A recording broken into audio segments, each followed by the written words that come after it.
Honorable members Recording in of progress. the Portfolio Committee, Minister Tilil, Deputy Minister Kiewit, Acting DG, Mr. Mwemi, and your team, our support team from Parliament, Ms. Nola Martinese, Mr. Shuaib, Ms. Inez, Ms. Khadija, and Ms. Tabi, and all those that are watching our Portfolio Committee today. It's that time of the year that we have to prepare BRRR, and we'll do that by getting the annual reports from the department and the report from AG. I know that we have postponed several meetings between the Portfolio Committee and AG because of the tight program that we had in the last quarter. But today Recording stopped. we will have our chance Recording of in progress. interacting with AG, when AG will be reporting to us how the department and its entity have performed, comparing with what has happened in the previous years. Have they improved or have they regressed? We always hope for improvement, and I think that's what also the minister would want to see. It's the improvement in the department and its entities. We're going to have a series of meetings this week, honorable members, as we're having a meeting today that will end at 4, tomorrow and Thursday. So please be ready. We won't have our normal meetings that end at 12. We'll have a meeting that starts at 9 and end at 4 for the next 2 days, including the today's meeting. So with those words, honorable members, I welcome you in this meeting, hoping that you all came safe from the recess that we had. Some of us were not on recess, but we're working. I do have 2 apologies that have been submitted to me. The apology of Honorable Van Staden and the apology of Minister. Minister is expected to respond to NCOP today at 10. So maybe at some point the minister will leave us in this meeting. Maybe we will have another session with her when the department presents its annual report at 1 this afternoon. So with those words, I will then hand over to maybe Minister a few words before we allow AG, because you have indicated that you will leave this meeting. Thank you. Good morning, Honourable Chair and Honourable Members. Yes, thank you for accepting my apology to address the NCOP today at 10 o'clock. I will come back as soon as the debate is finished in the NCOP. Yes, we have some good news and some bad news to report to the committee. We have seen a number of green shoots in the department. There's still big room for improvement on the implementation side. And together with the DM, we are working with the teams, with the new acting DG and also the senior management of the department to see where we can improve. You will see today that in some instances we have gone backwards, in some instances we have improved, but it's all work in progress. The Deputy Minister will represent me while I'm in the NCOP this morning. Thank you, Chairperson.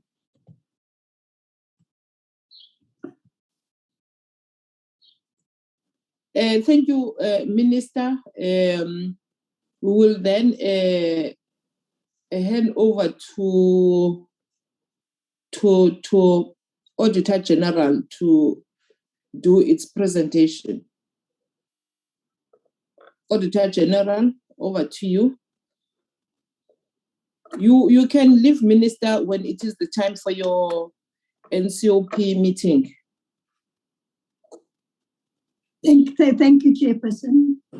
Okay, Auditor General, over to you.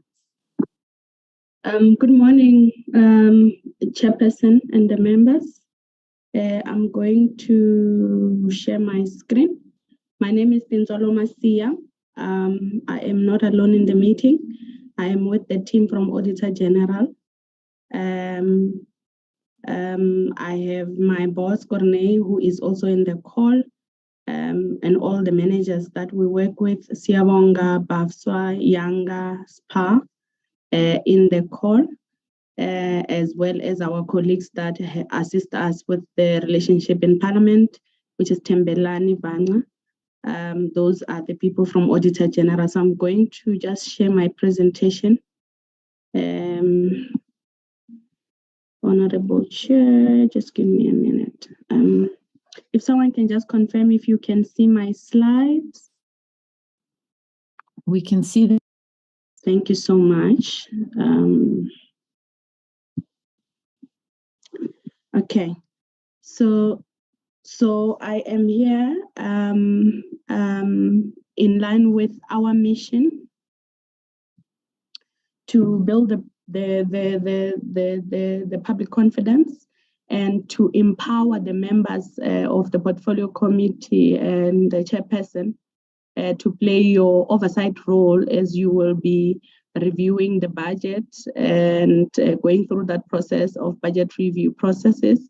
So we have come to share insights with you with the hope that you will be empowered to make decisions that are informed by insights that come from us as an independent body, as Auditor General of South Africa.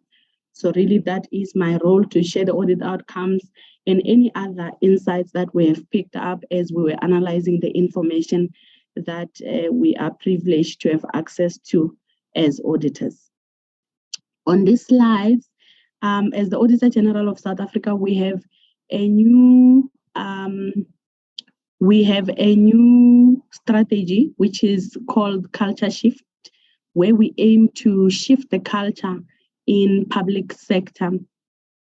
And really at the heart of this strategy, all we are saying as Auditor General is that it will take each and every one of us as the Auditor General, the insights that we get to collate through our work, and how we package that and we engage with all the role players, from the employees, the ordinary employees that give us the information to audit, to internal audit that we work with who are looking at internal controls, to the audit committees that oversee the work that we do and also assist to hold senior management to account on the issues that we identify, to the accounting officers and the boards that make a lot of decisions in the entities that we audit, specifically also in this portfolio that we are responsible for, to the executive authority as well that oversee the performance of the department and all its entities, and also across the sector of public works.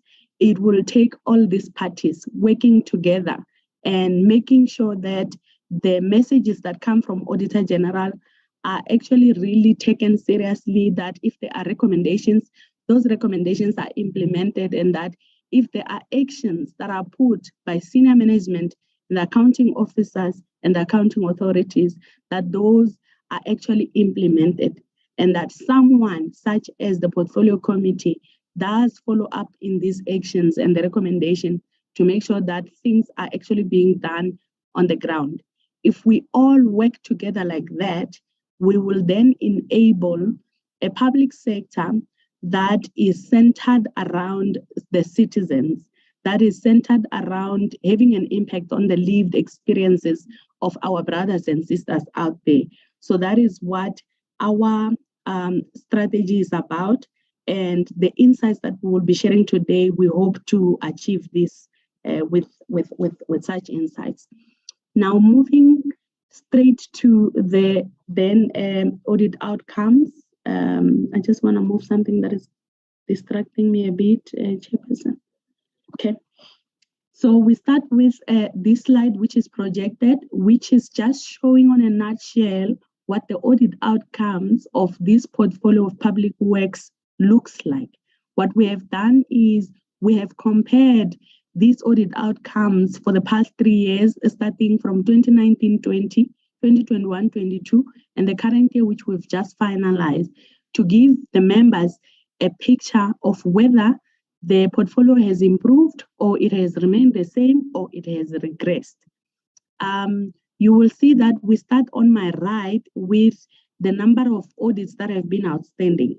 In the past 2 years, IDT, every time we came to the platform like this to reflect on the audit outcomes, would have been reported as outstanding because the audit would have been delayed due to the instabilities that were there at the time. But in the current year, we are happy to say that IDT was audited and able to be finalized on time. And as you may be aware that their annual report was also tabled.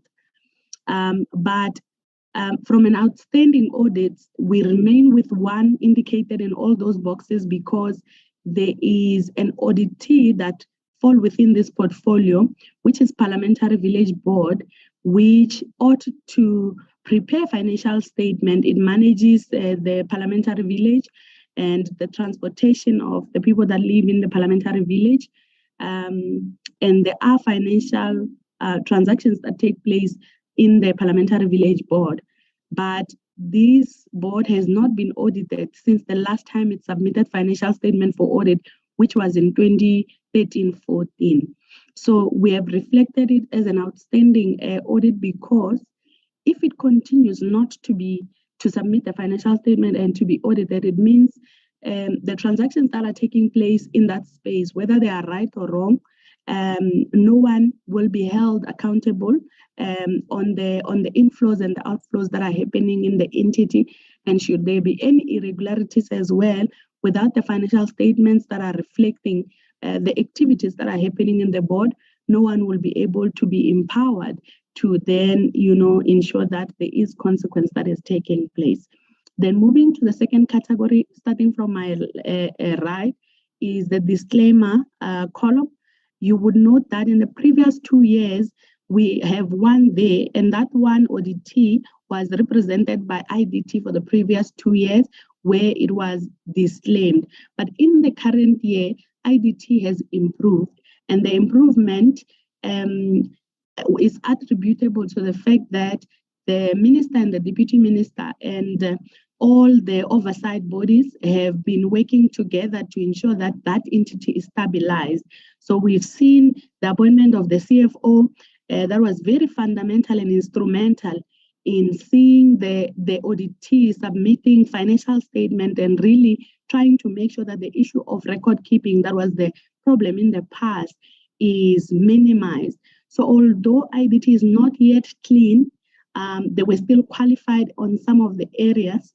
A qualification is much better compared to where they come from, where they were disclaimed in the previous year because of not having proper record keeping. So we've seen a big improvement in that space, and we believe that if management and the audit committee and all the structures in that entity can continue in the direction that they've taken, perhaps IDT will even improve further in the year to come. But in the same category, you will see that in 2021, we still have an auditee that is sitting on disclaimer, and that is Pmte, Property Management Trading Entity, the trading entity under the department. So what happened with Pmte is that last year, the members, chair, would recall that for the first time, we did not have issues that could not be corrected when it comes to the asset register. So although we still qualified Pmte in the previous year, they were able to correct whatever errors that we had picked up on the asset register for the first time. So now what happened after the audit and after the annual report had been tabled is that management then went and they made significant changes on the records that we had audited, which we were fine with. And when that happens from an accounting point of view, management ought to make sure that if there are changes that are going to be made after the audit has been done and the audit did not find any errors, before those changes are made, they inform the auditors so that the auditors can make an assessment of whether that warrant any changes in the audit report that would have already been issued, and also to assess whether they need to re-audit that before the following financial year. But a critical thing that should have happened is that whatever changes that are made once the accounting records have been audited and they are found to be fine, management needed to keep record of what they are changing so that they can easily reconcile with what was initially recorded and audited and found to be okay. But this was not the case on the asset register. So by the time we came to audit, we've picked up that there were significant changes that were made, and there was no record that was kept to indicate at each immovable asset that is in the register what has been changed, why are the values changed, why are some of the assets that were audited that were included not included, why are some of the values that we had audited to be sitting at a particular value not now sitting in that particular value, and why where are the new assets that have now seen themselves in the asset register coming from. Just an explanation of some sort in terms of a record that reconcile with what was already audited, and we found that to not be there. In the category of adverse opinion, there is nothing there. So there is no auditee that is sitting with an adverse. However, in the qualification, in the past years, we were sitting with Pmte. In the current year, we are sitting with IDT, as I've already indicated that they improved from a disclaimer to a qualification. But you will see that we also have another audit, which is not Pmte, because Pmte is sitting on a disclaimer. So that is CIDB, the Construction Industry Development Board. What happened with CIDB is we have noticed significant positive changes over the years in terms of all their other records, also their performance information. But in the current year, there was a new revenue line which was introduced due to the Gazette of Billed Revenue Fees, which was supposed to be charged to all construction tenders that were awarded in the year of 2021-22. And in that, it then meant that CIDB needed to then keep record of revenue that they were supposed to collect, or they have collected, from all the awards, the construction awards as stipulated by the Gazette that was made. However, we noted that when the Gazette went live, there are some areas that still need to be improved in terms of how all the awards that are not registered yet have been awarded in the current year are going to be recorded so that the records can be aligned to what is required by the accounting standards. So although there were some revenue that were recorded where the auditees themselves registered their awards or their contract, the other ones which were not registered on the register or the system that CIDB has put in place were not accounted for. And the accounting requirement asked that there should be an estimate of everyone who is supposed to be adhering to the Act to keep records of what revenue needs to be collected from those people. So there is a qualification only on that one area on revenue, which then resulted in CIDB joining IDT on the qualification space. And then on the unqualified, we are sitting with Agreement SA and the DPWI.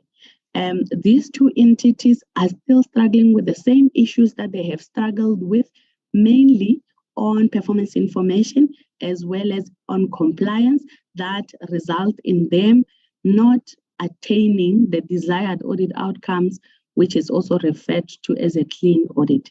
And then the last one on the left, which is clean or unqualified with no finding, it remains to be CBE for now as one audit, and it has been consistent like that.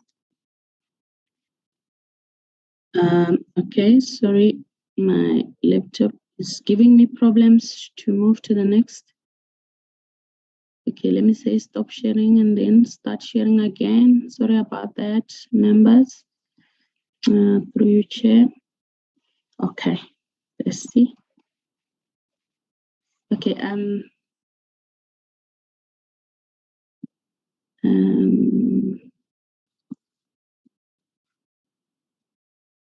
okay, just give me a minute, sure. Okay, all right. Then I will move to the next category, Chairperson. I apologize about that glitch technology. I'll move to the next category, which is looking at financial management and compliance. So on a nutshell, here we are looking at the quality of financial statement which we receive for audit. In a nutshell, so we've excluded in this analysis agreement, SA and CBE because they are small audits which we have opted to not audit them ourselves. They are audited by small audit firms.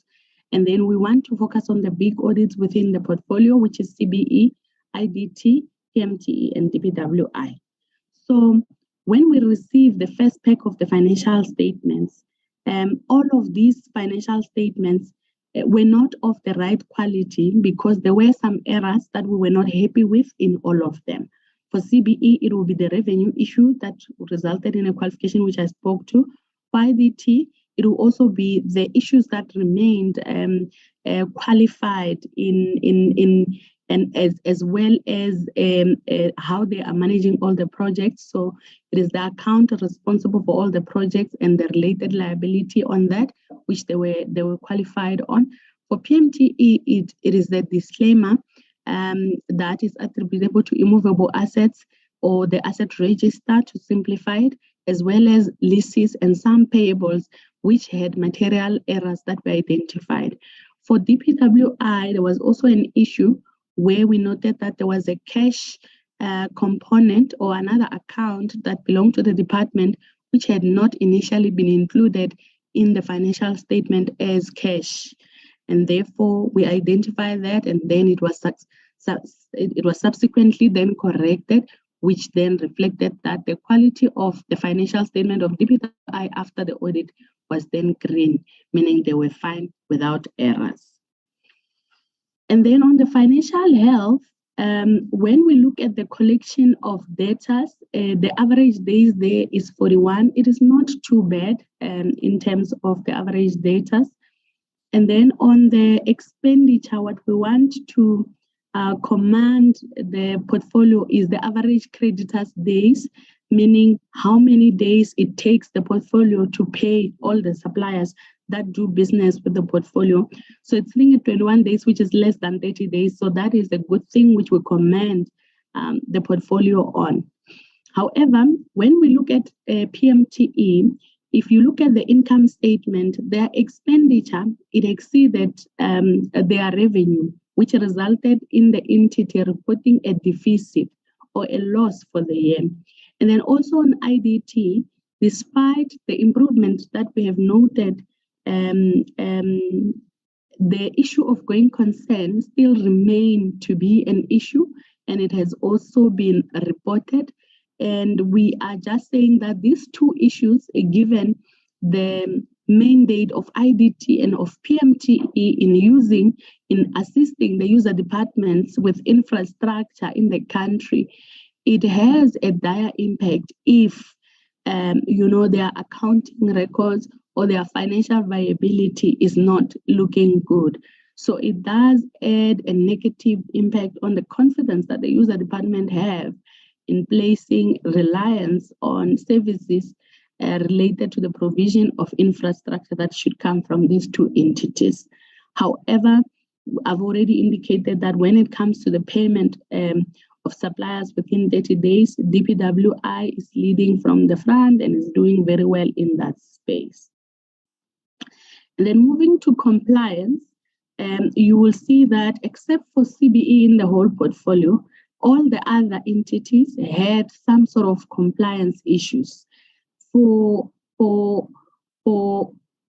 For CIDB, the compliance issues will be related to the qualification area because it goes with that.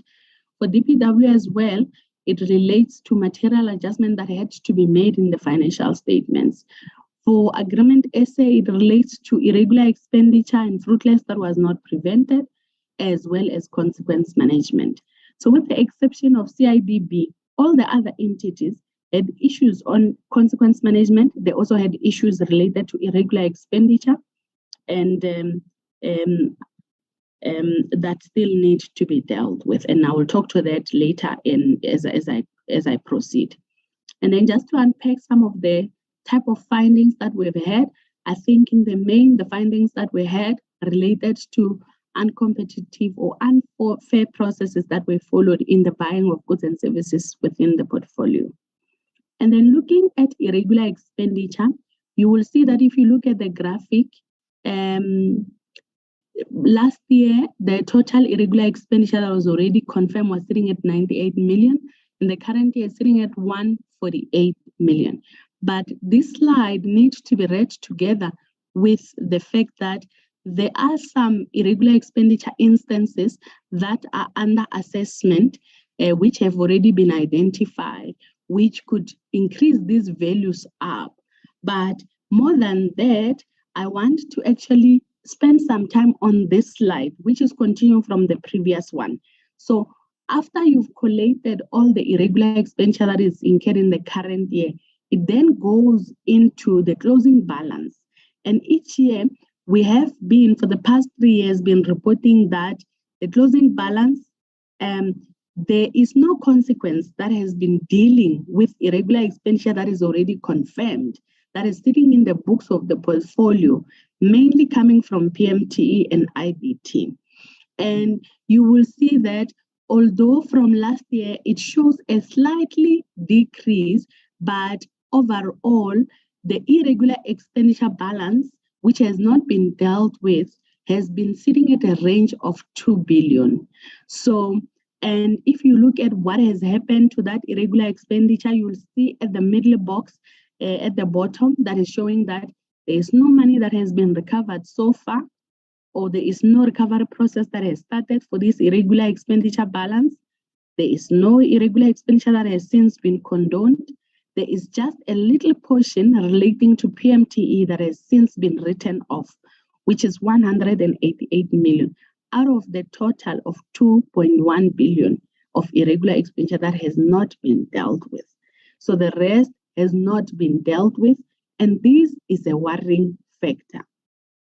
So if there is something that the members, and which we have also reported to the executive authority, that need to really be found to be moving, is consequence management on the instances that have already taken place.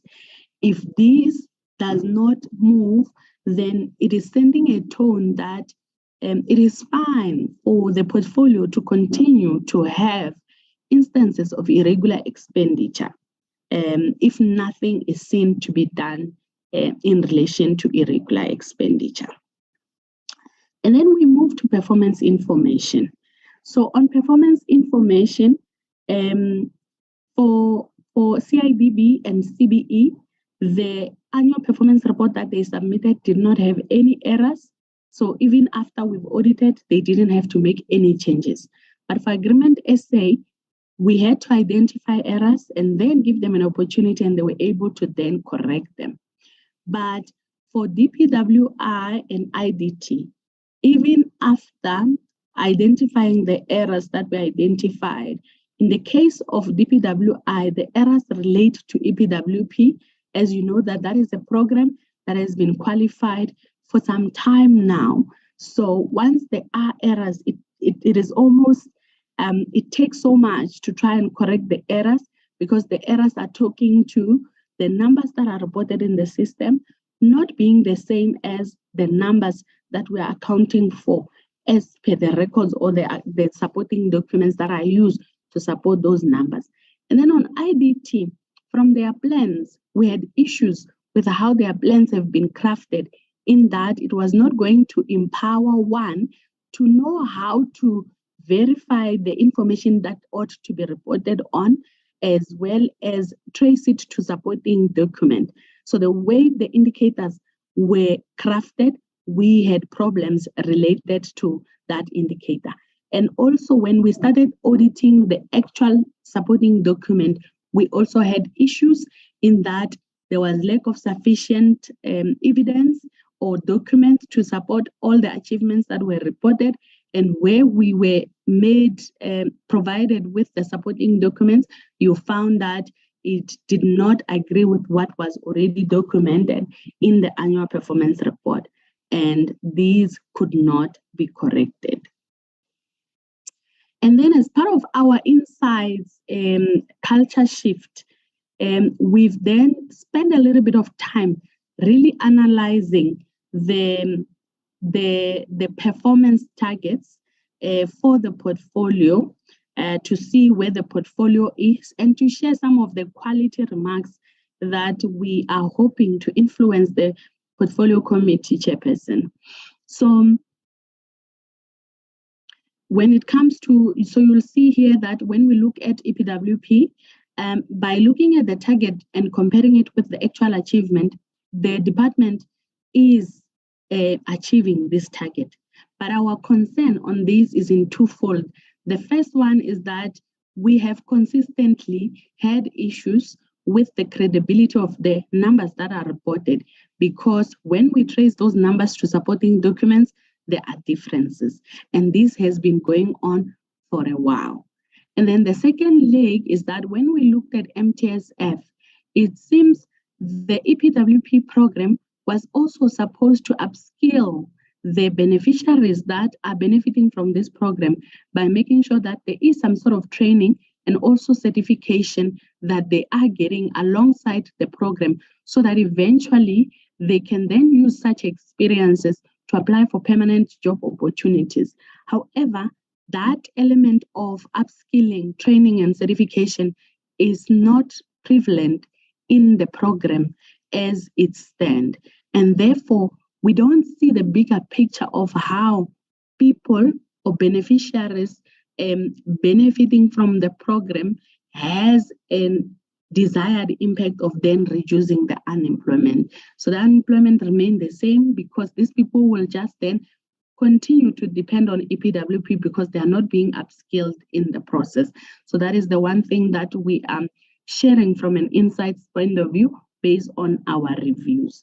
And then we also looked at other instances. I will not go through all the indicators, Chairperson. I'll just use some of the examples that really are of concern. So if you look at the number of infrastructure projects completed, the department had aimed to achieve a target of 95 projects to be completed in the current year. Based on the achievement, you can see that they have overachieved because they reported 128. But our concern is that if you look at 95, the department is already sitting with 187 projects that are significantly delayed, which were supposed to be finalized within time, but they have not been finalized. So if you compare 187 and the 95 of a target that was set, can we say that that target is a reasonable target that want to see a change in the space of infrastructure so that at the end of the day, the user department enjoy good experiences and that they continue to have confidence on the services and projects that are being handled by the department? So we are saying that 95 just look very low because even the already significantly delayed projects are more than 95. Before you talk about new projects, the ones that are already behind are more than 95. So we thought these achievements should be read with the context of other problems that are happening in the space. So that is just to give an example. And then so these are some of the root causes that we've crafted relating to the portfolio. So for example, we highlight the fact that action plans, they need to be monitored In the previous year, when I presented the audit outcomes, I emphasized that if the action plans are not monitored, the things that have since been resolved, and at the time I was emphasizing on Pmte in relation to immovable asset, the things that have been resolved could find themselves back into the portfolio as problems again if the action plans are not consistently being monitored to make sure that there are no repeat findings. So that continued to be one of the areas that we are emphasizing on the action plan. And then we also noted that there is inadequate consequence management, as you would have seen with irregular expenditure, which has not been dealt with, especially on Pmte and IDT. And then another root cause which we emphasize is the one that relates to key personnel at Pmte, to say we've noted that some of the personnel that are very critical to enhance reporting and reviews of the financial statement, we are of the view that perhaps they lack the right skills and capabilities to ensure that the financial statement that are reported are thoroughly reviewed and that accounting errors are prevented before the financial statement are sent to the audit. And then so that is in the main some of the root causes that we're talking about on the portfolio level. And then our recommendation is that the audit committee, the accounting authority, and the accounting officer should continue to monitor how these action plans that have been put by senior management are being implemented to ensure that all issues that were raised either by internal audit or external audit, that they are being addressed. And another recommendation that we make is that the current employees that are tasked with key financial reporting roles should be upskilled, maybe through training, to enhance compliant reporting and reviews so that we don't pick up easy errors on the financial statements. And then we are also saying that the accounting officer, the accounting authority, the executive authority should take decisive actions when it comes to consequence management on employees implicated by irregularities and non-compliances with laws and regulations. And then on the commitment side by the executive authority, the one that we flag here is where the minister has indicated that all executives have signed a 10-point commitment, which is aimed at improving internal processes.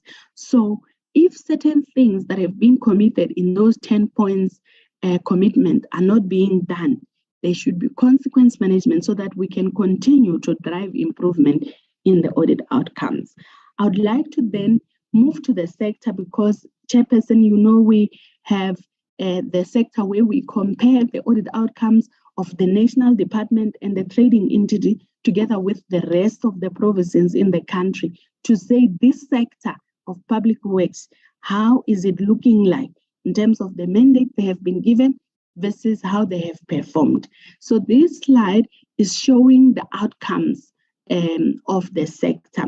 So apart from Pmte, which is part of this sector as well, because of the responsibilities that belongs to the department that are sitting on Pmte, apart from Pmte being a disclaimer, the other auditees are sitting in the same space. But we are saying that our concern when it comes to the sector, despite what you see as the audit outcomes, it seems when it comes to the issues of how projects are being implemented, how maintenance is being performed, and the management of leases, these issues seem to cut across all provinces, and that is what we want to emphasize. So in relation to the assessment that I was speaking about when I was speaking about the portfolio, we put all the auditees, which is all the provinces, together with DPWI, which sit with Pmte, to see if some of the critical indicators that are sitting on the priorities that have been given to public works as a responsibility, whether those are included in the annual performance plans. or not? And if they are included, how far are they to achieving the 2024 audit outcomes? Because we think these are some of the insights that will be critical to your role as part of the budget review processes that are underway. And so to explain these colors, if you see green, it means the indicators that are sitting on the left are included in the annual performance plans of those auditees. If you see yellow, it means yes, they are included, but maybe what we are worried about is either that the target is maybe relatively very low, or the way the indicator is crafted, it takes away the performance that needs to be measured. And I'll give you an example shortly. If you see red, it means those indicators are not included, and they ought to be included because they are allocated to public works and the province. And then if you see gray, it means that indicator is only the responsibility of the national department. Therefore, we only tracked it in the national department. So to use an example of what we found from these indicators, for example, if you look at the number of government-owned land parcels released towards special transformation and special justice, you will see that for majority of these auditees within the sector, this indicator is not included. So if it is not included and it is given to public works as a responsibility, what will then happen in 2024 when we should do a stock count of where all those MTSF achievements are at? So that is one of the things. Another example I will give you is on the capacity building program 1. This is the one that we've rated or searched for the projects that are completed within the agreed period or within the approved budget. Yes, all the auditees in the sector have included this indicator, but our worry on this indicator is that the way it has been crafted in some provinces, it just says a number of projects completed. It doesn't say whether it was completed within time or whether it was completed within the initial original budget that was allocated. And then for some, it says a number of projects completed within time, but what they are measuring is even when you have extensions of the contract could have been extended maybe 5 times or 10 times. For as long as those extensions were approved, they will still say they have achieved. So we are saying we have issues when it comes to the quality of how such indicators have been crafted. And then to give an example, in this slide, we then track some of and they ought to be achieved by 2024. So one of them is the hectares of land redistribution or acquired or allocated for agrarian transformation. So there is a target, the MTSF target of this is 1.5 million, which means so far the average target where we should be sitting is 900,000. However, the achievement so far is 360, which is only 40%. Sorry, this is the target. The actual achievement is 66. I just want to remove this thing, which is disturbing me. And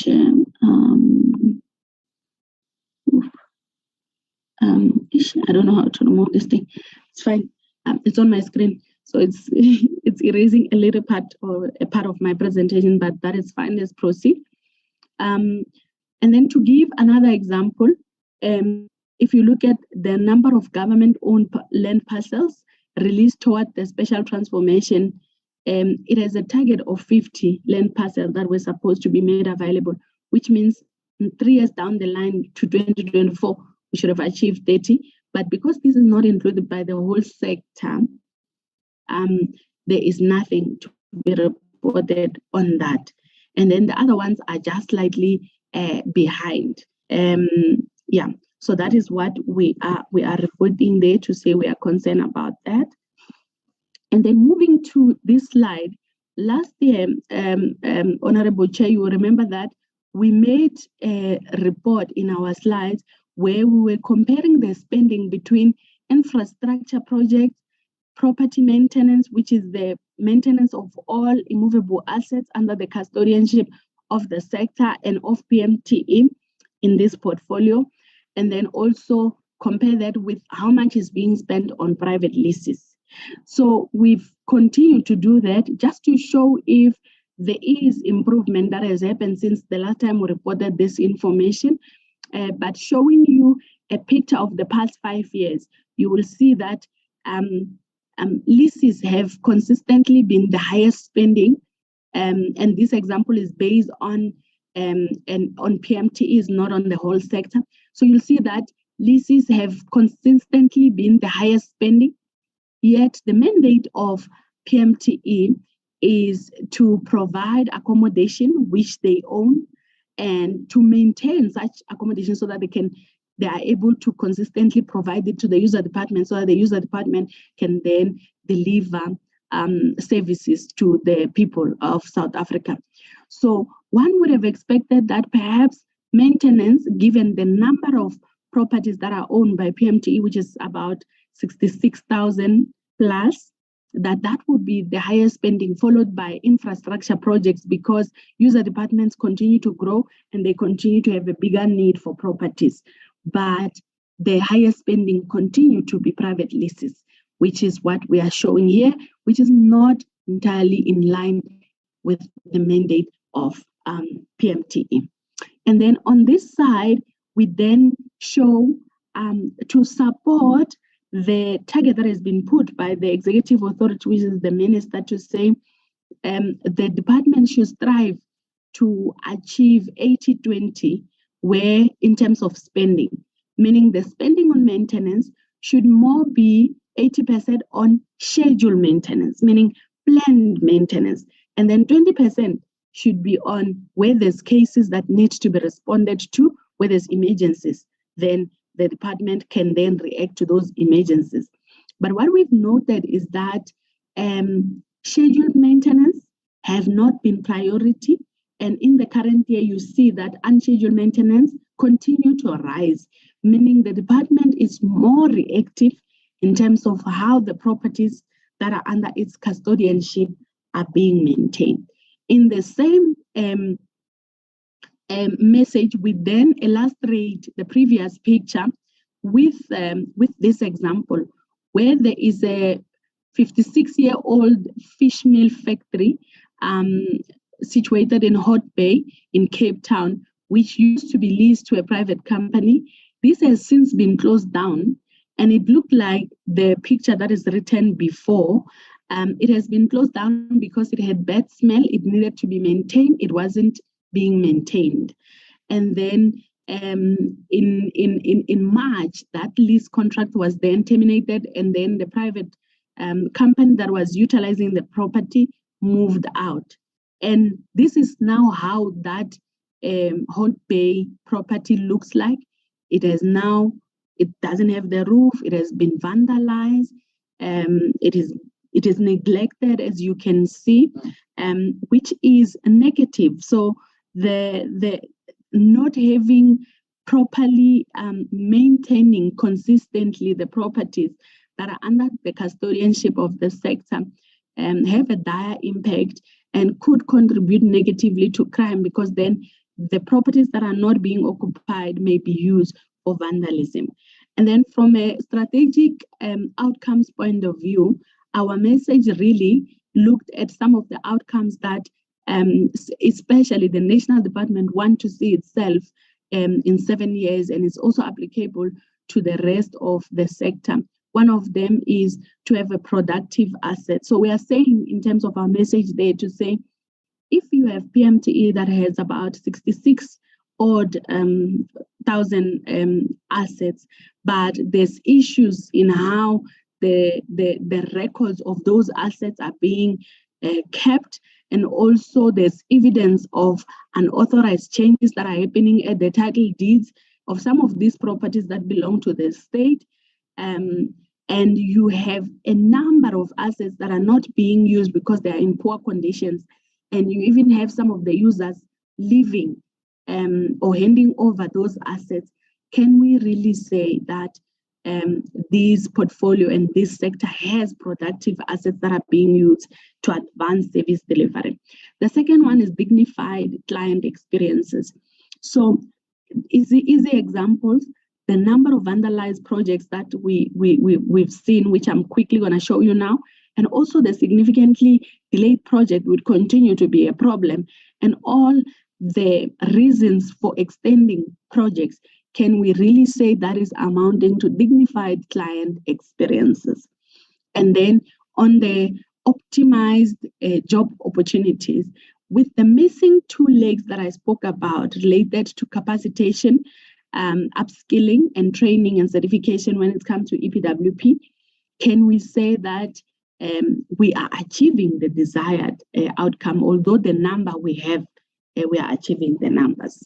So to outline why we are asking those questions, we did some projects visit, which we did thorough project infrastructure project audits with our performance auditors, which consist of engineers and other specialties across the country, meaning in the national department as well as in the provinces.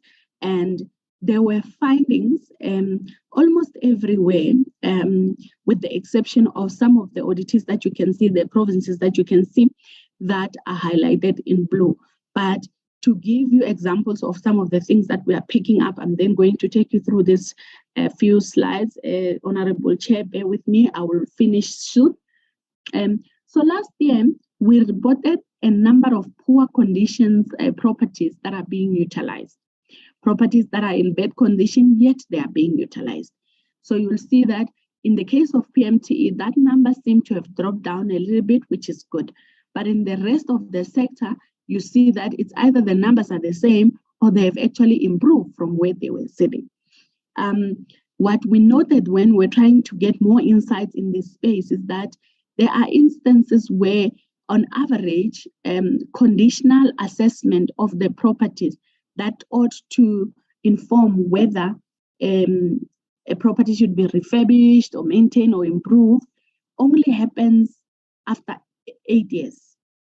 So it means a property can go for 8 years without having been assessed to check if it's still in good condition. And because of that, this is leaving a lot of properties, and rather perhaps an explanation of why we have more spending directed towards reactive maintenance than proactive maintenance, because the condition assessment needs to be done. And we are saying that these gap of 8 years leave properties to really be deteriorated so much that by the time they need to be fixed, it will cost so much because they stay for a longer period without being maintained. And then we are saying that let's read this slide with the previous information that I shared, where the department, just to use Pmte as an example on this one, they plan to perform condition assessment on 200 properties a year. That was in their annual performance plan for this year that we've just audited. And they've reported that they have performed those in 236, but they own 66,000 properties. So can we say that that is a reasonable target to deal with? But not that alone. You already have properties that are sitting in bad condition. So maybe let's say 66 is not the target we want to use, but perhaps use the 1,624 then. If we have those and they're already sitting in bad condition, is having a target of 200 a reasonable target that needs to be a focus? So this means if you look at a period of MTSF, which is 5 years, if Pmte continues with 200 target, after 5 years, they will only have done assessment on 1,000 properties. And that makes only 5% of the total portfolio. Sorry about that. So that is a concern that we are raising, Chairperson. And then still in the same issues of poor conditions, we also check the budget to say, let's check the budget to see if then all the money that is allocated for maintenance, is it being used? Maybe it's a matter of maybe not all money that is being used or allocated is being used, and the money is being used. So I suppose the problem here is that it is being used to only react on the already dilapidated project, where either people are stuck in the lift or something is broken and it needs to be fixed urgently, than being proactive. Sorry. So we are saying that this has a dire impact, and we are starting to see increasing in spending on litigations where the department or the sector is being sued for some of the incidents that are happening in the properties that are being used by user departments, which are putting the lives of the people or the employees and the citizens in danger. For example, there was a case where a child died in one of the police stations because the lift was not working, and the department was then charged damages for 500,000. So that is the dire impact that we're talking about. When it comes to unutilized properties, so these are the ones that are not being used, either they are good or they are not good, they are not being used. The previous one, we were talking about the ones that are used in bad condition. Last year, we reported on Pmte 1,239 properties which were not being utilized. This year, the number has gone up to 1,399. So we are saying the number of properties are continuing to increase, the ones that are not being used. And I suppose this is an example where you see user departments. Sorry, I need to drink water, Chairperson.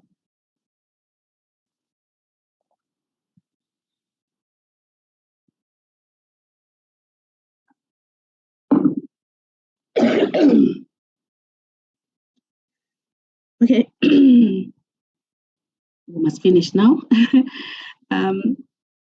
So this is demonstrating that there's more and more of user departments that are handing over the properties that belong to the sector and Pmte because the properties are not being maintained. So this is building up to the story of properties not being maintained. And over and above that, although these properties are not being used, they continue to be under the ownership of Public Works. And so it means Public Works has to pay for rates and taxes, even if these properties are not being used. The last example on properties that are in bad condition,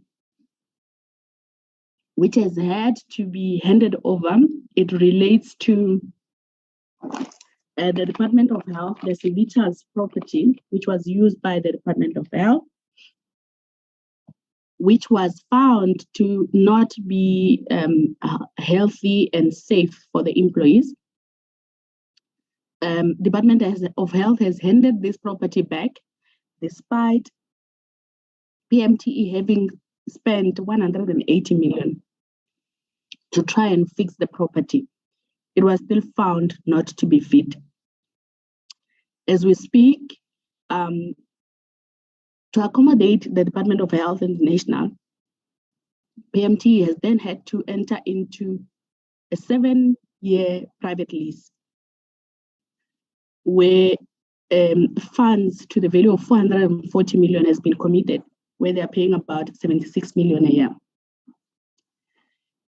But take into account what was already spent on that property. So this is still talking to properties that are not being maintained, and taking how long it takes for some of them to even be assessed to check if they should be maintained.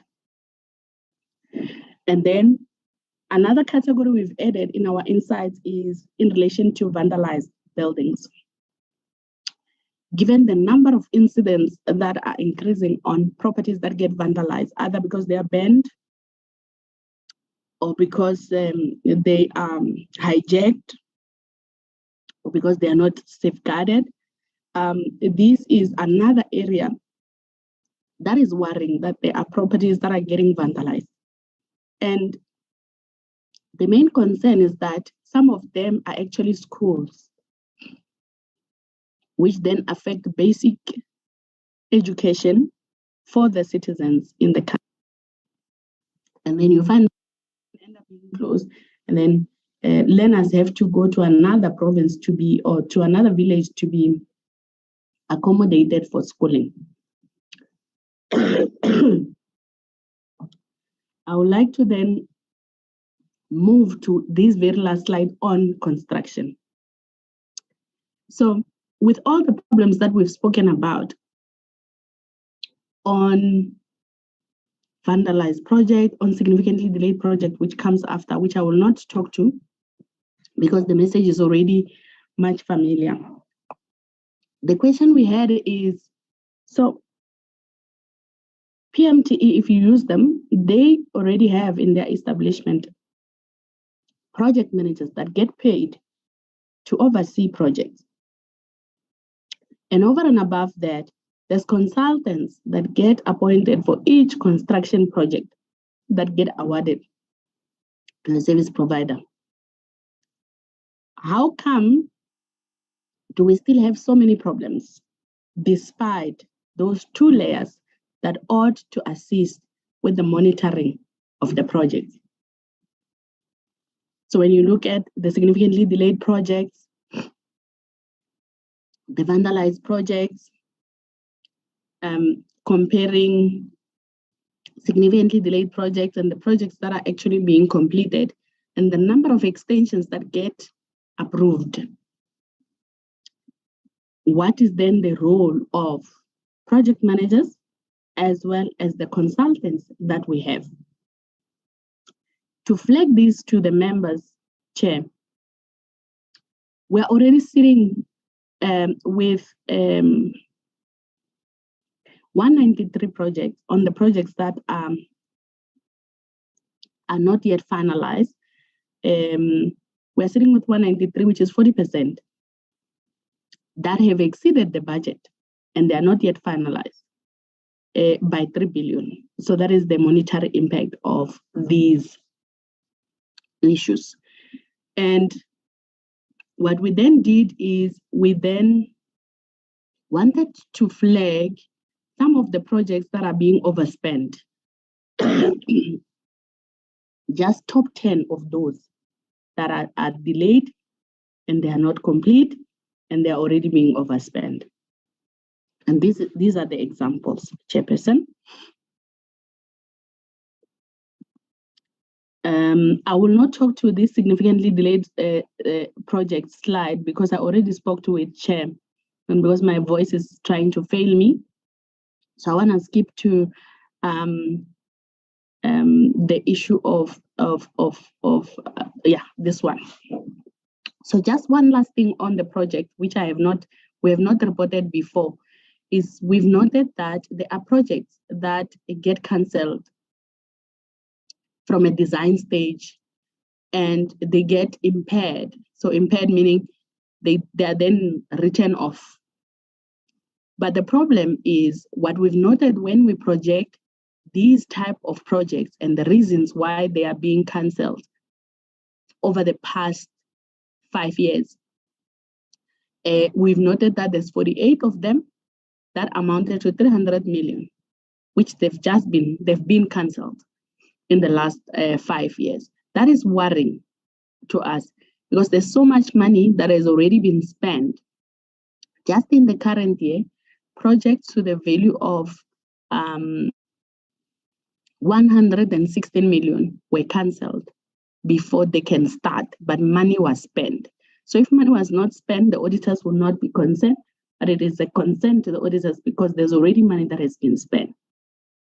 So the question is, what is this money being spent on? Is this a norm that projects will start and so much money will be spent and be cancelled like that, and we are all moving on? So we wanted to then flag that as a concern. And then on the leases, I do have some good stories on the leases. So, Chair, you would remember last year we reflected all the issues on the leases. So the first issue is that the qualifications we had last year related to leases, those ones, they still remained in the current year. So the issues that related to disclaimer was not only on immovable assets, but also there were other insights that we shared which we were unhappy about in the previous year. The first one was on month-to-month leases. And we even gave some examples of some of the contracts that had been on month-to-month for a while. I am happy to report that in this area, there is improvement that we have seen. As you look at the graphic there, the small table under the graph is showing you that the numbers we reported on last year versus the numbers we are sitting with this year, especially on Pmte, having the highest number of month-to-month leases, have gone down. So that is a good story that we are happy about. Also, there was a building we made reference to coming from the Free State, which had been on a month-to-month since 2007.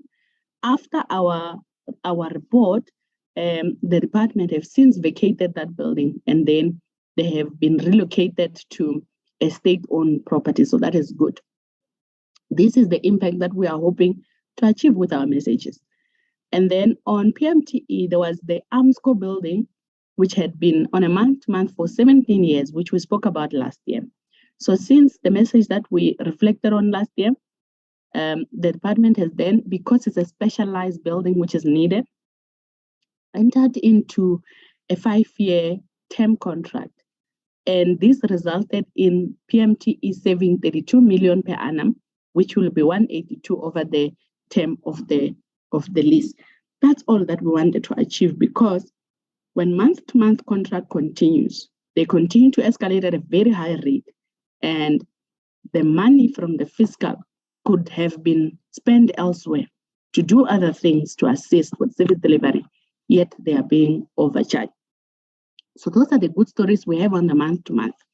However, what we want to caution on is that as we were checking the impact on the other contracts that have been moved from month-to-month to term contract, we noted that they are just being done to do away with the term month-to-month. Why are we saying this? Because you find that they are moved to a 1-year contract with the same terms that have already been escalated at a month-to-month contract. So therefore, there is no desired impact that is being achieved there by just simply moving the same terms that are sitting on a month-to-month to a contract. So those are some of the things that we have noted, and we give examples in here, which I will not go through in the interest of time, Chair. And then same story, we give some of the examples where the month-to-month was moved from a month-to-month to a term contract. In some of them, we have achieved saving where it was done right, but in some of them, the department is actually losing, as you can see. So the example there in green is showing that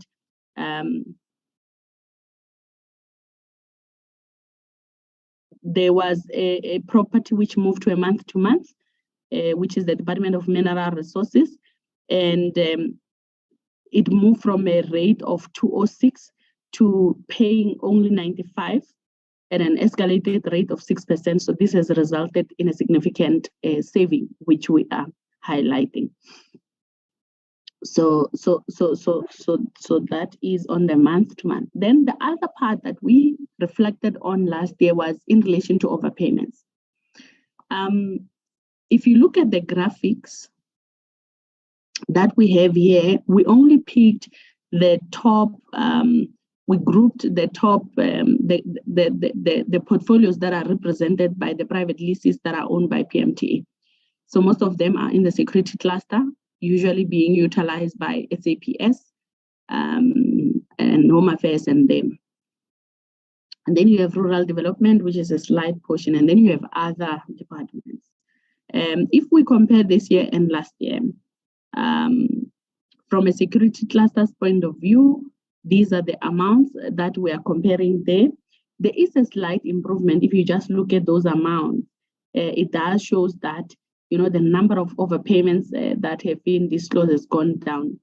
But the problem that is still an issue is that in the current year under review, there was still an additional overpayment of 161 million, which was made in the current year. That is a significant amount. And it is in this space where we've already issued material irregularities relating based on our mandate. We've issued material irregularities, but what we've picked up is that while actions are taken to address those material irregularities on the lessors that we would have raised the material irregularities on, while money is being recovered on those ones, overpayment continues on the other leases, which is a problem. So in terms of overpayments, we do not think that there is an improvement as yet in this space, as I've already indicated, that it is the same errors as well that resulted in a qualification remaining on the leases. And also it is concerning that 161 million continued to be paid despite, you know, the progress that was being made on some of the material irregularities. And then this slide, we then did a market analysis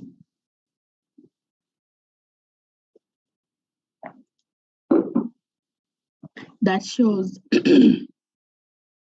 top 10 landlords that are benefiting from the leases. Sorry. And the only one thing I want to highlight here is these top 10, out of the 2,000 leases, they only own 177 leases, which is 8% of the total population of leases. But when you look at the cash outflow that went to them in the current year, out of the total expenditure that was paid in the current year of 4.6 billion, 2.2 billion went to these top 10 lessors who only own 177%, 177 of the leases out of the 2,000. So that is almost 50% being paid to only 8% of the lease owners. If this on its own is not a sign of overpayments, then I don't know. So just that is showing that. Sorry, Tinswalo. Can we give you just give you maybe 5 minutes break? We're still within time. So that you take your medication and drink some water, even if it's hot water. All right, thank you. Thank you, Chair. Honorable members, as you can hear her, she is not fine. I think she did indicate earlier on when she was starting that she is not fine, but she is here and she's going to present to us. We can just, maybe write it down, those questions that you are about to ask, or even take also a minute break to stretch our legs while we wait for Tinswalo to be fine. Thank you, members.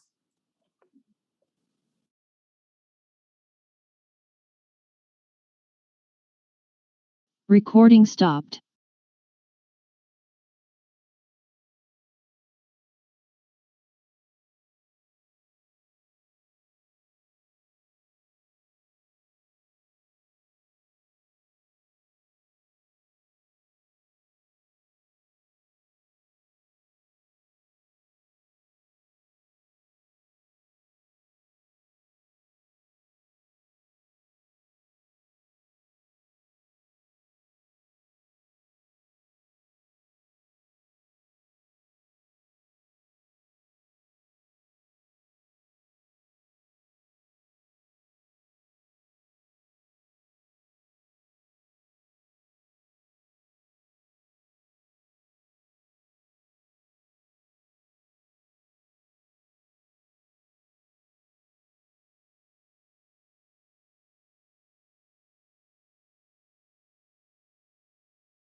Thank you, honorable members, for that short break.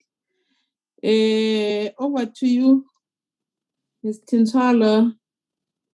Thank you so Recording in much. progress. Thank you so much, Chairperson. Hopefully the voice will not fail me this time, but we're almost done. I really appreciate that. So let me just confirm that my screen is still sharing.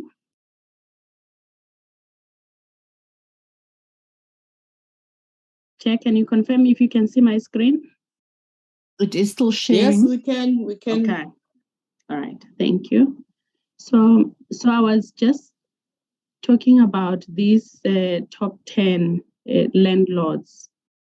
Another thing that we noted when we're doing the market analysis with reference to landlord 4, we noted that this landlord owns 5 properties that are in the similar area, that are the same grade, but the rates per square meter for those buildings is all different, yet they are in the same area. So that is also another indication or illustration of inflating these rates and overcharging Pmte, where this money could be used for other purposes, for service delivery. Money could be used better from the fiscal, but they are being channeled to this top 10 landlord. So these are some of the examples that we were just showing, I think. Next slide. Then so that was all that I wanted to share on the leases. And then I just want to quickly share our material irregularity picture on the whole sector. But I'm going to use this slide. So just for recap, by now the members would know that with regards to material irregularities, if there is a non-compliance that resulted in a financial loss, or if there's a fiduciary duty that we've identified, or if there's fraud that we've identified and it resulted into a financial loss or likely financial loss or a harm to the public, we issue those by notifying the accounting officer. And then we ask the accounting officer to indicate to us what they are going to do to deal with that material irregularity. And if we are happy with the actions, we just track it to see that those actions that the accounting officer would have said they will implement, they are implementing. If we're not happy, or we find that there are some actions that are not taking place, we will then include the recommendations in the audit report. And then we will then give the accounting officer some time to implement those recommendations. If the recommendations are then not implemented, we will then issue remedial actions to say the following steps need to be implemented as remedial actions. If the remedial actions are also not implemented, then we move to the certificate of debt, where whatever financial losses that were suffered by the entity or the department or the sector then need to be recovered from the accounting officer. So with this slide, I just want where we are with the material irregularities identified in the sector. So not only does it focus on oddities within the portfolio, but it also looks at the provinces to see what other material irregularities were raised. So when we started implementing material irregularities, it was in 2019-20. And there were 5 material irregularities that were identified as reflected on this bottom left box. So there were 2 on the Department of Public Works. There were 2 on Pmte that related to Bay Bridge. There was 1 on Limpopo where a tender was given to someone who had not received the highest point. And then in 2020-2021, we identified 3 more on Pmte. 2 related to the leases, 1 related to magistrate court. And then in Northwest, there were also 3 material irregularities that were identified. And then in 2021-22, we identified 1 on Pmte, which is relating to lookup.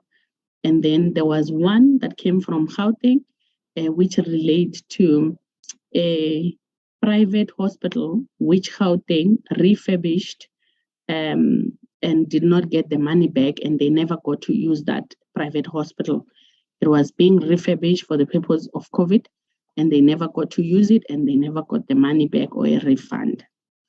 And then another one is in Mpumalanga, another one is in the Northern Cape. So in the Northern Cape, it relates to one of the significantly delayed projects that we were reported on last year, relating to a mental health hospital. So the team, because of the significantly delayed project that mental health project has been, have since raised material irregularities because the department ended up spending more than they were supposed to spend in that space. So then that is reflected in this pie, and also the financial losses incurred by each province or each auditee in the sector. The other auditees that are not in this box, it means we have not identified material irregularities, or they are in progress of being raised. So in terms of where these material irregularities are, the ones that are sitting at a notification stage, meaning at the time when we issued the audit report, Mpumalanga, we had issued a notification. The accounting officer was still in the process of responding to that notification. The same with Northern Cape as well. The accounting officer was still in the process of responding because we need to give them 20 days. And then the same with Gauteng as well, in relation to that private hospital. They were still in a process of responding. And then on Limpopo, they had responded, and we found that the responses that they are going to take are appropriate, so we're just giving them time to implement them. And then in relation to recommendation, there is one material irregularity in Pmte, which relates to the Lookup Prison project, which the equipments that were bought to finalize that project got dilapidated due to not being safeguarded, and that resulted in some of the key things that needed to be replaced to see the project being finalized. This was due to the fact that the first contractor had to be cancelled due to quality of work that was being done by that first contractor, and then another one had to be reappointed. So when that process took place, it took longer than expected, and the key equipments were lying there in the project site without being covered, which then resulted in them not being safeguarded. So these material irregularity was included in the audit report to ask the accounting officer to investigate so that he can be empowered with what actually happened to that project and whether anyone should be held liable, and then do as what the investigation will then reveal. So this is the one that is on recommendation. In the previous year, there was another material irregularity which was sitting in a recommendation which related to state event, which had initially not been, where the actions that were supposed to be taken by the accounting officer were not implemented. We then put recommendations, and the recommendations have since been implemented. So there was an investigation that has taken place in this case, and there is a recovery process that is taking place to ensure that the financial losses related to state events are actually recovered. So we've since removed it from the stage of recommendation. The recommendation can be seen as a tool that we also use to assist the accounting officer should anything fall on the sideway, so that nothing is missed in terms of things that ought to be implemented to ensure there is consequence management taking place. And then on the other material irregularities, we found them where there are actions that are taking place. I think there's one thing I forgot to mention. So from the good stories point of view, when we issued the 2 material irregularities at DPWI in 2019-20, when we first implemented the process of material irregularity, there was one on state funeral and one on state event. The culture that was instilled in that space is that all the actions that the accounting officer said he was going to take to address and ensure that the very same instances do not repeat. We have seen that happening, and it is a good thing. So we commend the department for ensuring that there is no recurrence of state funerals, which there is overspending on state funerals or state events. So there have since been measures that have been put in place to ensure that there is no similar transactions that we see every time there is a state funeral that is declared in the country. So that is a good story that I had forgotten to mention. And then on Bay Bridge, the 2 material irregularities that were issued in that space, the disciplinary processes is still taking place.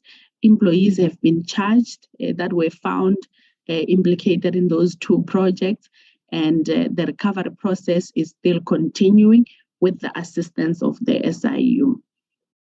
And then on the leases, the 2 material irregularities that we've issued on the leases, we found that payments were stopped, and the officials that were implicated have gone through the disciplinary process, and a consultant was appointed to determine a full extent of overpayments.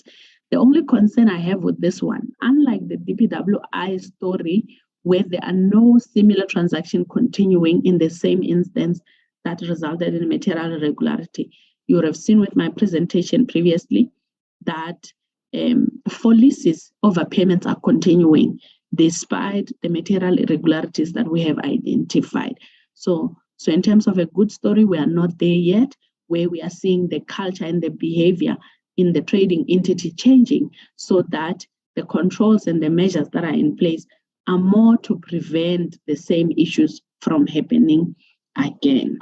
And then in relation to the 3 material irregularities that were issued in Northwest, the accounting officer is taking appropriate steps.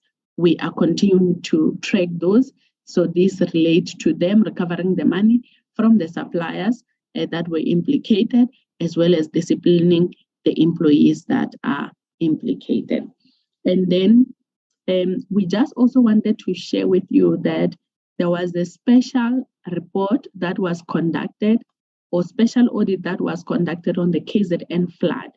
And that special audit implicated only affected Pmte, where there were 65 state buildings that were assessed to have been damaged by the flood in KZN and in the Eastern Cape, and we did an audit on them. And at a high level, what we picked up was in relation to the procurement process that was followed in appointing the suppliers that were used at that time. And then we raised red flags. We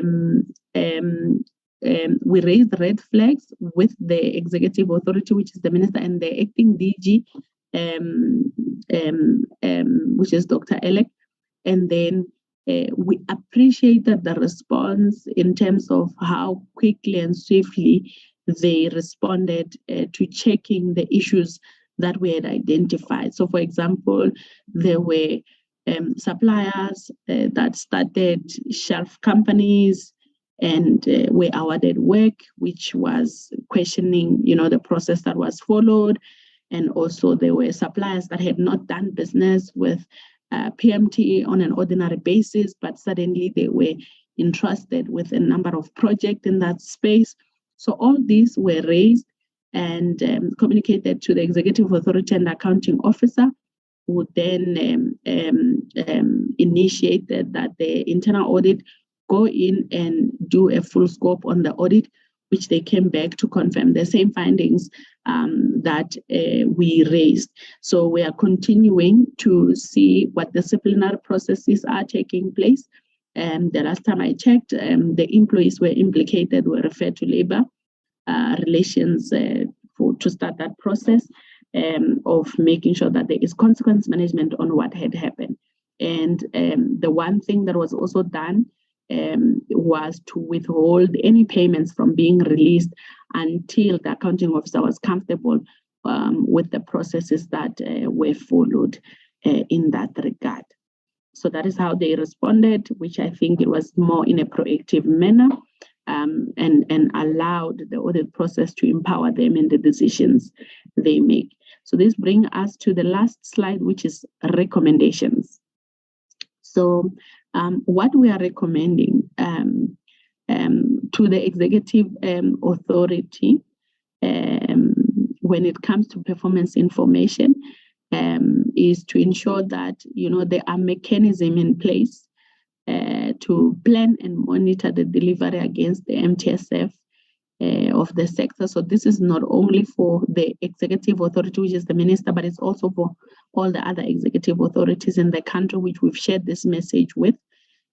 So there should be mechanism to ensure that the things that have been included in the MTSF, which are entrusted to public works, they must see themselves and find themselves in the annual performance plans. And as part of the review processes by the executive authority, prior to approving anything, she must be happy that all the things that have been discharged to the department have been included in the APPs that get submitted to her, and same applies to the portfolio committee. And then on facility management, we are encouraging that the target that has been set, there should be consequence management and proper follow-up to ensure that the target of 80-20 when it comes to scheduled versus unscheduled maintenance, that is actually being implemented and achieved. And then we speak about the property maintenance plan that needs to be developed. Why are we saying this? Because we've cited loopholes or areas which we think can be improved, such as having properties that are only assessed after 8 years. We think that should be improved. And the fact that there is a number of properties that are unoccupied because they're in bad condition. So whatever plan that is there, need to talk to how will those properties be refurbished and redirected to absorbing the needs of the user department. So that is what we are also talking about there.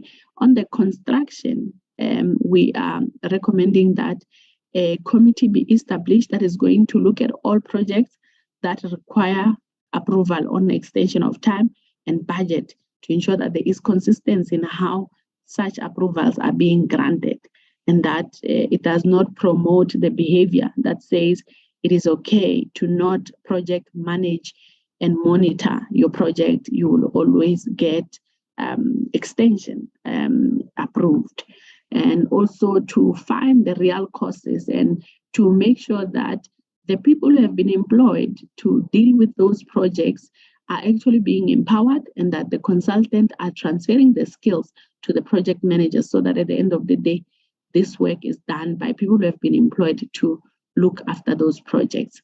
When it comes to the leases, the one big recommendation we are making is that perhaps all the leases or the top 10 leases that we flagged there should be referred to SIU for investigation. And another recommendation that we think is very critical that we would like to see in this space is that whoever continues to make overpayments in the system, they should be charged. There should be decisive consequence management to address those things. And also, when it comes to month-to-month contracts and how the solutions are being done to resolve those, the renegotiation should be guided by the road report, which suggests the average prices per square meter that should be charged for these private leases. However, we are encouraging that perhaps the properties that are not maintained should be prioritized so that the entity can do away with private leases. So that brings me to the end of my presentation, Chairperson. Thank you for being patient and for allowing me sufficient time to go through the message with the hope to empower you and the members in your responsibility, in your oversight role. I'm going to stop sharing so that I can see if there's questions and comments. Thank you. Thank you, Tinswalo. I will now invite members to raise comments and questions. But before I point to members, I will start with this one. Honorable Siwisa had to leave the meeting as she has a consultation with the doctor. So she left me her message, her comments. I want to start with those comments so that I don't forget them. If you can note, Tinswalo, the first one is, who are the board members of the parliamentary villages? If they are the same, why have they not been changed? What intervention is going to be made? That is number one. Number two, how is the department going to assist PMTE and IDT when it comes to recovery plan? Number three, DPWI and IDT errors were identified by AG but not attended to, and there is inadequate consequence management. Number four, what does the department plan on ensuring that consequence management takes place? Those are from Honorable Siwisa. I then invite members to raise their concerns and questions in this order. Honorable Krayamare, you will be number one. Honorable Hicklin, number two. Honorable Van Staden, and number three. Honorable Van Skalvik, number four. In that order, members. Thank you very much, Chair, and thank you very much to the Auditor General for the presentation. Chair, I hope you're feeling okay and that your throat holds up for the balance of the session. So I know what it feels like. I think it's important to realize that what we're getting here is the feedback from the Auditor General and not from the department itself. So it's not gonna help to be asking the Auditor General specific questions that relate to how the department needs to rectify things. But I think just as a general question, there is repeated failure to comply by the department and by the various entities. In other words, there are things that are identified every single year. The immovable asset registers every year. The leases are an issue every year. The construction management side is an issue every year. The IDT's failure to comply with legal requirements. So my understanding is that the Auditor General's office has been empowered to take remedial action or to take some action against serial defaulters in terms of what is required of them in terms of statutory obligations. And I think one of my concerns was the level of non-compliance. I can't remember now which slide it was on. I did have it written down somewhere. The level of non-compliance with legal requirements is for me deeply concerning. There was that one slide, I think CBE was the only one that didn't have any issues with compliance. So what can be done? Oh yeah, it was on one of the early slides. What can be done in terms of ensuring more compliance from the department side and its entities? Again, the credibility of work opportunities was a red flag for me. The fact that there is any credibility in terms of what the department is reporting is always of concern. And then, on your one slide, on slide 7, you talk about the good news. There's no unauthorized expenditure, that less than 10% of debts were written off, that DPWI paid its suppliers in 30 days, but the DPWI has 261.2 million rand of cumulative unauthorized expenditure. So although there wasn't any in this financial year, it's still, as you raised and highlighted, that's a huge issue, and the failure to deal with that is deeply concerning. I'm also concerned that there are issues that you raised where there was no reporting. I know it was one on Pmte. Oh, it was on slide 8, where the IDT had 2.2 million rand on goods and services. Slide 9, sorry. And the Pmte had 242 million rand, and I think that was, they hadn't actually at that stage, at the stage of doing this, they hadn't revealed what that expenditure was on. Is there any likelihood that any of that could fall within the unauthorized expenditure and then change that outcome in terms of the audit? Leases versus maintenance and unscheduled versus scheduled maintenance are two of the biggest issues that we keep raising as a committee, and it has to be addressed at some point. Also, on slide 16, you raised the issue about key personnel not being properly skilled in terms of the reporting that. I cannot understand how at this stage in this department's evolution, we still do not have staff that are not properly skilled and capacitated to do the work that is required on behalf of the department. Surely you've identified what is required, and then you're appointing staff or upskilling them so that they're capable of doing the job. So that seems to be just it almost feels like it's an excuse for non-compliance. Well, we just don't have the personnel. And if you look at the financials of the department, there is underspend on compensation of employees in every single program.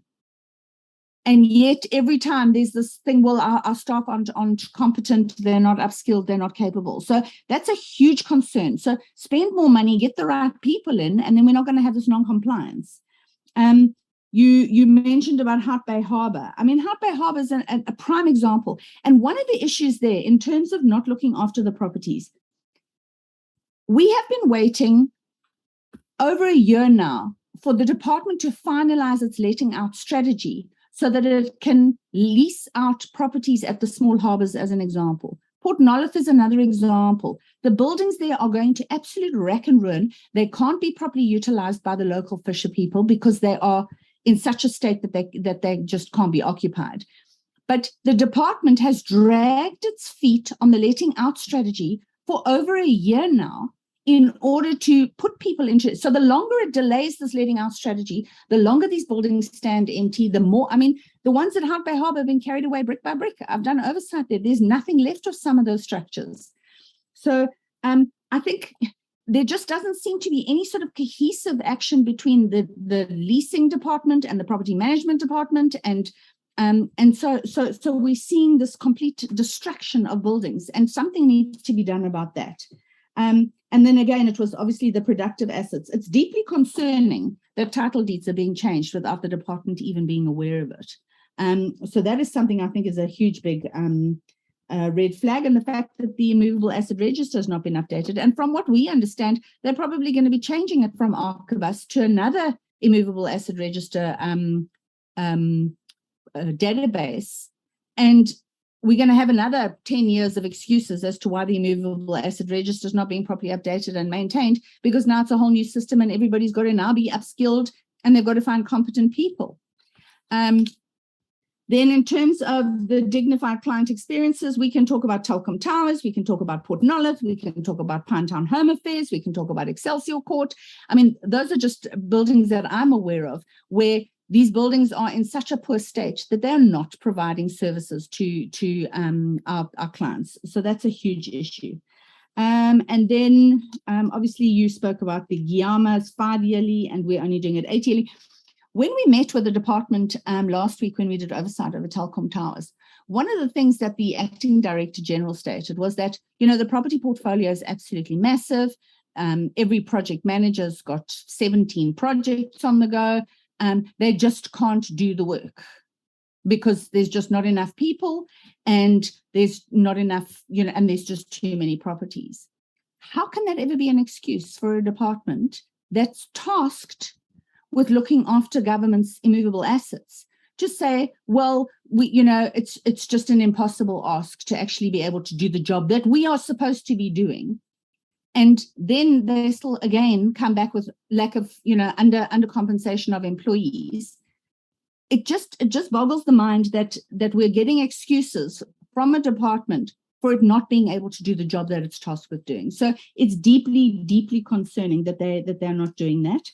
No maintenance plans, and we've got CAMPs and UAMPs, and we keep getting reports on those. They only have to do one a year. So again, the APP is certainly not testing the limits of the department. And I think you raised that again in some of your slides where you said, for example, they had to do 200 conditional assessments.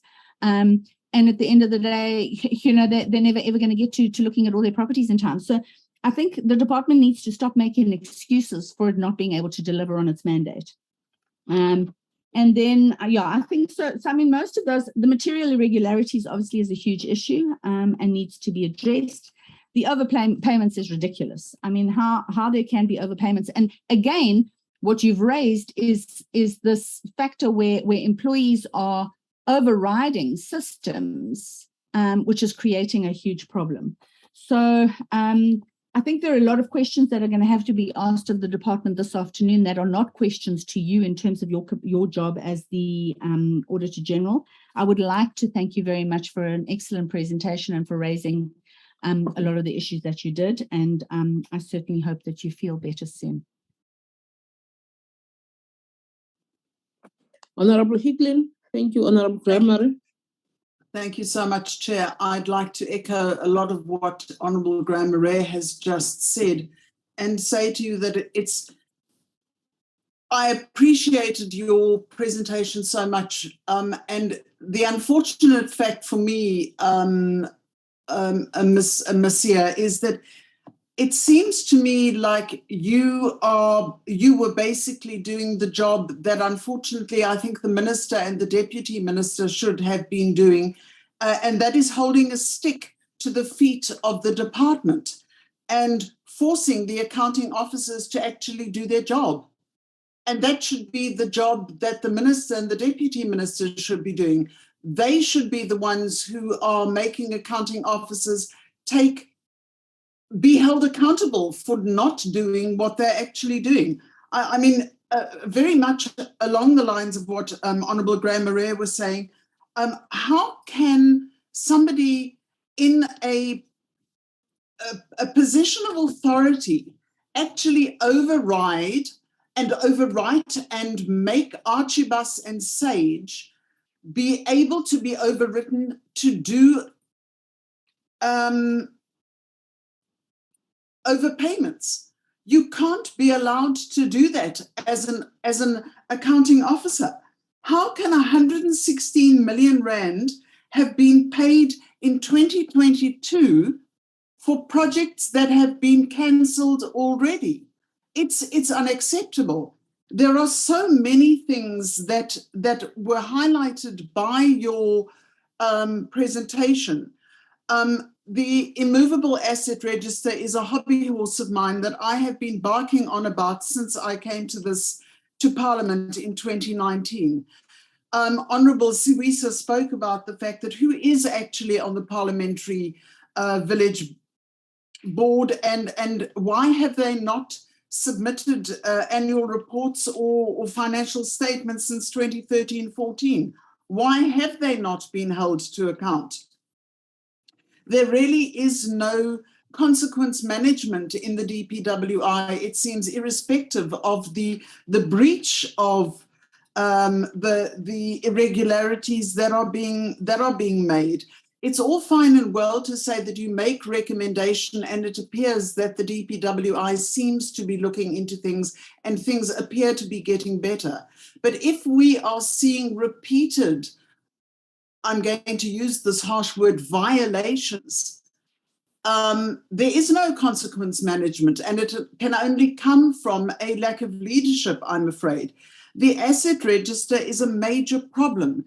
The lack of skilled personnel within DPWI and the various councils within DPWI who report to DPWI are major issues that will continue to bug the DPWI as a department until it's addressed. Again, as Honourable Graham Marais has said, unless you have skilled personnel, you cannot expect a department to continue to thrive and continue to meet its obligations if you don't have the correct people involved. We constantly see underspending in the department in terms of its personnel, and yet we never have enough personnel involved. I'm going to be speaking about the Engineering Council and the property valuers profession. And the property valuers seem to be working at an amazing pace, and yet they are losing personnel. That there are people who are being retired or who are retiring.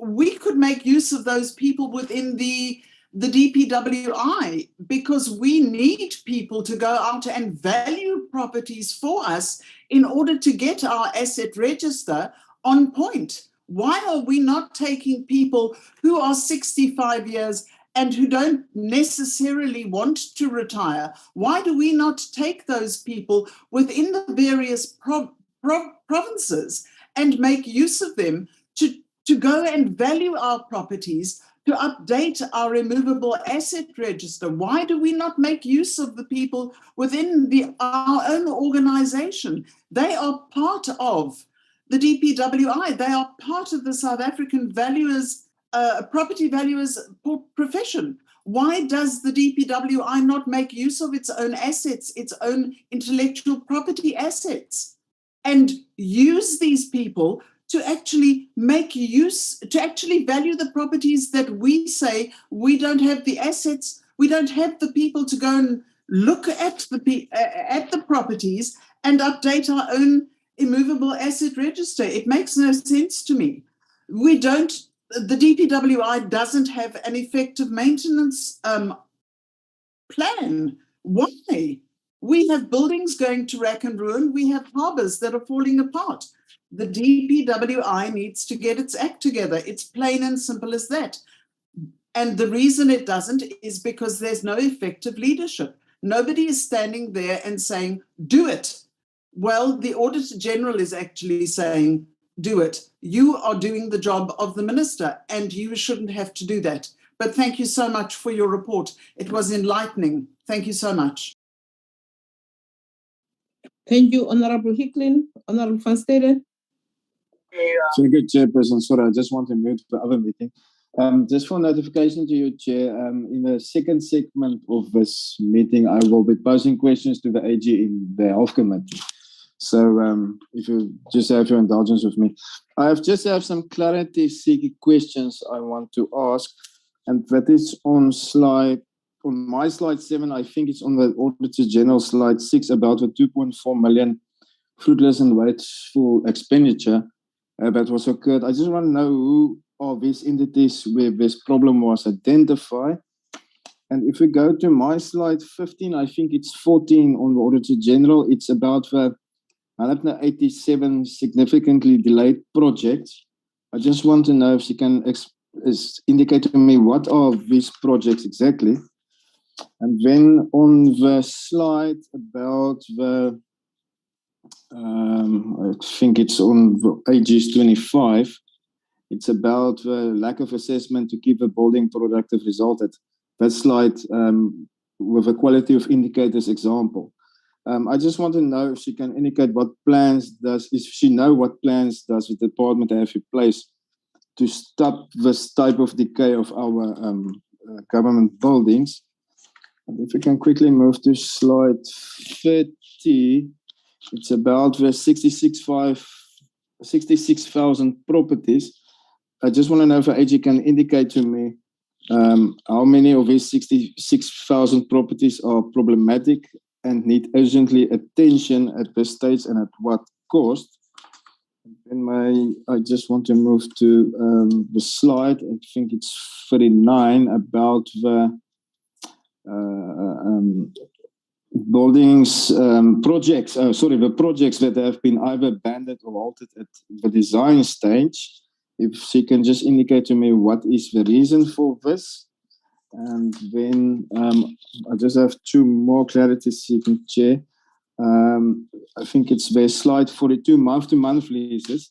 I just want to know what if she can indicate to us what happens to the buildings that are now empty, if I have received a report from the department on that, and are new leases in place, and if not, why not? So if the department has a report to them, I just want to know about it. My last clarity seeking question, Chairperson, that the landlord was overpaid an amount of 26,000, that is the overpayments on the Pmte. I just want to know if the department indicated to the AG what the reason was for this. Thank you very much, Chairperson. Thank you, Honorable Van Staden. Honorable members, I also want to correct what I said earlier on. I had received an apology for Honorable Van Staden, but Honorable Van Staden is in the meeting. So can that be corrected when the minutes are captured? That Honorable Van Staden is in the meeting. In fact, he was in even when we started. So apology for that, Honorable Van Staden. We have been receiving apologies from you all along. Maybe that was because of that.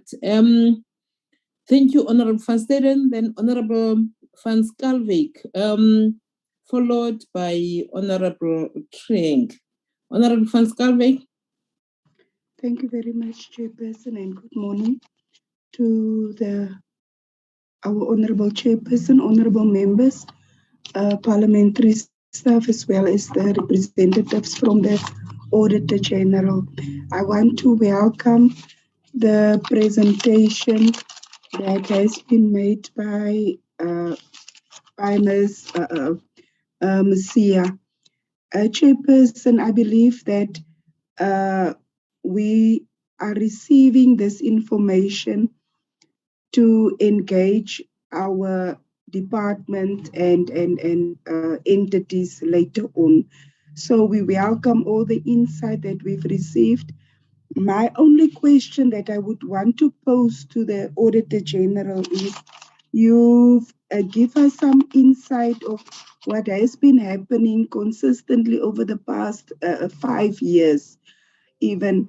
And we know that there's been recommendations being made, and by then you didn't have any powers to enforce recommendations or having real teeth, but you've been given a special mandate through the Public Audit Act. And I just need to know, what have you done in terms of recommendations that has been made, or challenges that you've faced, or even mismanagement and all the other things that you found which are not necessarily in line with legislation and which you saw as red flags in terms of instituting the PAA, the amendments to that in order to assist the members in their oversight function, because it doesn't help, Chairperson. We've been raising all these issues, and it's like a broken record over a number of years. And some of the things are just deteriorating, like the irregular expenditures and all those things. So we really need assistance in terms of the institution of the amendments of the PAA from the Auditor General side. Thank you very much, Chairperson. I'll pause there. Thank you, Honorable Van Schalkwyk. Honorable Tring. Thank you. Thank you, Chair. Chair, I think firstly, just appreciation for all of for the presentation from the Auditor General's office. We certainly appreciate the work that they do, and particularly when it comes to holding the accounting officers and the different officials to account. But maybe just 3 comments, questions from myself. First, with regards to slide 10. The irregular expenditure with Pmte and IDT. of 133.5 million and 10.6 million, respectively. The question with regards to this irregular expenditure, as well as the material irregularities, what are the consequence management recommendations that the Auditor General has put in place, particularly with regards to the new legislative powers that the Auditor General has, the new teeth that the Auditor General has in terms of holding your accounting officers, where there have been contraventions of your financial management acts. How many of the accounting officers who have a fiduciary responsibility and where they have failed have been held to task by the Auditor General? And I think, like my colleagues, Chair, secondly, I just want to share concern about the failure to have a proactive maintenance program in place. You know, noting that Public Works is one of the largest property portfolio holders in the country, and some just 5% of the properties, in terms of the targets that are being set within a particular framework, only 5% of our properties are being properly maintained. Targets are way below what should be done in order for there to be effective maintenance. So has the Auditor General also made any recommendations to turn this around? Because if this is not turned around, we're going to continue to see buildings being neglected, derelict buildings, crumbling infrastructure, and this will lie squarely at the feet of the department. And then finally, I think it is concerning as well that with the high unemployment rate that we have, the AG office has actually found that work opportunities created, and this has also been a bugbear with many of the colleagues on this particular committee, that we want to see work opportunities being translated into given those work opportunities, being upskilled, and then finally being gainfully employed. And it appears as if all of these work opportunities that are so-called being created are just ticking of the box exercises, which, because they are not leading to employment and gainful employment. So, Chair, I think those are just perhaps questions, comments from myself. And again, thank you for the presentation. Thank you, Honorable Tring. Let me also add my voice to Auditor General in appreciating a clear report that you have presented to us and highlighting some of the issues that also as portfolio committee members have seen in the reports that we have received from them, from the department, and we are happy that some of those things that we have seen as red flags, they are clearly indicated in your report. Just two also questions from me. In fact, they're more or less comments. The issue of the month-to-month leases, I think we dealt with this. You picked up in the last report that we got. We also dealt with it. In fact, we saw some very abnormal things and we raised it. I'm happy that you are also raising it even at this time. As much as the department has tried to deal with it, the fact that the department is still charged the rate of a month-to-month when now it's no longer month-to-month, it raises flags. I think we're going to hammer on this, that your recommendations that says they must, an SIU investigation must be done on that one. I think it really has to be done. But my point is on this one, on the recommendations. We have Bait Bridge, we have these issues of the rentals, all these issues that you have seen that there are, is it irregular or whatever expenditure. But I want to check from you, having seen the reports from the department, because I think we also, as the members and as public rep, we have a responsibility to ensure that public funds are saved in all this. We know the officials that were pointed to by the SIU on the Beit Bridge.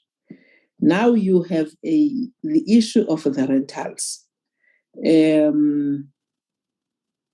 And we have indicated the top 10 companies that are lessors. And then what I want to check is that from your reports that you have seen,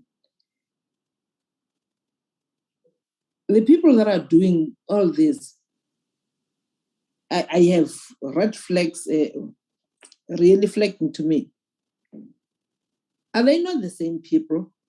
I'm not asking the department. I'm asking you. I'm not saying, please disclose the names of those officials. But I'm just asking, are these not the same people that are dealing with the leases that were found to have done things wrongly on the Beit Bridge, that have been seen maybe on the issue of month to month, and all these things? I'm just asking.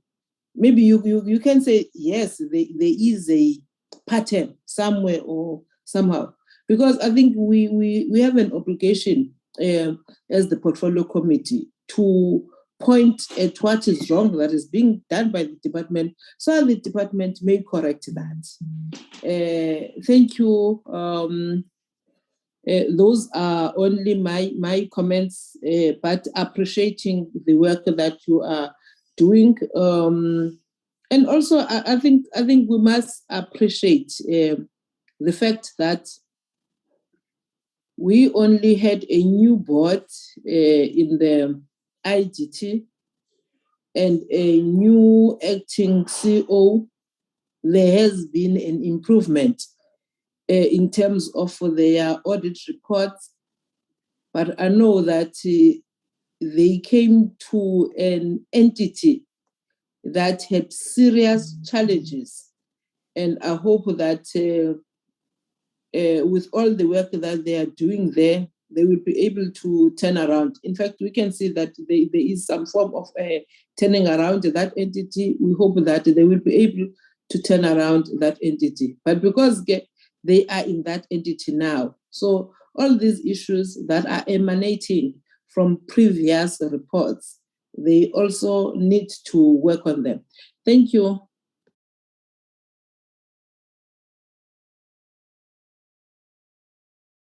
Thank you so much, Chairperson.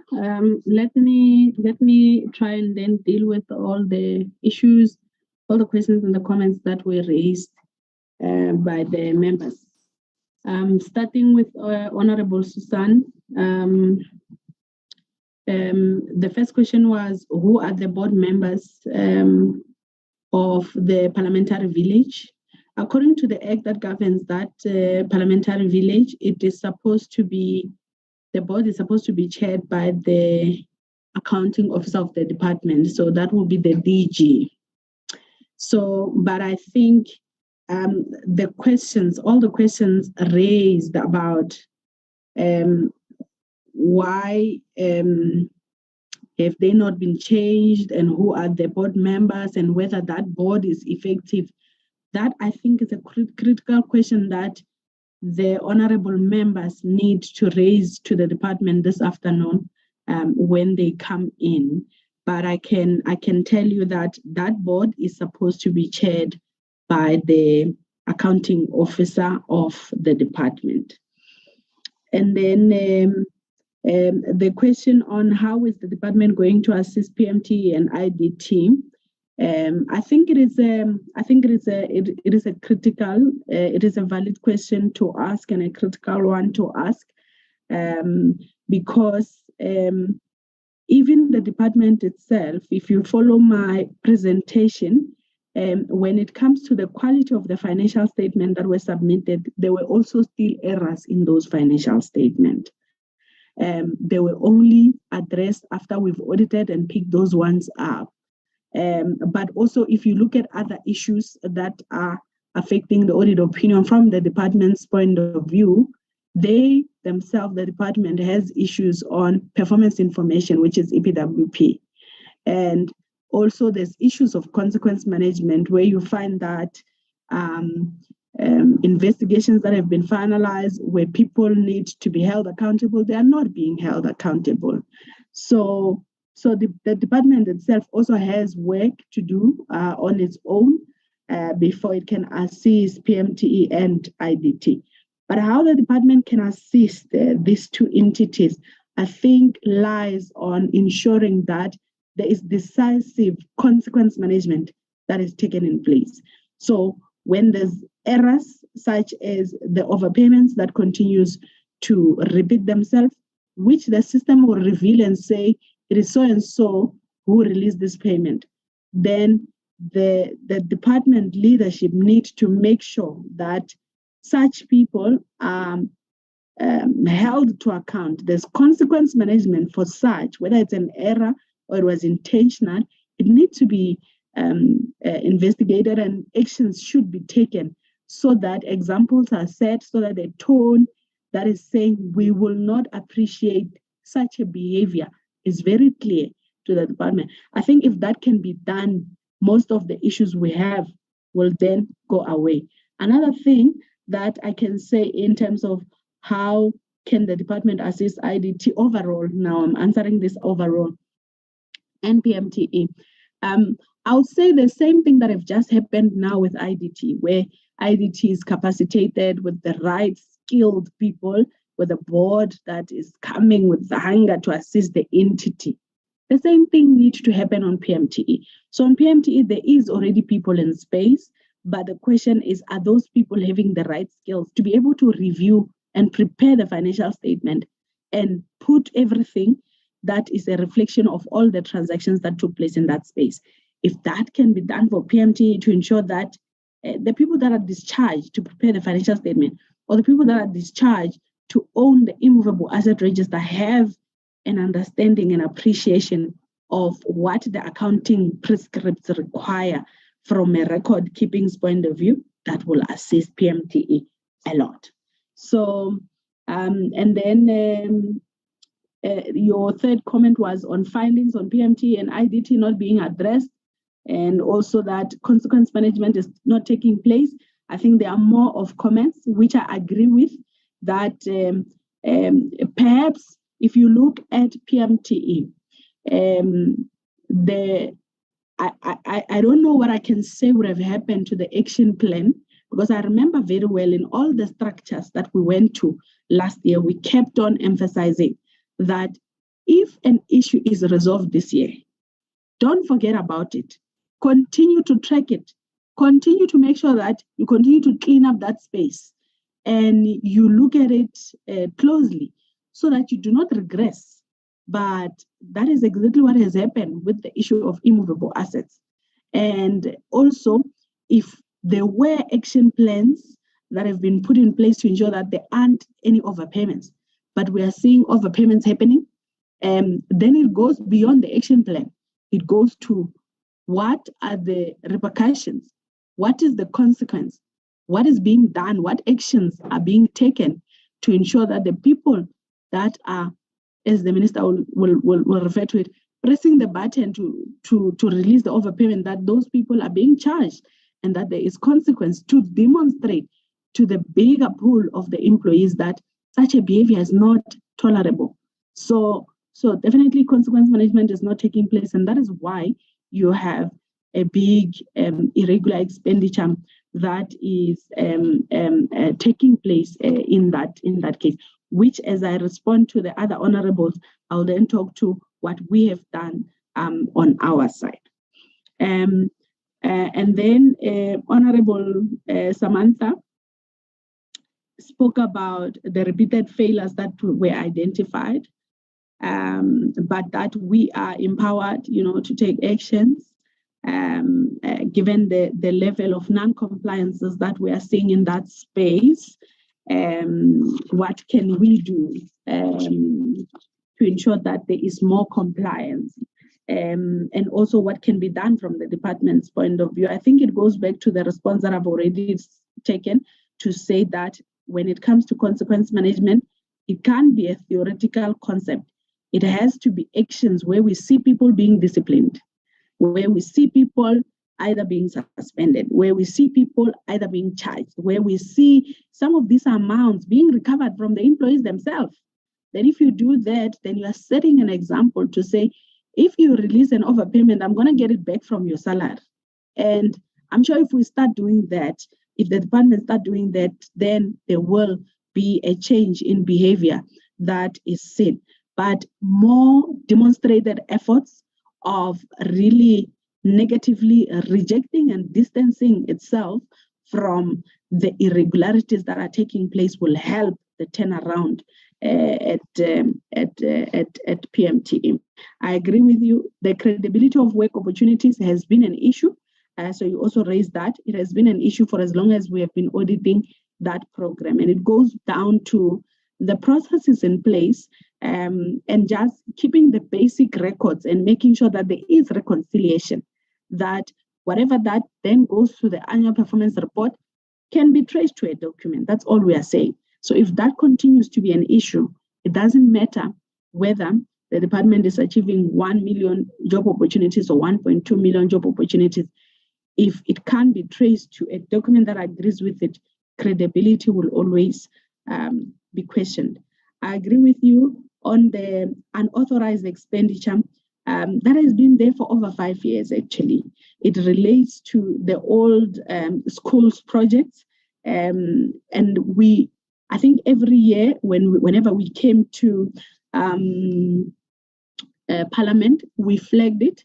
We might not have flagged it this year, but your understanding, Honorable Samantha, is correct, that there is still that 262 million unauthorized expenditure relating to the department, which has still not been dealt with. So it's either it needs to be written off or it needs to be condoned through the processes, through National Treasury and Parliament, but that still has not happened. So the question this afternoon that should be posed to the department is, why is it taking so long? We keep on talking about the same thing year in, year out, but that is still not being addressed. In the same way that the big balance on irregular expenditure was not dealt with. But I will talk to what we have done from the TIF's point of view. And then the issues related to leases and unscheduled maintenance, I think you were just echoing your comments to agree with the insights that we've shared in that space. And also the key personnel that do not have the right skills.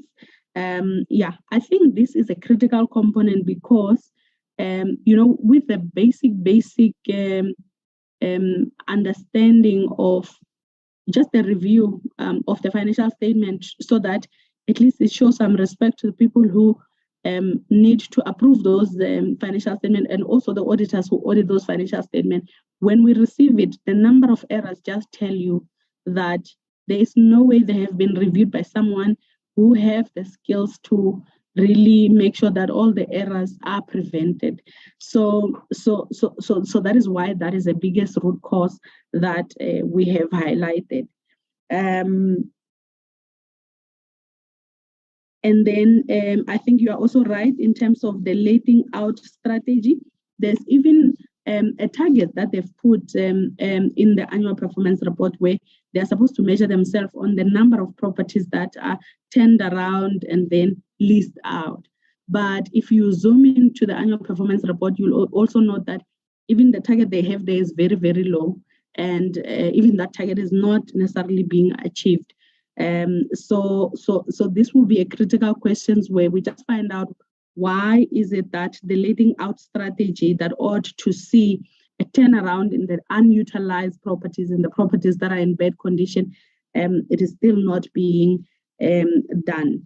And I agree with you. You were just agreeing with us here in relation to the title deeds that are being changed. which management also acknowledged by disclosing it in one of the notes in the financial statement to say there were some changes happening in the title deed. But these are immovable assets that belong to the state. So it is very worrying that, the ownership will just change without anyone in the department knowing about such. So it says much about the status of the productive asset that the department wants to see itself having. And then another comment was in relation to the system, where you said with regards to immovable asset that they are going to change to another system. So I want to emphasize here and just to empower the members with what the critical matter of this immovable asset is, and also from your questioning's point of view. So regardless of what system is being used, it is a principle, an accounting principle, that you cannot do away with records that have already been audited and okayed without keeping any track of what you are deleting. So it's not even, even if it was in a manual process, I think what has happened is just removing things that were audited and were found to be okay without keeping track. So that did not go well at all. It's not supposed to be done. It is not in line with accounting principles. If there is a subsequent event that happened after audits, after the financial statement have been tabled, needs to follow a process where even Parliament is notified to say there's this big thing that has come to our attention, which we didn't know. So one cannot just go and erase from whichever pot that will be used to account for these things. So I'm supporting you to say, just be careful that it is not reduced to a system issue. It is a principal issue from an accounting point of view to say, once financial statements are audited and they're fine to be okay, if there is new evidence that is saying there are changes that needs to be made, it needs to follow a process. And you need to keep track of what you are changing so that you can say we moved from 1 rand to 5 rand. The difference that we've changed is 4 rand, and for this reason. And that was not in place. And then, so the remarks that with regards to maintenance, looking at a portfolio of 66,000, there isn't enough people to do the work. That is why these are being done after every 8 years. And if these remarks are also given in relation to all the other projects, because I had making remarks about all the projects that need to be overseen, to say there isn't enough. But PMTE also have implementing agencies that are appointed, that are being paid, that are supposed to take responsibility in monitoring all these projects. And even that has problems. So we still have problems. So we have people who have been appointed. There is a whole unit. Also from a maintenance point of view, there is a whole unit that is responsible for maintaining properties and refurbishing properties. So I think the department just needs to have a plan that put the number down of the properties that are not being maintained, and then scroll down to say, what is it that we're going to do to turn around the situation? Because if the response is that we have so many properties, so it means there is no plan whatsoever. It's confirming what the Auditor General is saying, to say, then the recommendation is that there should be a plan that starts from, as a point of departure, these are the number of properties that are dilapidated, but they continue to belong to us and will continue to pay tax and rates. How much is it going to take us to change them to meet the needs of the user departments? So that is not in place, and it needs to be in place. And management should be held to account by the portfolio committee to ensure that there is such a plan, which is clearly stating how the unoccupied properties will be turned around. And then the last remarks was on the overpayment employees. So I think I've already touched on this one from a consequence management. Without saying we'll discipline the person, take the person through DC, I think the best thing that can happen here is take the money back from the salary of the person who overpaid. Let's see if they'll continue to overpay. That is a demonstration of what consequence management that we're talking about is. And then moving to Honorable Hickley, I acknowledge your comments as well, the positive comments that you've shared. And then you are asking, how is it allowed that people just override the system like that and make overpayments?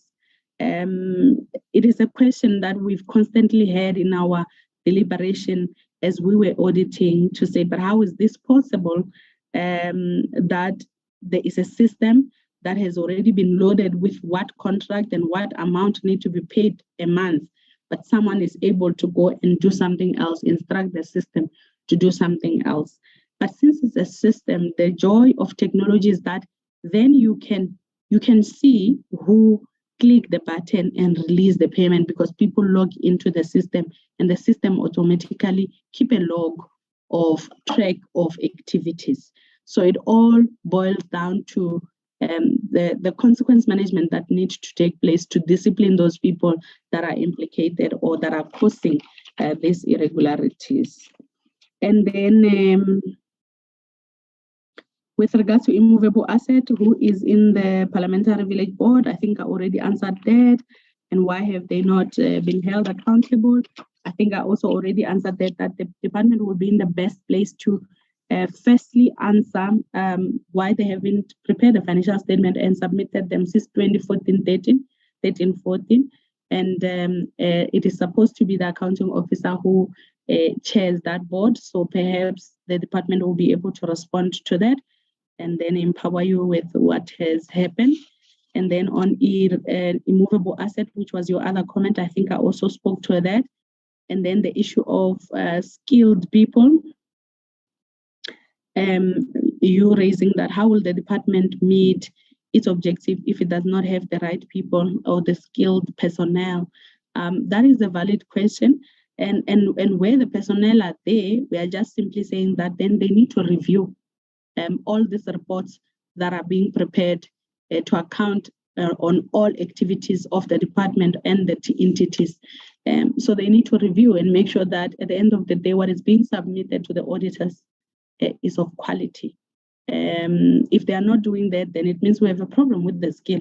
Then they need to be trained so that they know how to review, and hopefully the material issues that we identify through the audit perhaps will then go down. And then you ask a very valid question on the making use of the intellectual property valuers that are already sitting in the portfolio of public works.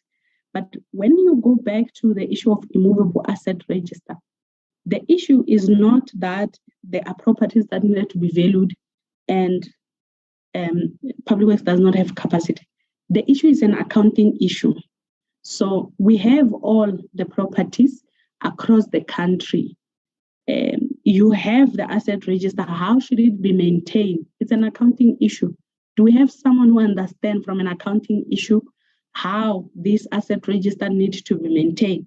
And once the values that they took time since 2013 to get them right, to say these are the values attached to the properties, once those are accepted by the auditors, how should those values then be treated going forward from an accounting point of view? So it is more an accounting issue and a record-keeping issue.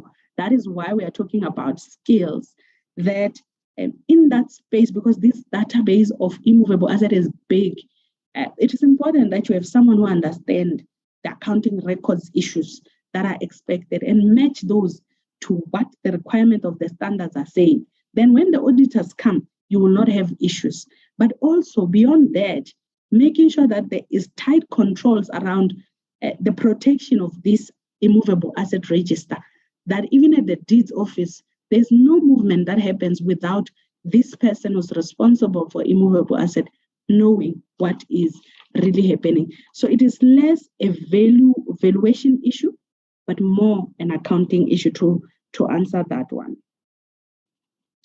And then on the maintenance plan, yeah, I think you should raise the question about AG doing the work of the minister and the deputy minister. Maybe they will reflect and share with you. But I do see the responsiveness from the minister as well in the many issues that we have raised. But it doesn't mean that the entity is where it's supposed to be. So everyone in the department, including senior management, need to be held accountable and make sure that the actions that are put in place are actually being implemented. And then Honorable Fan stated on slide 6, you ask a question of clarity on who is involved in that fruitless and wasteful expenditure of 2.4 million. It is IDT and Pmte, the main culprit on that. They are the ones that have incurred irregular expenditure. It is mainly related to infrastructure projects, where there are losses that are being incurred, either because there's delays or there's substitute of contractors, or there's interest that is being charged because of some delays in how the projects are being managed. So it relates to those two audits. And then on the significantly delayed projects, so in the slide, we do put the breakdown of each auditee in the sector of the number of significantly delayed projects. So you will see that it cut across everywhere, including Pmte. But if there is a detailed analysis that is required from there, I think even the department will be able to provide that to you on the significantly delayed project. And then on slide 25, let me just quickly check slide 25. Where you ask a question of what needs to be done to stop this. Okay, so I see.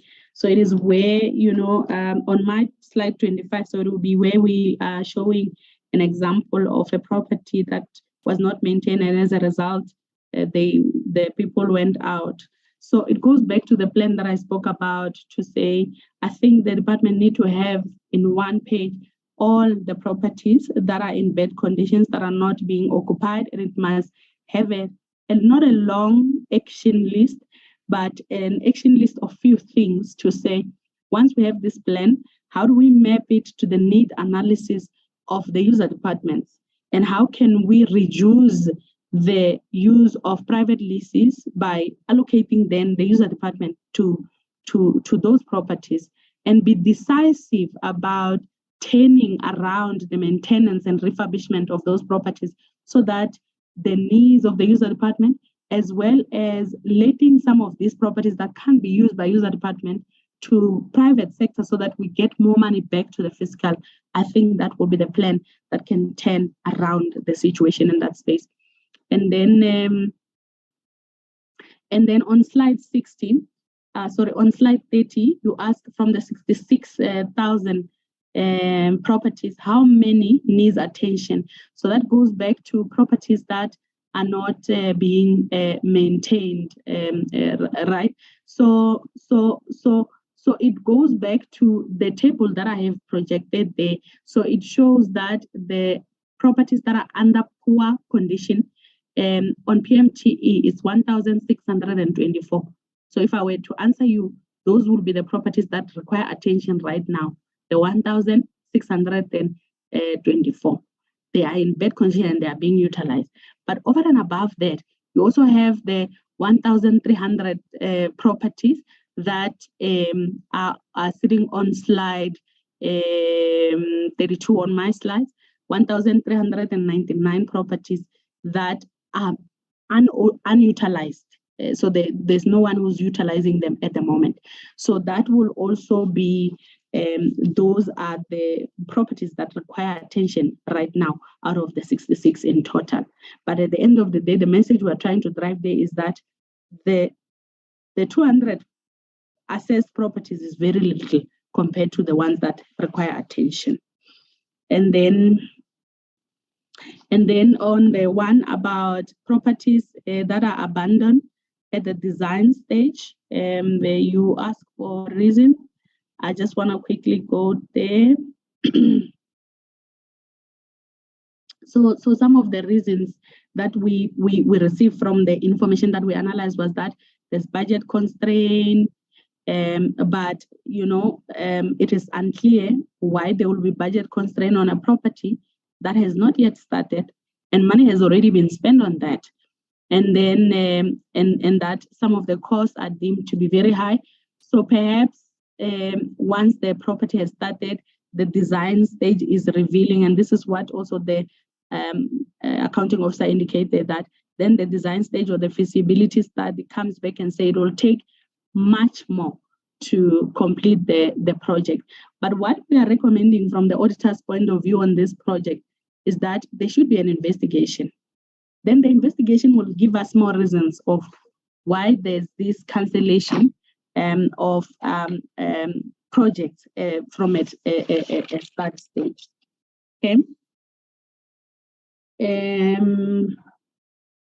Okay. I hope I have answered everything on those ones. And then moving to Honorable Frans Calvé, you asked a question that I expected to say, you've shared these insights with us, but now you have powers. What have you done? So just to give you a snapshot of what we've done. On a nutshell, if you look at the message that we've shared with you, it talks about the planning loopholes that we identify from the planning stage, which is looking at things that are included or things that are not included. It revealed a lot of problems around how projects are being maintained. It revealed a lot of problems on how maintenance is being neglected. And then lastly, it revealed a lot of loopholes on mismanagement of leases. Starting with the leases, we've raised so far 2 material irregularities in that space, because we believe that we don't need to raise 100 material irregularities really to set a culture that says these things are wrong and they should not be repeated. And we're hoping that with those, we'll see the culture changing. But we're not seeing the culture changing. And we still have other material irregularities that we are working on, which we'll issue. But we are looking for something that will be more impactful. So because what we are seeing is that when we raise these material irregularities per lease, there are actions that are being taken per landlord, but the culture does not change because the same is happening everywhere. So we'll also need your assistance in that. Because if we've raised a material irregularity and we are showing you that this is the material irregularity, this is the financial loss, these are the actions. You need to also look at those in the slide and say, and then go and hold management to account to say, why is the culture not changing? There's material irregularities that have been raised in this space, but it does not seem like the culture is changing. Why? So because if I go back to the slide I started with that said, for culture shift in public sector, it's going to take all of us. That is what has happened. But also to demonstrate to you that we are doing something with our culture. When it comes to project management, the 2 material irregularities that we raised on Bait Bridge, they were on project management. The other one that we raised on Magistrate Court, which was a significantly delayed project, where a project, there were extension of times, and the project ended up, the department ended up spending more than what they were supposed to spend. That is an example of what we have done on the project management. The one on lookup, where the assets, key assets that were meant to finalize that infrastructure project as well, the refurbishment, where we found that the assets were not safeguarded. We issued a material irregularity also on that. So those are on, so that is 4 on project management, which is what we are raising. So what are we saying? So we are saying these insights that we are sharing, if they continue not to be addressed, we will have these material irregularities. And should the accounting officer fail to address the actions to deal with these material irregularities, then we will go to the certification of debt. But what we ought desiring to achieve with this material irregularities, Honorable Scanbeck, is that we want to see the behavior in the department and all its entities changing like it has done on public works. So all these areas that have come to share insights on you, there's already material irregularities featuring in our message. And we are hoping by sharing those messages that all these issues don't get to a point where they are all material irregularities, which a certificate of debt need to come from the accounting officer if nothing is being done. So, and we haven't shared a certificate of debt with the accounting officer. Why? Because on the few material irregularities that we've identified, he has taken actions, he has disciplined people, some people have been suspended, money is being collected. But we are saying that we want to aim for a changed behavior where there is impact, where there is proactiveness, where we don't have to wait for Auditor General to come and identify these issues, and hence the tone of these insights being shared. And then hopefully, Honorable, second last one, so that is Honorable thing. On slide 10, you ask about irregular expenditure. What does that relate to? So this one, it relates to IDT and Pmte, and then you're asking what consequence management are we recommending? So when there's irregular expenditure, what we recommend is that an investigation be done so that the instances that resulted in that irregular expenditure can be understood, and also so that we can know who's the culprit, meaning who's the person who caused the irregular expenditure. And then that will empower the accounting officer to know how to deal with those people who caused the irregular expenditure. And then also if there's money that needs to be recovered, so that the accounting officer can be proactive and recover the money before we raise it as a material irregularity. So this is the one area, as you would have seen, like it's sitting in the range of 2 billion, where consequence management is really low. It's very slow.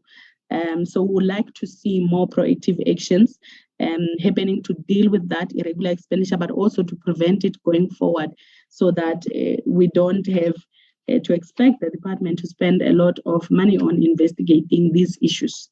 So our recommendation will firstly be proactive to prevent any instances of irregular expenditure from happening.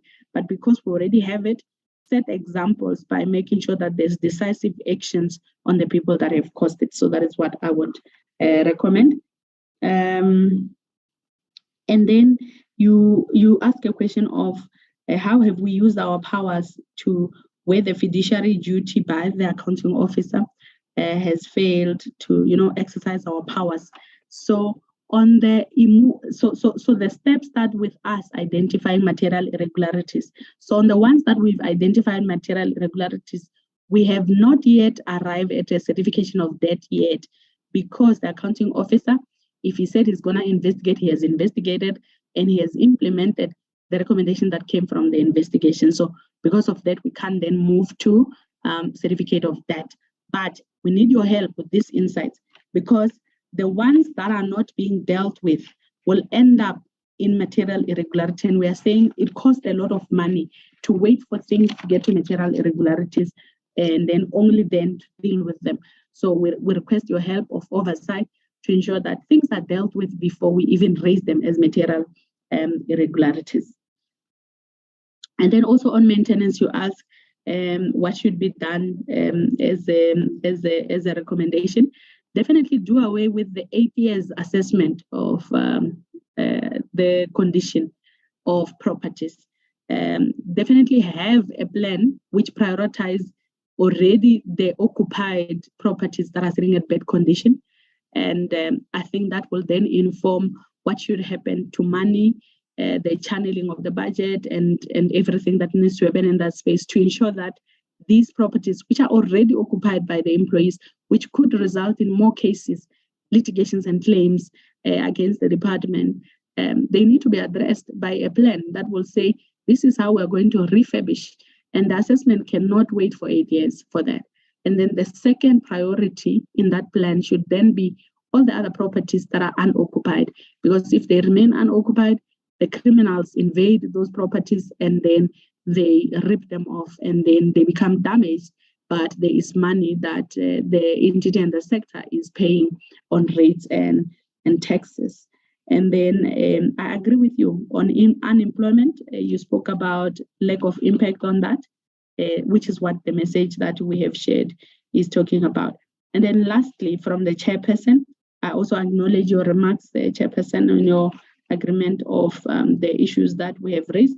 And then the link that you asked, that I confirm my agreement on whether the people that are causing overpayments or the mismanagement of leases, is it not the same issues or people that were implicated on the Bay Bridge?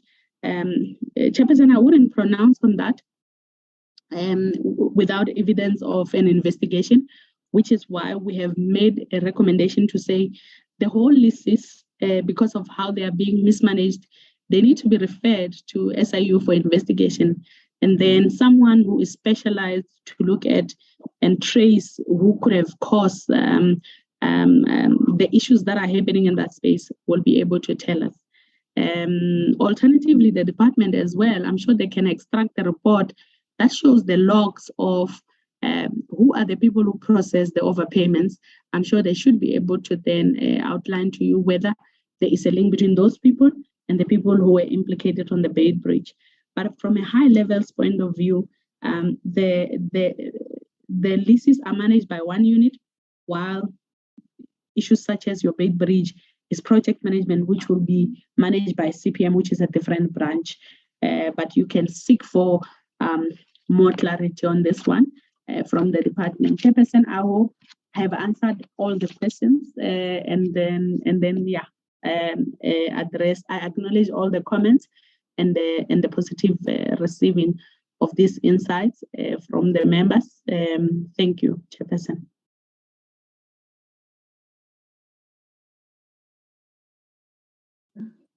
Thank you, Tinswalo. I hope that the hand that is up of Honorable Tring is a legacy hand. It's not a It new is, hand. Chair. My apologies. Okay.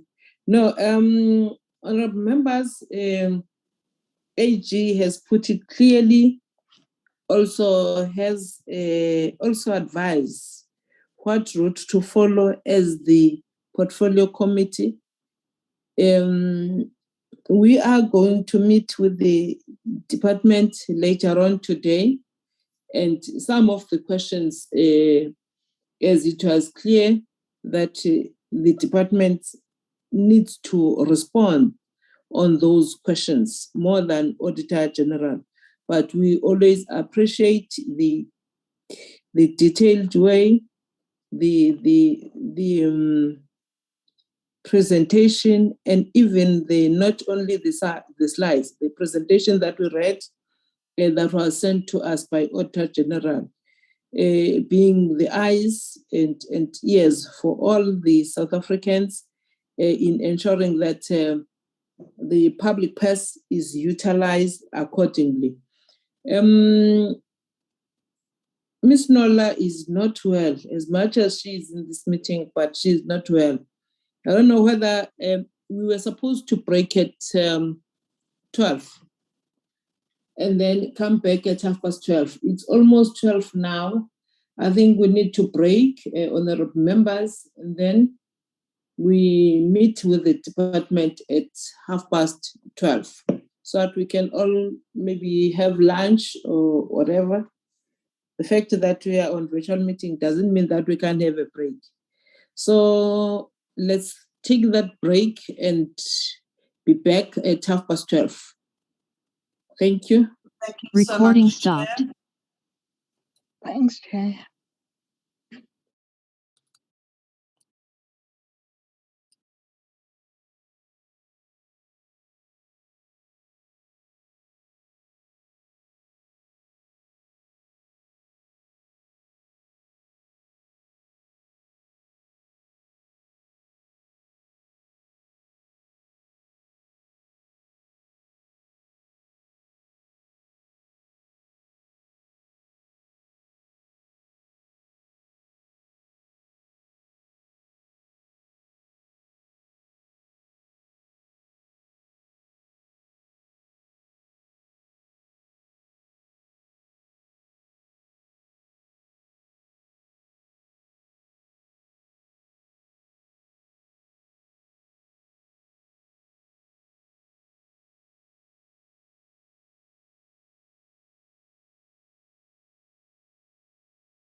the department, Recording in progress. Ms. Martinez.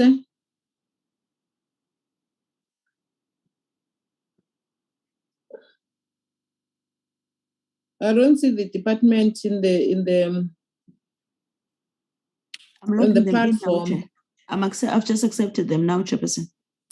Oh, okay. Let's. Oh, okay. I can see about Chris.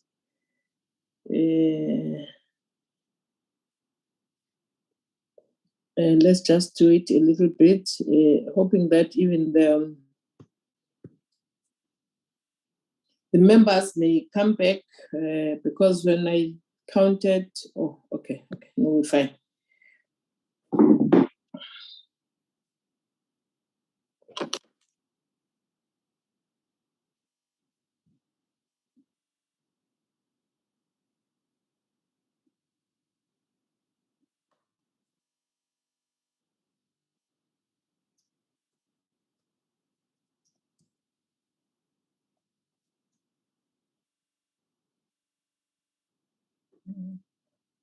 Just opening up my laptop.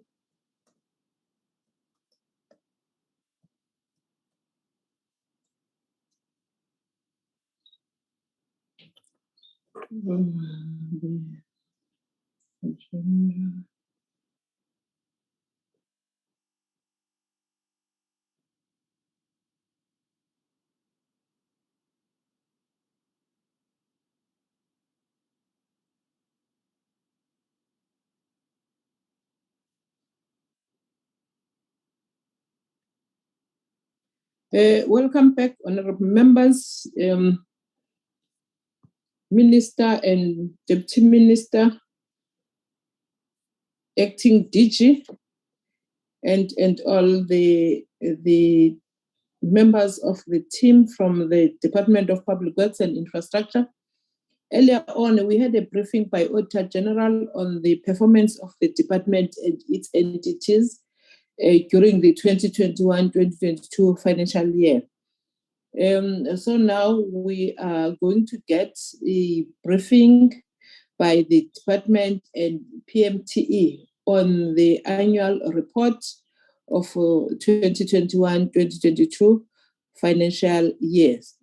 So we invite, I don't see the minister or the DM here, so in their absence, we will then invite Acting DG to be the one who will introduce the report. Acting DG. Okay, in the absence of Acting DG, DDG, who is going to lead the presentation. Chairperson, good afternoon. I presume referring to me. So I take on that mantle of the DDG to lead the presentation in the absence of the Minister, Deputy Minister, and Acting DG, and I do so.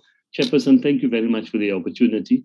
We have the annual report presentation for the year ended March 2022, and we have two sections to the presentation. We have the performance information with respect to targets included in our APP, and then we'll move on to the financial presentation by our CFO.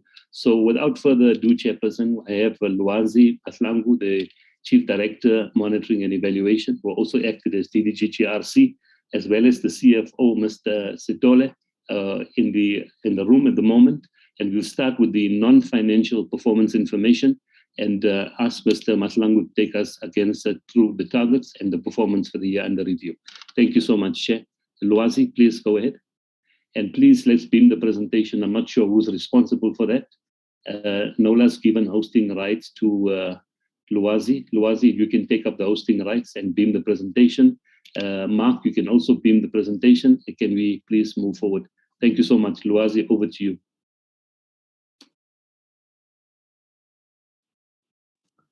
Yes, thank you. Thank you, DDG, and afternoon, Chairperson, members of the committee, and senior management and colleagues. I'm not sure if the presentation is showing, Chair. It is, Lwazi. You may proceed. Thank you. All right. I'm on. Yes, I'm on the contents page. Please do let me if it gets stuck. We're going to be covering 4 sections, Chair and members. The overview of the non-financial, the main vote. Chair. Sorry, Lwazi. It appears to be stuck because we've only got we're still on the first page. Okay, I'll change the format. I'll keep it on this format, but hide the side. Is it big enough? Yes, it's legible. Thank you very much. Thank you. Right. So this is the structure, and then we do the recommendation at the end.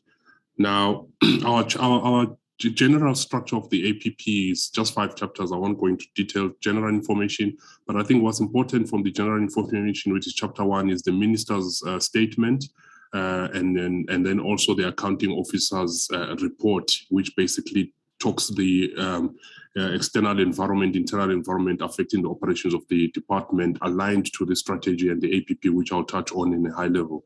Then chapter 2 is performance information, which are the tables at in the body of the presentation, where we also reflect the level of performance in relation to the KPIs of the program. And then chapter 3 is governance issues, where you will also find the statement of the audit committee in relation to the matters that have been in relation to the operations of the department. HR is tables, is human resource, and then financial split into 2, part A and part B, part A being the main vote and part B being the PMTE financials.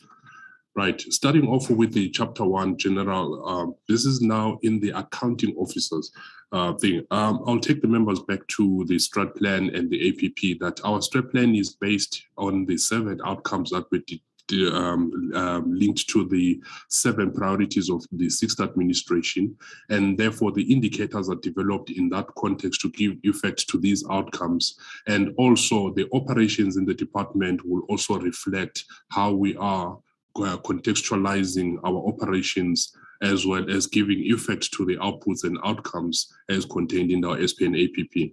What we've done in the year under review is that as part of a resilient, capable, and ethical department, one of the things we also concluded was the skills audit, was to look at, and skills audit was focusing largely on the capable public works, to look at whether we have the necessary skills within the organization to drive the operations of the organization. I think the outcomes of that actually reflected a high rate of experience as well as skills within the organization. But I think there were also issues of structural issues in the organization that despite the experience and skills, there are certain structural issues that needed to be looked into the organization. And I think one of the major issues, which is championed by the Deputy Minister, was also the issues of saying some of the structural issues, to what extent are they reflective of the culture in the organization? And you will see that we also had a change management process, which is still underway in dealing with the issues of culture that contributes also to capability, because you may have the skills, etc. But then if the culture is not in a positive way, that then will affect the organization. And then also in terms of resilient and capable public works is also to look at the ERP project, Enterprise Resource Plan.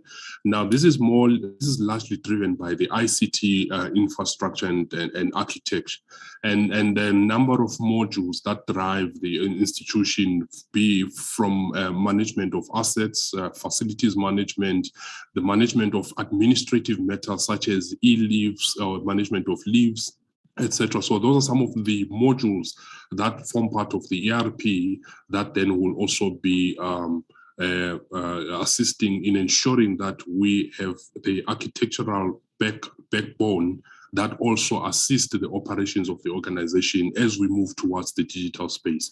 Unfortunately, we have a lot of teething issues here. What we've done so far is that we've concluded the terms of references, and now we're in the process of procurement, and we have also been engaging on this matter with National Treasury, giving support as well as ensuring that we also operate within these parameters of National Treasury as well as the supply chain prescripts. So there's quite a slow uptake on this matter, but I think the configuration as well as the new terms of references, it's starting to show a deliberate move towards digitizing and also automating some of these processes towards efficiency of the operations of the team. That will then talk to resilient as well as capable.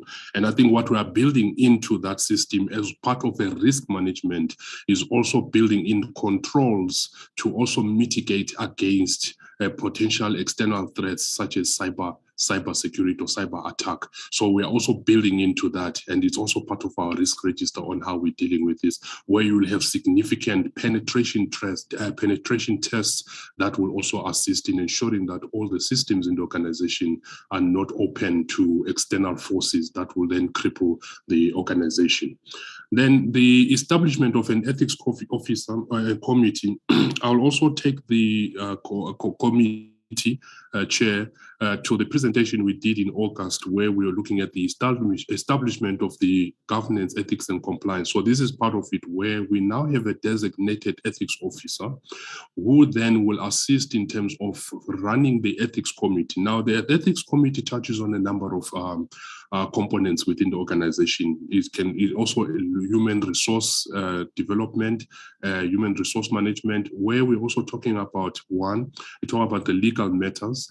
We also talk about labor relations matters. We also talk about security issues. We also talk about remunerative work outside public works, where the ethics officer has to affirm and confirm and advise the organization on the potential conflict of interest of those who are doing business with the state, especially when it is not, especially when it was either disclosed during the financial disclosure or was never disclosed. So it's now an issue that can also look into the ethics aspect of it.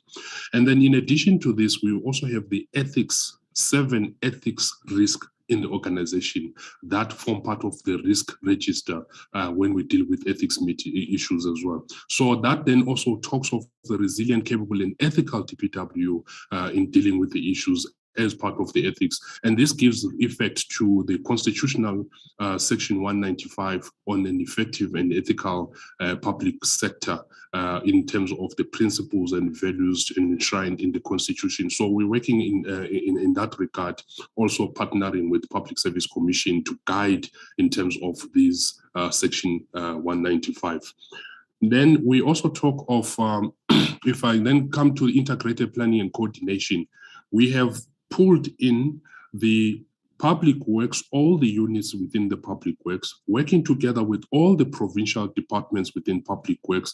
But beyond that, in terms of all the spheres of government, working with COCTA and SALCA in respect to ensuring that in the context of infrastructure as a whole, we also then pulling together towards an understanding and a common view of infrastructure. So we have a 5-year sector plan that was developed, and also the entities assisting and also contributing to this 5-year sector plan. And this also is discussed at the various forums, such as your technical WinMec, which is guided by the accounting office of the department, with the HODs of the provinces, with SALGA and COCTA and the CEOs and the chairpersons of the entities, and then also the MINMEC, which is chaired by the Minister of Public Works, with the MECs and the technical MINMEC members.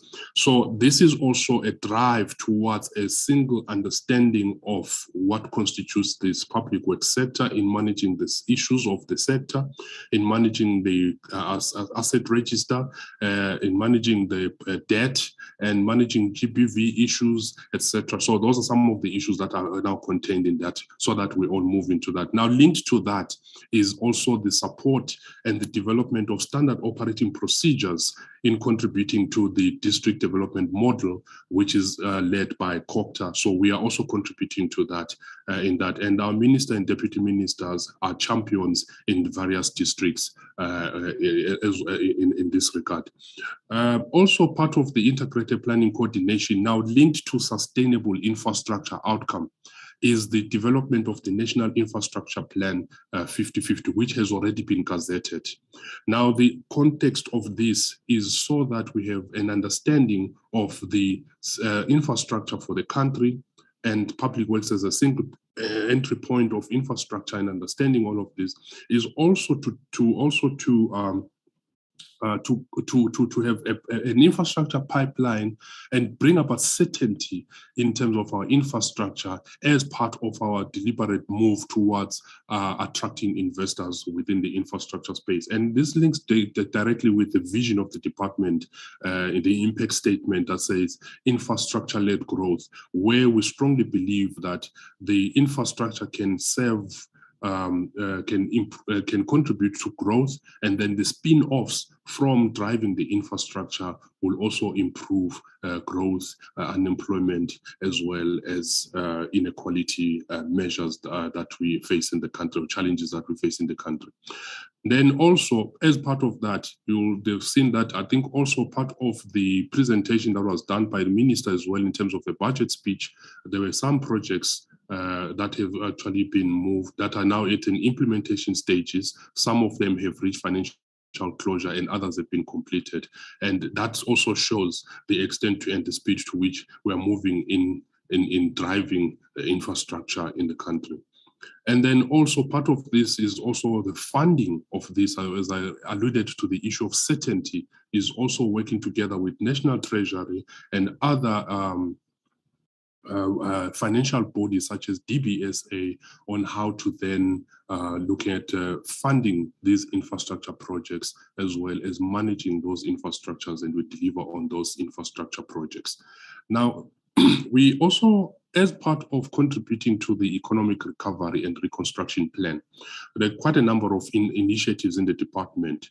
These are also partly talking about the productive assets. How do we use our own assets to also contribute to the recovery of the country? Now, we are working with CIDP, where we have developed a construction recovery plan that then seeks to revive construction, which has been on the downward trend since 2009.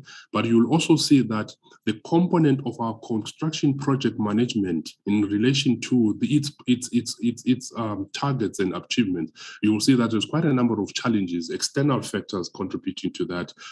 Some which are basically the misinterpretation and the abuse of the interpretation of the 30%, which has also resulted in also the construction mafias as external forces that also are affecting the changes and the operations on the ground with regards to infrastructure or construction per se.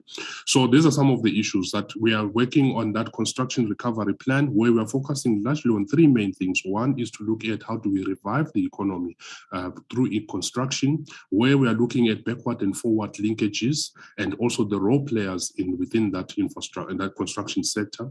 The second aspect is to look at how do we then also empower SMMEs within the construction sector. And then the third component is to looking at how do we also promote local content within the construction as a full suite of how we are contributing to that. Now, the other aspect that we are also contributing is also tapping into the skills of the unemployed graduates. And this is through our professional services branch, where they are looking at a pool of unemployed graduates, where they are also now putting and also mapping them and assigning them in different programs within the department, where they can also contribute as part of contributing to youth unemployment and also tapping into the unemployed graduates. So we're also looking at in that context. And then also EPWP through work opportunities to some degree also contribute to economic recovery, particularly on looking at those temporary work opportunities that can also provide relief, be it social relief and in the form of stipend, and also exposure and experience that can be gained from some of the projects. So it's also contributing to that in the recovery. Now that also touches on productive asset, and as part of the skills pipeline and tapping into the youth, putting them into the built environment, we are also focusing on how we are transforming the built environment in the sector as well. We also have land reform initiatives, Chairperson and members of the committee, and this also talks to two things. One is the integrated planning and coordination, but also talking to the other outcome of productive asset in the context that how do we leverage on our land and integrate our plans with other government departments, particularly those that are also the custodian of land, such as your rural development, and contributing to assisting and coordinating our efforts to driving the issues of land reform. And you'll see that we also have a total of about 20,000 hectares of land that were released for socio-economic imperatives. One, to rural development for agricultural purposes, and also to human settlements for human settlement development. And those are some of the initiatives that we are looking at in terms of how we also, as government as a whole, we integrate our plans and coordinate and have a voice, in a common voice on the outcome and the impact as government in relation to giving effect to land reform initiatives. And also using our facilities as part of productive asset, particularly when we're looking at unutilized facilities. We are doing two things when it comes to GPVF. GPVF, we are contributing also to the National Strategic Plan of GPVF under the presidency, especially the Department of Women, persons with disabilities and youth. So we are also contributing to the pillars of empowerment, pillars of protection, as well as pillars of ensuring that women also form part of the mainstream economic activities and are not left behind, as also contributing to some of the SDGs, Sustainable Development Goals, in giving effect to that. So we have two things that we are doing. On the one hand is advocacy, using our facilities in terms of advocacy through billboards where we showcase and also provide information about GPVF and its impact on the ground. On the second one is where we are working with the Department of Social Development, where we then provide those facilities to shelter victims of GPVF, and also where I think some of the economic spin-offs and other initiatives can actually emanate from those facilities and interactions that will also link and contribute to the pillars that are also identified in the NSP GPVF. And then also I think as part of integrated planning and coordination is also we also, and through the sustainable infrastructure, through the SIPs, which is your structure strategic integrated projects, we're also looking at one of the SIPs, which is the Welisizwe Bridges, working together with the KZN Department of Transport, where we also participated and intervened in KZN in providing support. And I think there was, at some stage, there was a clip that was doing rounds of kids trying to cross a bridge. And I think those are the kind of initiatives we are doing on how do you then link communities through these Welisizwe Bridges for them to be able to access some of the social and also economic nodes within their communities. And all of those, Chair and members, are linking to a dignified client experience to say, we work with other government departments, we trigger a process of providing land so that other government departments can also assist in contributing to land reform. We work with client departments for them to be able to administer their function by providing efficient and sufficient and adequate facilities. And that also helps us to then look at how then do we see our client experiencing high levels of satisfaction through the initiatives of public works as well as the client departments. And that is our dignified client experience, where we seek to deliver sustainable services and say stakeholders are satisfied. Now, that's basically in the accounting officer, which is a high level, and to some degree, it's also explained by some indicators and targets linked to that. Now, in terms of performance overall, what we've done, our measure of performance here, we are looking at targets that have been achieved, and our assessment is we look at a program and say, how many targets does a program have, or indicators have, and then how many targets were actually achieved in that financial year. And then we then express it as a percentage, and then in terms of how many that is. So this then reflects the number, the quantum of targets that are achieved. And by achieved, we are focusing on a high level achievement range. In this case, we are not looking at the 25% interval. We are looking at 0 to 10, it's target not achieved. 11 to 49 is target not achieved, which basically means that it's certain activity or initiation stages. Between 51 and 89%, it means that some outputs have been achieved, but some is still in the activity stage. And then 90% and above, this is where we say that's our high level of targets that have been achieved. So what we're reflecting here is 90% and above, all those targets that are sitting at 90% above. So you can actually see that administrative, which is a support function, is sitting at 50 in terms of the targets that have been achieved, and that's about 7 indicators, 6 indicators, 3 achieved. That gives us 50%. Then the others is program 2, intergovernmental coordination, and which has two programs, intergovernmental relations as well as professional services, where all their indicators have been achieved. Now, intergovernmental drives the outcome on integrated planning, which is the 5-sector plan. And then professional services, they are also driving the indicator on contributing to the economic recovery through tapping on the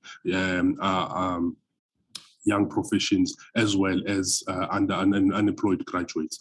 Then we've got the expanded program works, which focuses largely on the career work opportunities as well as and the breakdown of those work opportunities in relation to designated groups, people with disabilities, women, as well as youth. And then we have policy, where we've got a number of indicators which are mostly legislative, and part of it, again, if you look at our outcomes, it's more on transforming the built environment, and we use one is legislative in terms of that. And this resonates with outcome or with the priority of government 1, where you talk about the developmental state and how we use that regulatory machinery to then transform or change the status quo in various sectors. Unfortunately, there's quite a number of things that are still pending in relation to that. And this also speaks to expropriation as well as a number of policies that also needs to give effect to the built environment. Then prestige is basically the support that we provide to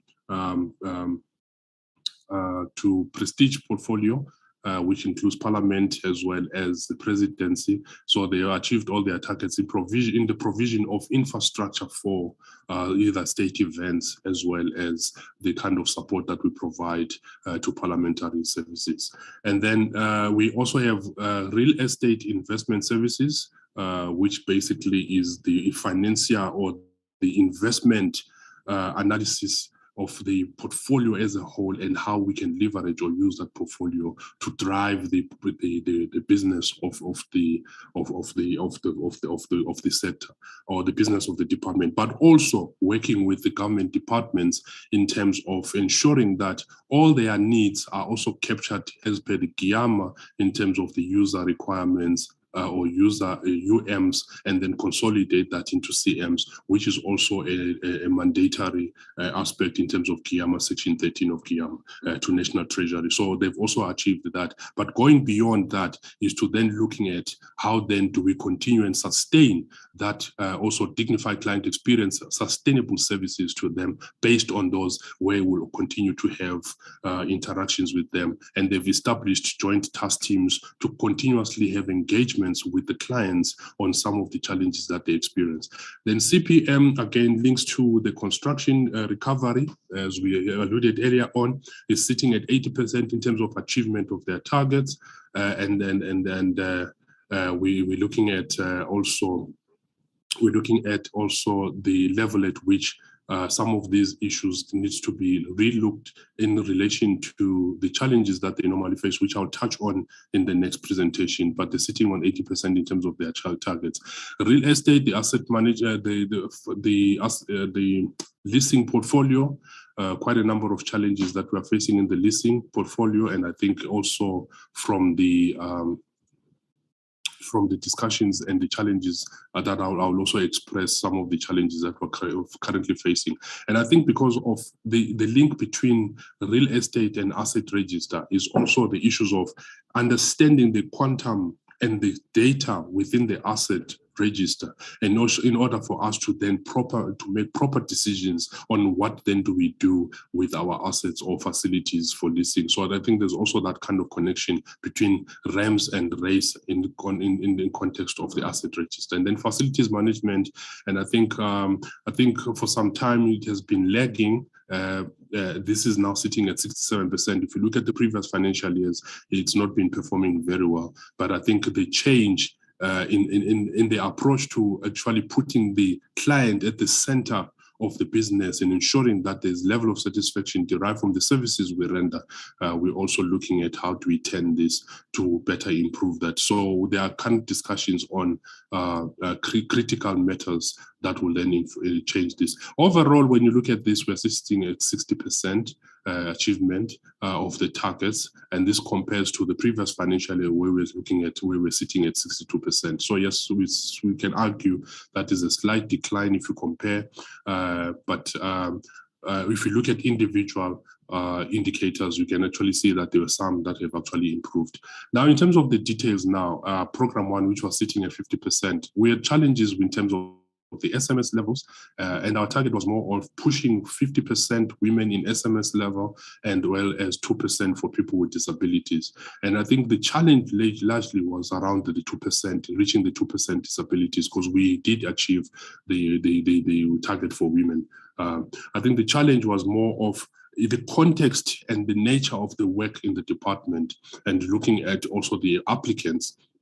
We're also finding that there's a challenge in terms of the applications that we receive to also look into in the context of people with disabilities within the space of public works. Then in terms of this one of digitization and automation, it alluded to the point of resilient as well as a capable state, and looking at also ICT and ERP. These are some of the challenges where I think the procurement has commenced, but and also the approval came a bit late in terms of National Treasury, 2022 March, and then we are also looking at how best then to speed up this process. And I also alluded to the fact that we have also appointed a chief information officer who's also driving this, because on Tuesdays they sit to fast track these processes with the relevant line functions, particularly those that have modules forming part of the RP, to ensure that all the user requirements are catered for in driving this process going forward. Then program 3, which was EPWP, I think I would explain that the issue was more on the youth and people with disabilities in terms of achieving those targets. And I think the indicators was impacted by a number of programs which were more focused on, the uptake was more on the women, but less interest from the youth. But I think also people with disabilities, one of the things that is that it has not been mainstreamed in such a way that those projects also cater for a large number of persons with disabilities. And I think that is the relook. There needs a relook from the EPWP space, looking at how then do you reconsider the structure of those programs, and to what extent they also accept and also provide for persons with disabilities. Construction and property construction and policy, which is program 4, which I alluded to, not have achieved any targets, is that at the time when there was a service provider to have developed a memorandum of objects for the draft bill, it was also found that there were quite a number of challenges and issues that were not considered in the process, because this is a technical exercise of legal legislation issues, as well as aligning that to the object of why we are looking at public works bill, and that had a ripple effect in terms of parting ways with the service provider in terms of the financials, as well as ensuring that the groundwork is also done in terms of the objects of the act, as well as the legal drafting of this. But significant work has actually, to date, there's quite a number of work has actually been put in, efforts have been put in to try and speed up this process. And I think there's significant discussions that have actually propelled this process forward.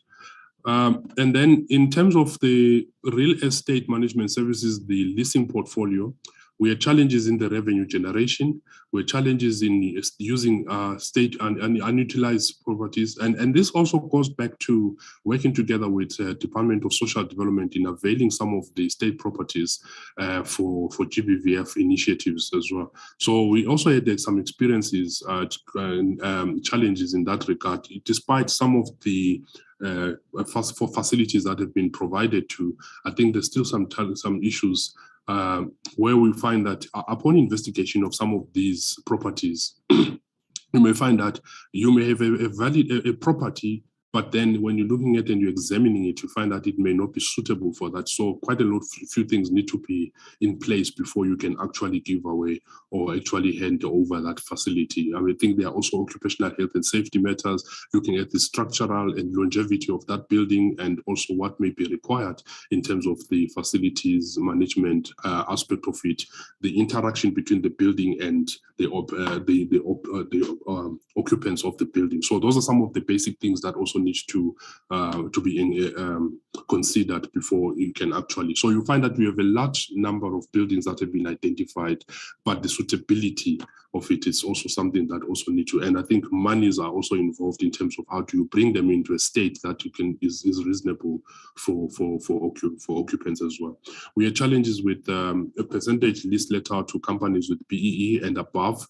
I think it's also the composition of the landlords within the space to try and transform that environment. And I think there's quite a lot of issues, external factors that must be considered in this regard, which also looking at collusion as well as interest as well, and also bypassing some of the regulations in terms of the bidding. That also some of the issues that need to be dealt with at a regulatory point of perspective, as well as also from a policy point of view in terms of advocacy of the empowerment aspect of within the leasing space. And then also from a small harbors as well as the coastal development is also to create opportunities in the case is to look at in small harbors and coastal areas, how then do we create a niche market or economies where you'll find that the people within those communities can actually create, and that is basically using some of the facilities where we say if we are leasing out, there's also maintenance issues. At the harbors is docking of the ships, there's also maintenance of the ships, as ranching, etc., etc. And all of those things can also create a market for those small communities. And I think that is also dependent on the facilities themselves in terms of the state of the facility for it to be able to carry out an economic activity that will then have spin-offs of actually having these communities participating and creating their own ecosystem within that. And I think that's a challenge that we also have in terms of the state of our buildings.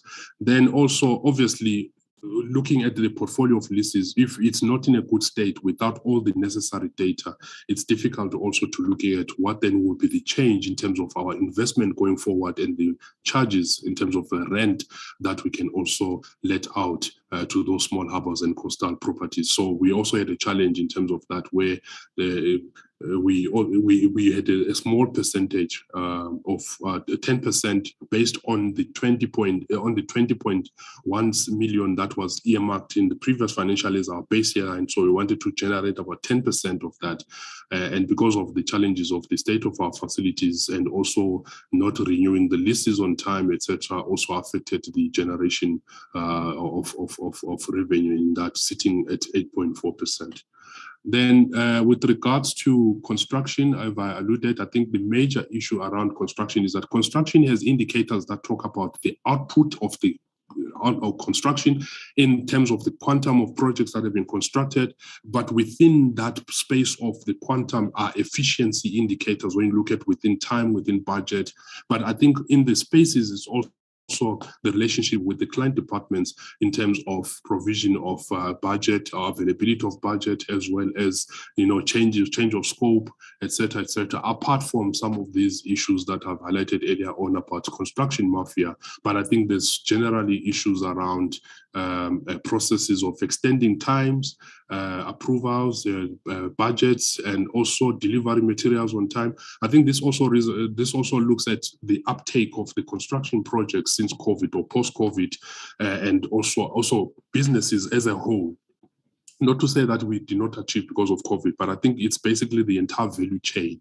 Where I alluded earlier on, when you're looking at construction recovery plan, we're looking at backward and forward linkages. So you find that the value chain itself, there was a slow uptake in terms of the value chain post-COVID, and that also resulted in extension of times and project value changes, etc., etc. Apart from just the construction mafia, but these are also some of the issues that affected construction in general. Then real estate and facilities. Now, real estate, which is the asset register, we'll talk in terms, I think the financials will also reflect that, and also the audit outcome on that.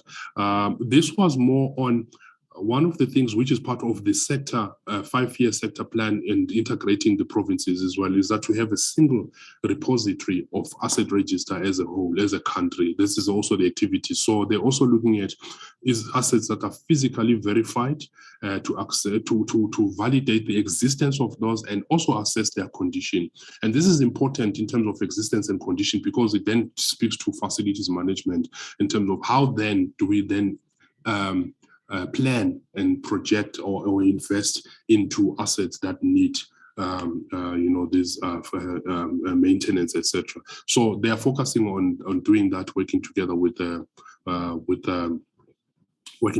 provinces. And I think one of the challenges is also that this is another area where it is the technical capacity that is required. And because of the structure as well as the demand for this to actually operate, the capacity has actually been of short term in terms of contract. And I think as contract ends, it also affects the continuity of those. So we have experienced a number of officials who were on contract have left. And you find that also the softwares that were used in terms of moving away from and digitizing this process, also the challenges and right, because now if a contract ends and then you have a new person coming in, they still have to get themselves understanding the whole process, etc. So those are some of the teething aspects. I think administrative, those are issues that can be dealt with. And then land parcels vested for ownership is also working together with the law system, which is basically administered by the Department of Rural Development. Now, this is where the system also has title deed numbers, the SG diagrams, land use, etc. Now, for us to vest, we also need to have a diagram so that you can zone in and then put your GIS systems and ensuring that you're then looking at the right coordinates as well as the right properties. That then for vesting and confirming ownership, we are confirming what is actually within national sphere or is in the other spheres or other custodian. And that is also important in terms of then having that full scope of the asset register as well as ownership, and also assist in terms from a components and as well as from the facilities management. Then you are able to plan ahead on how then on what to invest, particularly with regards to maintaining those that have been identified for condition assessment. Now, in looking at all of this in terms of what then are we doing in terms of dealing with the poor or underperformance. Now, I'm linking the annual report because this is previous financial year. I'm linking this with the annual performance plan. So this is the annual report of 21-22 financial year. Then you'll see that in the 22-23 annual performance plan, under the internal environment, we have put in these issues to say, we did not perform very well last year in 1, 2, 3, 4, 5. This is how our indicators this financial year, underpinned by the 10 principles which we've presented to Parliament, will form the basis of these principles, values, as well as changing the culture in the organization to see how best we can then improve on performance. And these are the issues that we have brought in terms of the 10 principles. Change management, there are several workshops that have been held. We've appointed champions. And I think the most important thing that we are sending as a message to the department is that every manager has a responsibility to be a change agent in their various units. It's not a project. It's not a project. It's a program that is embedded into the business of the organization to be change champions and driving a positive attitude towards service delivery. So those are issues that have been done. It's executive, the number of meetings, sessions are there, middle management is continuing, and then there are champions that are also driving. And this is the program I said is being championed by the Deputy Minister in ensuring that we move towards service delivery with a positive attitude. Service delivery improvement, again, also change attitude and perspective on how we view service delivery. We have a number of SLAs that we are working with, for instance, with COPTA and Public Protector as examples. And then we are also receiving positive feedback, particularly from in FM services, where services have been rendered. We've got that, we now have that feedback loop in terms of how was our service to the client department as part of contributing to the dignified client experience. So the service level agreements ended, and then we're working it together so that it then comes to the Batupili principles and ensuring that we maintain the QQT approach, quality, quantity, and time to ensure that there's service delivery at all levels. Business process management, which is now embedded into our process to ensure what we're also looking at is to ensure that there is no regional operations on the ground are not separate from the operations of the department because it's one department. So we've got a process where we have also done a regional model and a matrix that then also gives the level of responsibility and accountability to the regional managers in managing the regions as though they are the accounting officers of that region, which will then form part of the bigger value chain of the department-wide operational model. And that's one example that we can give. But this is also linked to service delivery improvement in terms of improving the business processes in the organization. The RP have spoken about it. We've appointed this CIO who is also fast-tracking this issue as well. Macro business and delivery model is linked to business processes and service delivery, which is also part of why we're using the business, the macro business in terms of delivering or developing our annual performance plan as well as operational plans. What we've done with the macro business and delivery model is that in the operational plans, the activities that drive those KPIs that you'll find in the APP, we need to see them in the business process standard operating procedures that then gives effect to the operations of the department. So these are the kind of things that we are also embedding in the process. Ethics, compliance, infrastructure, and consequence management unit. I think this will be presented to members of the committee in terms of our approach, as well as the committee, ethics committee, and the 7 ethics risks that we have identified as part of our operational risk. Contract management and monitoring capacity is in progress, led by SCM on 2 fronts. One is contract administration, and then there's contract management. So there's that division and that integration to ensure that there's a necessary capacity that is supported and support that is given by SCM.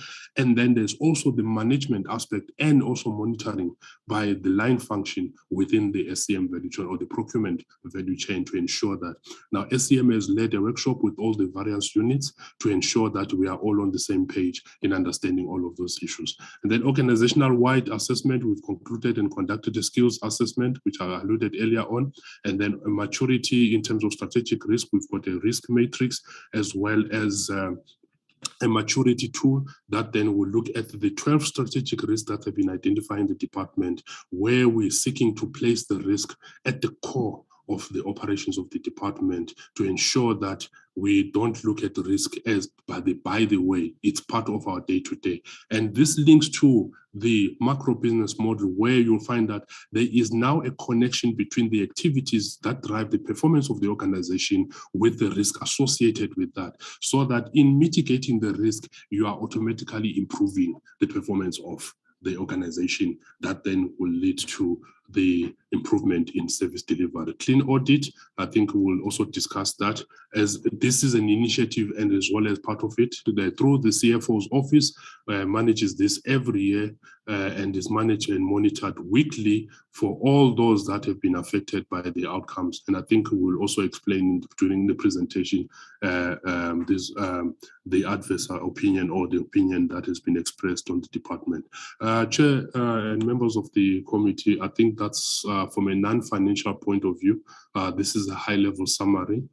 We recognize designated groups and promotion of women and persons with disabilities. We've just concluded a session with the gender unit, where we are also looking at the spread of all the various units that also contribute to that. We are also focusing what is the future work of the organization. We are focusing on the rules and regulation. We're also focusing on labor regulations as well, where we now zoom into how then do we then contribute to promoting women and persons with disabilities. So this is now part and parcel. I think in the next presentations to Parliament, if we're called on the APP, we will also demonstrate how we have done this, and also how we use the efficiency and the digital platform to then drive some of the operations of the organization through that information technology as part of the efficiency, and ensuring that in areas where there are human errors, there are controls that then are actually put in place in terms of the systems, and in the areas where the system fails, there is sufficient capacity from a human point of view to actually drive those systems towards service delivery. Thank you, Chair. I think the next session will be on the financial performance. Thank you, Chair and members.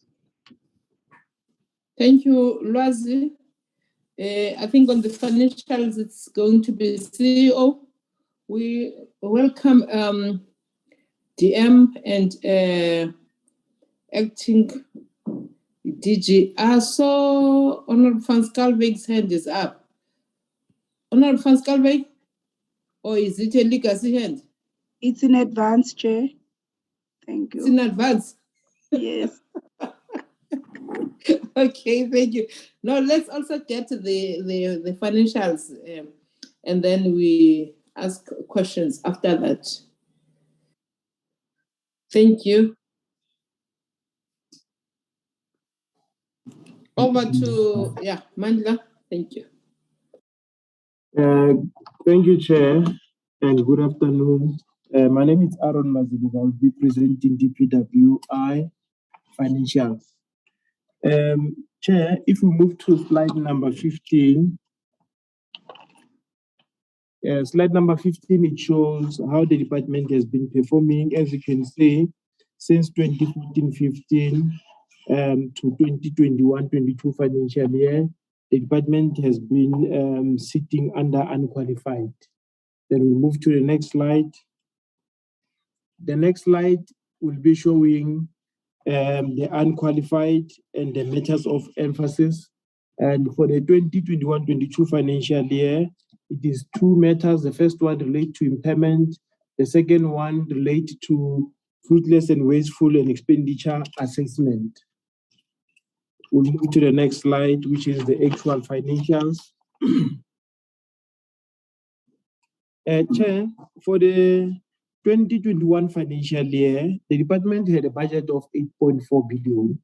And as at the end of March, 8 billion was spent, which is equivalent to 97%. If you look at the economic classification, you will see the significant underspending is under three areas. The first one is compensation of employees.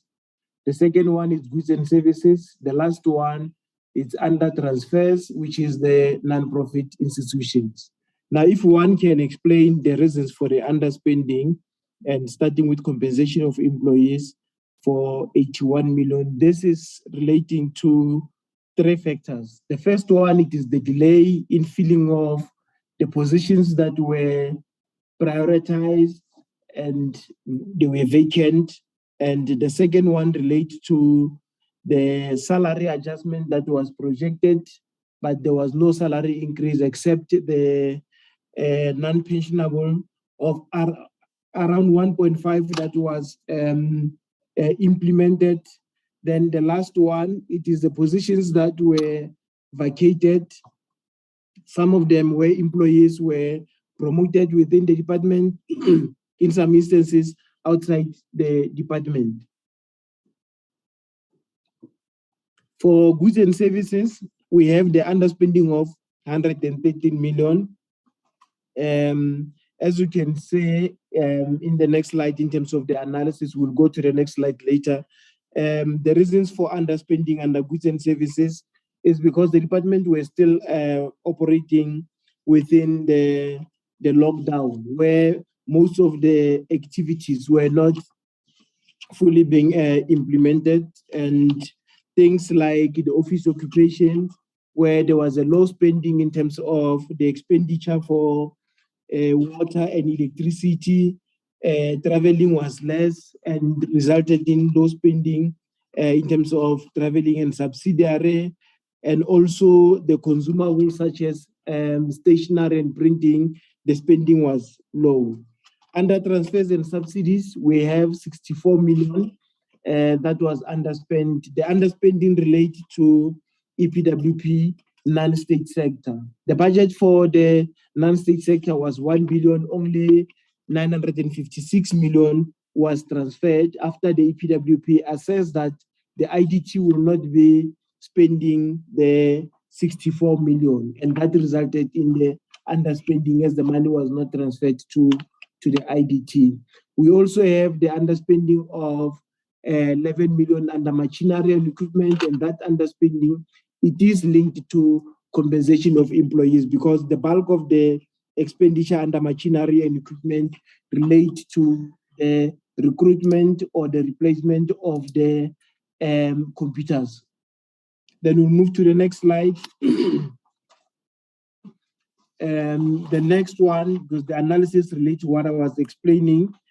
The slide number 19, Chair, I will be presenting the statement of financial performance. So your statement of financial performance, previously it was called the income statement. In this statement, Chair, we are comparing the revenue and the expenditure. The revenue, it is made up mainly of the budget that you are receiving, which is the annual appropriation. When you compare the two financial years, there is an increase between the two financial years, and the difference between the two financial years, it is 629. We also have the revenue that has increased between the two financial years. In 2020-21 financial year, we received 9 million. For 2022 financial year, the revenue that was generated from the department is 15 million. The main source of the revenue for the department relates to the interest. When the money is being transferred to IDP, the interest that is being generated, it will be surrendered back to the department. So if there is an increase in terms of the allocation, then it means it will result in more interest being generated. Under the expenditure, these are the same as what I've presented, but the difference here, we are only focusing on the expenditure. Between the two financial years, there is an increase of 12 million under compensation of employees. I have indicated the reasons for the underspending. Goods and services, also there is an improvement. In 2021 financial year, we spent 236 million, and for 2021-22 financial year, the expenditure increased to 280 million. Transfers and subsidies, there was an increase because of the additional funding that was allocated, where the budget increased from 6.8 billion to 7.3 billion in 2021-23 financial year. So I will not be talking to the tangible capital assets. It also shows an increase of 3 million in terms of the assets that were acquired in comparison to 2021 financial year. We'll move to the next slide, which is the slide number 21. Under slide number 21, it is a statement of financial position or the balance sheet statement. In this statement, Chair, we will be focusing on the assets and the liabilities. Under the liabilities, we are also making comparison between 2021-22 financial year to see if there is a movement in terms of whether the assets have increased or decreased, and will provide the reasons for the increase, specifically where we have a significant increase. Chair, under the current assets, the unauthorized expenditure, there is no increase and there is no decrease. It means all the unauthorized expenditure remain the same because the reported expenditure has not been resolved. The report has been submitted to Treasury. There is an engagement between Treasury and the department to clarify the issues before the report can be submitted to Parliament for condonement. Under cash and cash equivalents, Chair, for 2021 financial year, the department reported 125,000. For 21-22 financial year, it has increased to 216 million. The increase relates to the money that was supposed to have been surrendered and paid over to Treasury, but the money was surrendered late in the financial year and therefore could not be paid over to Treasury. So that is the reason why we have the 216 million. And that money mainly relate to the underspending of the non-state sector for the budget that was allocated for 2021 financial year. If I move to the liabilities, Chair, under the voted funds, as you can compare, you can see that there is an increase in terms of the funds that should be surrendered. For 2021, we have surrendered 193. For 2021-22 financial year, it has increased by 272. The bulk of the money here relates to the underspending.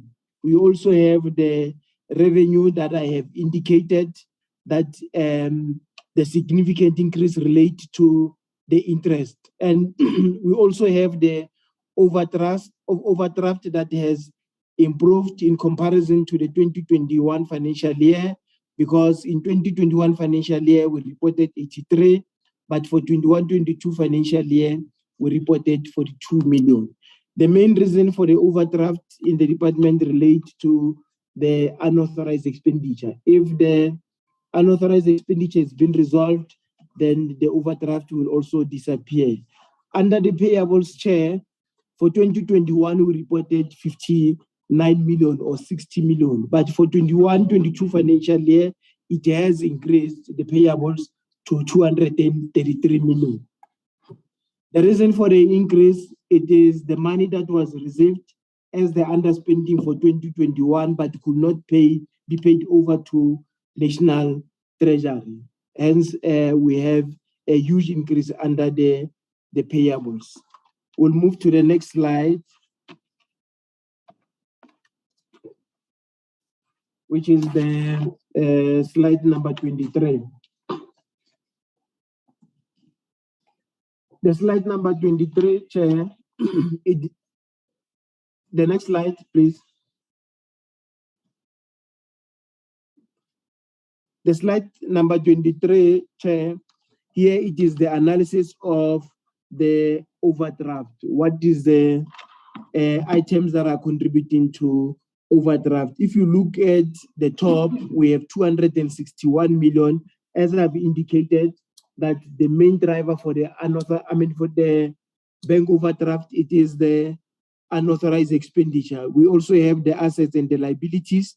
And if you look at the comparison, you can see that they are not much, but the main reason for the unauthorized, it is, the overdraft, it is the unauthorized.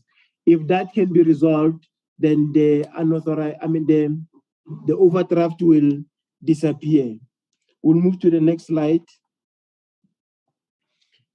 The next slide, Chair, these are the disclosure notes that we thought it will be important if we can show them. There are others, but these are the ones that we thought if we can present them because they are important.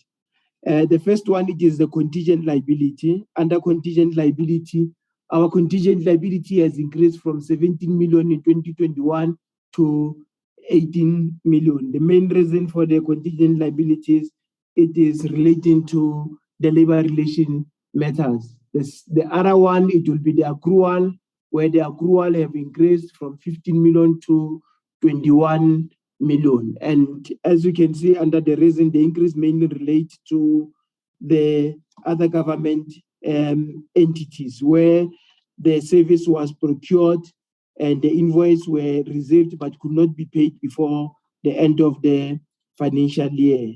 The other one that has decreased, it is the employee benefit. The employee benefit mainly relates to the leave that not being utilized by the end of the financial year. Between the two financial years, you can see that there is an improvement because in 2021, we reported 61 million, and for 21-22 financial year, it is 54 million. We'll move to the next slide, which is the unauthorized expenditure. As I've indicated, Chair, we still have the same unauthorized expenditure, and therefore we did not incur the new expenditure, or some of the reported and unauthorized expenditure have not been resolved. So the amount remains the same for both 2021 financial year and 2021-22 financial year. We'll move to the next slide, which is the irregular expenditure. Chairperson, under the irregular expenditure, it is only one area where we have the increase in terms of the irregular expenditure, and that relates to the irregular appointment. The matter is still under investigation in the department. As long as the matter has not been resolved on an annual basis, the department will continue to report the irregular expenditures. In terms of the new cases, except the one for the irregular appointment, we did not have new cases of the irregular expenditure. We'll move to the next slide, which will be the last one. Chair, the last one, it is the fruitless and wasteful expenditure, where we reported 973,000 in 2021. The amount remained the same as the unauthorized expenditure. We don't have new cases of the fruitless and wasteful expenditure being reported at the end of 21-22 financial year. Thank you very much, Chairperson. Good afternoon, Chairperson. My name is Mandla Stole, and good afternoon to members of the Portfolio Committee, DM, and acting DG and colleagues. I'll present the financial report of PMTE, starting with the slide that is appearing, which is the executive summary of the audit report, where the PMTE received a disclaimer audit opinion.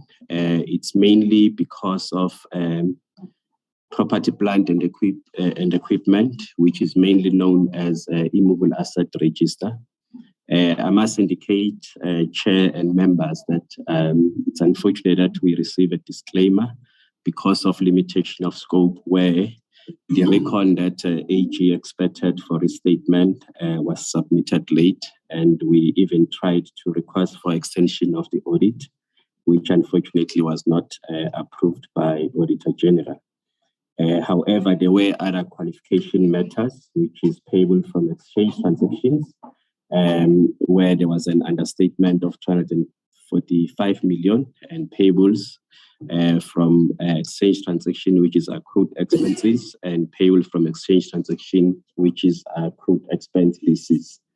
There were also emphasis of matters that were addressed by Auditor General, which is impair on receivables, the going concern, and irregular expenditure. Then if you go to the next slide, which is slide 30, it's just a trend how the PMTE has been performing in terms of the audit outcomes. One can see that if you compare to the previous financial year, we did regress as per the reasons that are already outlined. If you go to the next slide, please. I've already explained this one. You can move to slide 32. Next slide, please. Thank you. So this is just a summary of, can you go back? Slide 32. Thank you. This is a summary of the financial position, which is assets. I will start with the assets. The current assets for Pmte at year end, we're sitting at 4.8 billion, which is less than what was disclosed in the previous financial year, where it was 5.6 billion. The details are below, where you have receivables from exchange transactions, which also decreased from 5.2 billion to 4.4 billion. It's mainly because the recovery rate in certain areas was improved. However, there was significant impairment that we had to impair, which is an accounting transaction in terms of GRAP, which AG has already raised as a part of the emphasis of matters, where we are not collecting all the data that are due to the department. Then on operating lease assets is 379 million, which is less than what we had reported last year. So it's a reduction of 48 million. Then cash and cash equivalent, it's also a reduction where it decreased from 4.6 to 2 million. The main decrease there, it's as a result of the commercial bank account, which was then accounted for before year end. So basically, it's as a result of the decrease in deposit received. Then the total net current assets, there was no material changes there. It's even below 1%. Our net current assets remain at 140 billion. Then your total assets, it's 145 billion. There is a slight decrease there if you compare to the previous financial year of 146 billion. Then next slide on financial position, which is liabilities category. The current liabilities, there was a slight increase if you compare to the previous financial year, where we reported 11.7 billion compared to 10.7 billion of the previous financial year. Then the details are below, where you have operating lease liability that is sitting at 370 million compared to 426 million of the previous financial year. It's mainly because of the leases that were expired at year end, and there were new leases that were concluded at year end.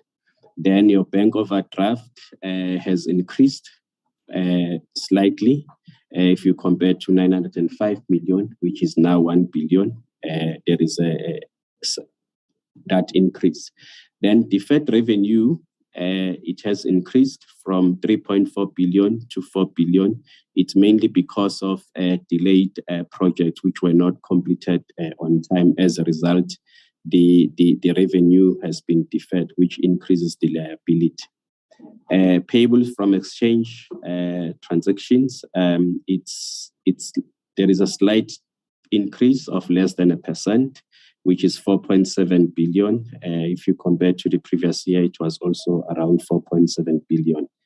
Then the other significant line item, it's employee obligations, which is 206 million, whereas in the previous financial year was 242 million. The decrease there is as a result of decrease in leave and performance bonuses from the obligation point of view of Pmte. Then provisions also increase from 766 million to 923 million. And it's mainly because of increase in day-to-day maintenance provision. So the non-current liabilities has increased also, slightly increased by 2% from 2.9 billion to 3 billion. Then the total liabilities also increased by about 1 billion from 13.7 billion to 14.7 billion.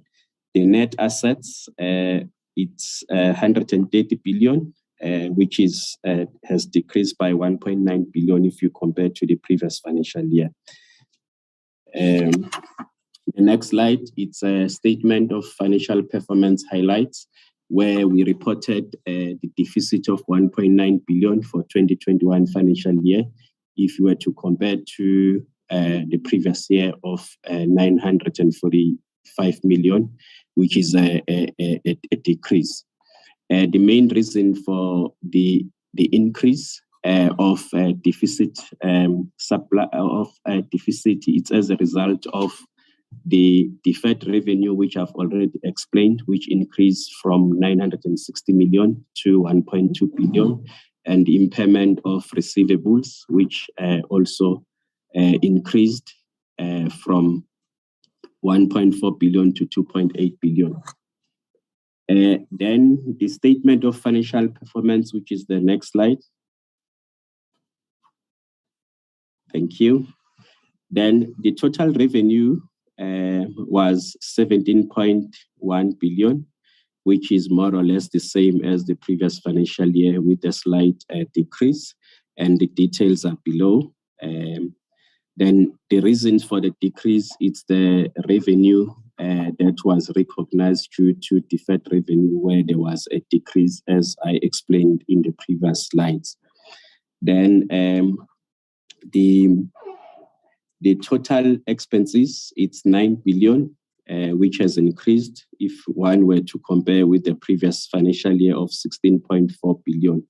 I must highlight, Chair and members, the reason for such an increase in revenue, it's mainly for the accounting transactions, which is your depreciation of 3.1 billion, as you can see in the second slide, second line item of total expenses. And also, if you look at impairment on receivables, it increased from 1.4 billion to 2.8 billion. So if you look at those two line items, which are not cash items, they are just accounting transactions, they've increased our revenue by 5.9 billion. Hence, you see total expenses to be more at 19 billion. Then the other significant items is operating leases, which is your private leases at 5.2 billion. It's also a slight increase compared to the previous financial year of 5.1 billion. Property maintenance is 2.7 billion, where it's also an increase from 2.1 billion to 2.7 billion. Property rates also increased from 1.2 billion to 1.7 billion. Then sundry operating expenses decreased from 1.5 billion to 1.3 billion. As the members are aware that in the previous financial year, we were paying for quarantine sites. That did not happen much in the last financial year. Hence, there was such a decrease in operating expenses. The next slide is just the analysis of accumulated surpluses over the years. Can you move to the next slide, please?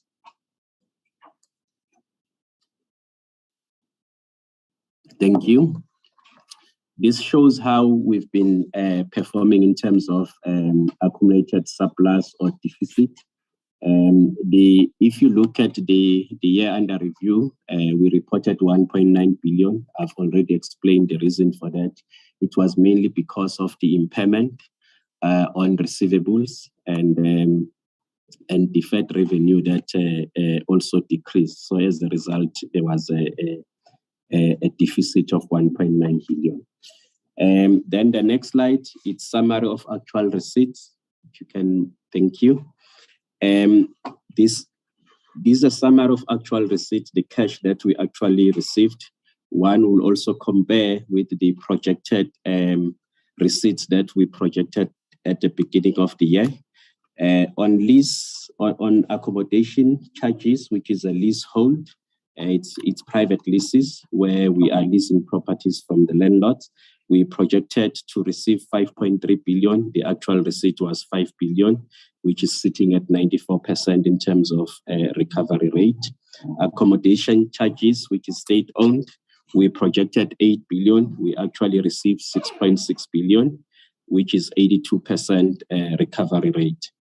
Accommodation charge freehold, which is your rental debtors, it's increased from 56. Actually, we received 56 million, whereas our projection was 68 million, which is 83% recovery rate. Augmentation, which is a transfer from the main vote, that was 100%. Then the other significant line item, it's municipal service management fee, which we recovered 164 million compared to the projected revenue of 252 million, which represents 65%. Then municipal services recovered, we projected to receive 4.4 billion, and the actual receipt was 3.2 billion, which is 74% recovery rate. So the total revenue that was actually received, it's 19.6 billion, with which represent 87% recovery rate. And the next slide. Thank you.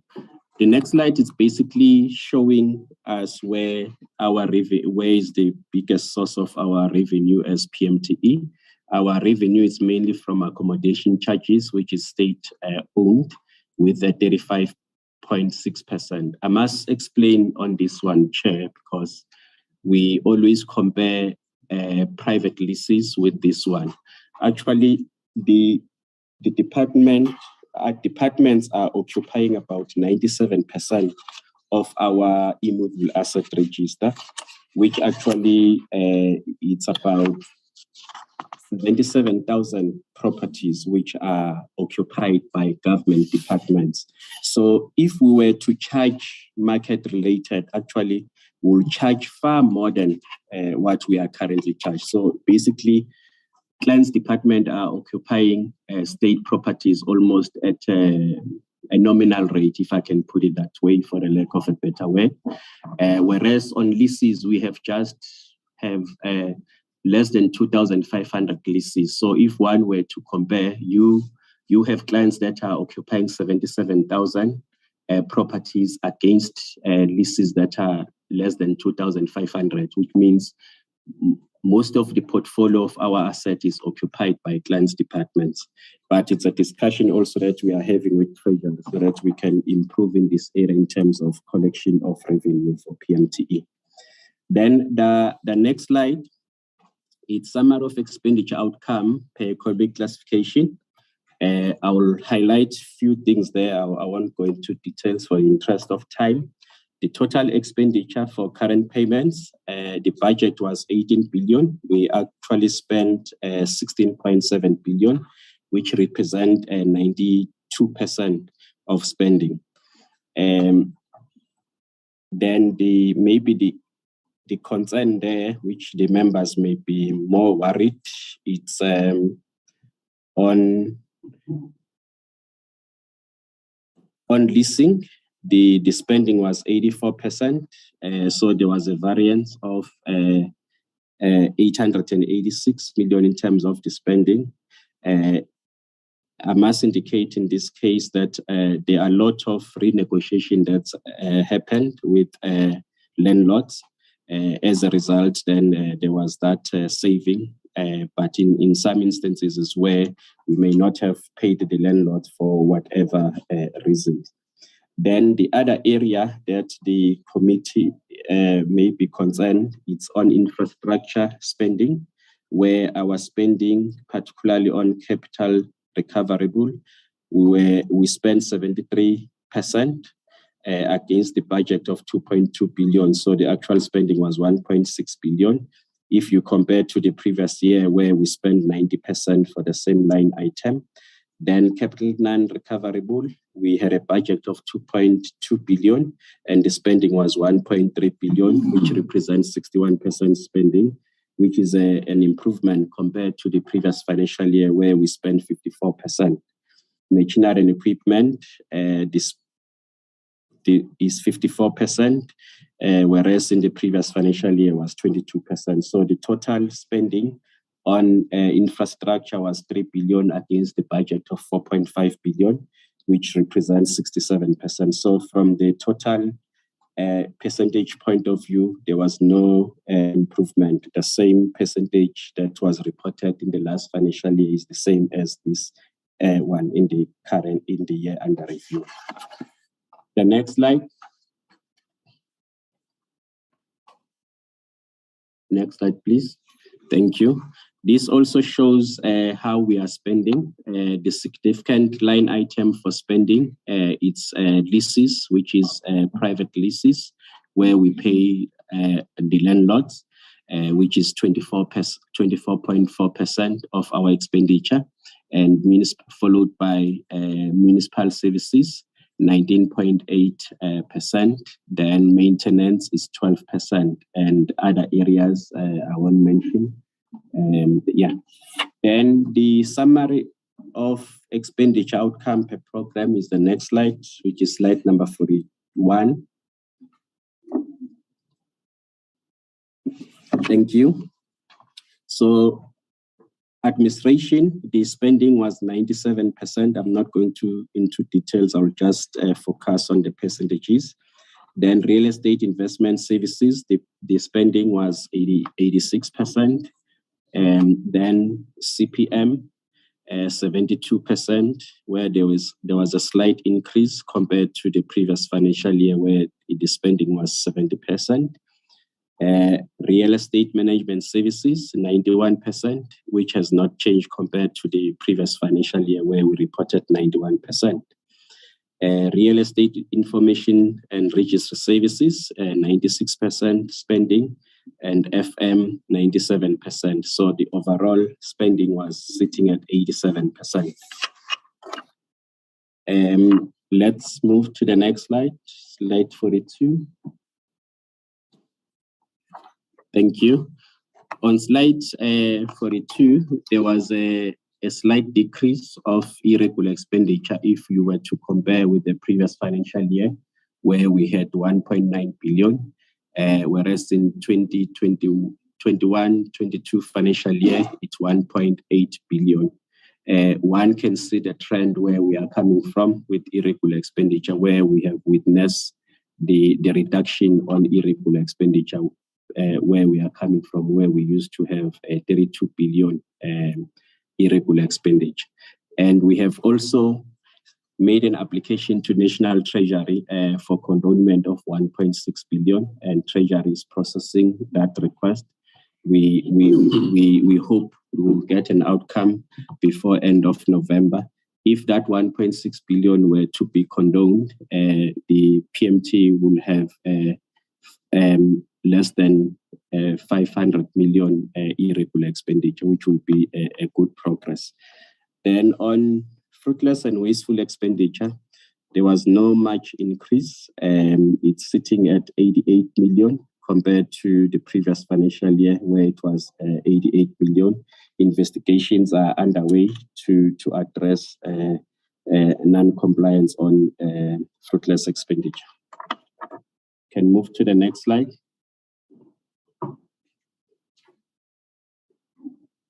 Next slide, please. Next slide. Next slide. Thank you.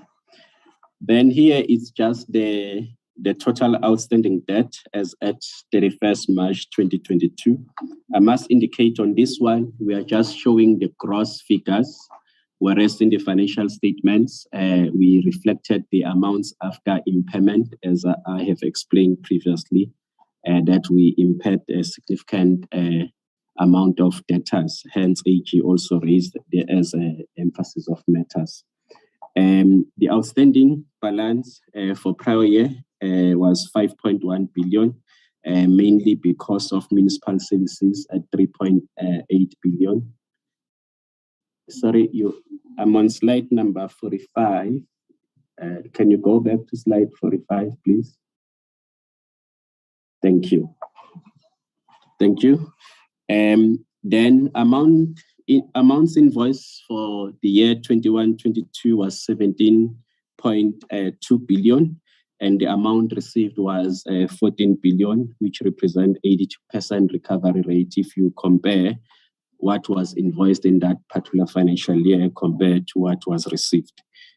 However, the concern is still the old balances where clients are disputing and where clients are not paying, and they have different reasons for that. Some, they say they don't have money to pay us because their budget was reduced by National Treasury. And the total balance at year end was sitting at 8.2 billion. Next slide, please. This just shows the age analysis of 8.2 billion that I've already explained. Under current as at year end, it was 850 million. Those were current invoices as at 31st March 2022.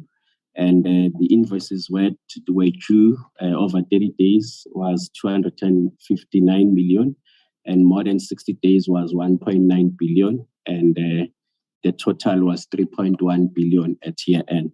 The previous year was sitting at 5.1 billion, which makes 8.2 billion. So one can see that clients, on average, they don't pay within 30 days as per this age analysis. However, a significant concern is on previous year's balances, which are old balances. The next slide, please, which is my last slide. Next slide. Thank you. These are the interventions that have been put in place. We have requested National Treasury to consider ring-fencing accommodation budget, because when there is a budget cut, clients sees it fit to jump to this area where they cut budget that they ought to pay to public works. As I said earlier on, clients occupy more than 77,000 properties. And when there are conditions of poor maintenance and so on, and yet clients, they are not paying us at least a recovery cost. That's why then we find a situation where our properties are not well maintained. It's because of things like this where clients are not paying on time, and linked to that also we are not getting the correct tariff structure, where then clients must pay for properties that we are availing to them. Then what we also requested Treasury to consider is to appropriate the budget for infrastructure, because as the landlord of the state, it makes sense that infrastructure must be paid by the landlord, and then clients must pay the user charge, which will then be determined appropriately. But in this case, clients are sitting with the infrastructure budget, and they give us problems when they have to pay. It's either they will tell us that we must stop this project while we have contractor on site. As a result, it causes unnecessary delays. Then we also requested Treasury to issue instruction note for all clients to pay us in advance. And all these interventions, they are being considered by National Treasury. I must indicate that it's not the first time we are making this request to National Treasury. We did the same in previous years and last year in particular, but Treasury is processing our request. Then implementation of user charge model through the itemized billing. This is where then clients ought to pay at least recovery costs for the facilities that we are availing to them, so that Pmte can be self-sustainable in terms of finances and be able to maintain properties to be in a condition that would be suitable for the clients.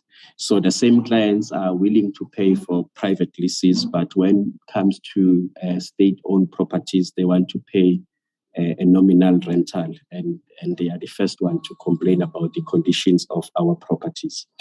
Then the minister also has made interventions where letters were written to ministers, and we've seen also improvements. As I indicated, there was an improvement on recovery rate for the invoices that were issued in the year that ended 31st March 2022, and some disputes were also resolved as a result of such intervention.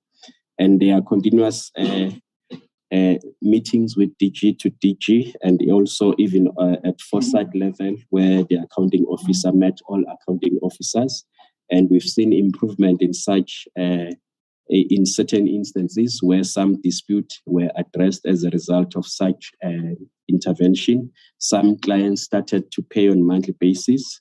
However, some clients complain about service delivery, as I indicated earlier on.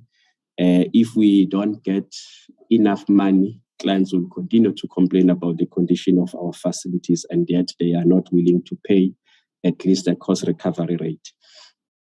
Some clients do not have budgets due to budget cuts. I've already indicated that. We've also devolved municipal services. We are charging also interest.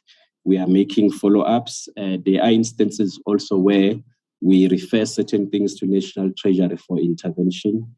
One in particular is the DCS one, where we have referred to National Treasury to intervene.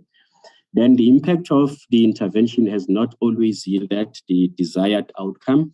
User department have no budget to pay outstanding claims. The reduction of budget by National Treasury has affected accommodation recovery, as I have outlined earlier on.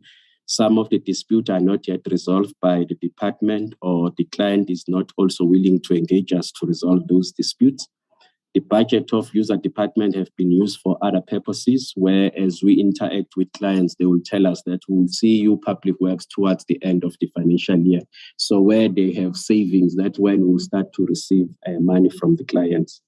DPW invoices are not given the priority by user departments, and the collection rate at year end was 82%, which is below what we targeted, which was 95%. Thank you, Chairperson.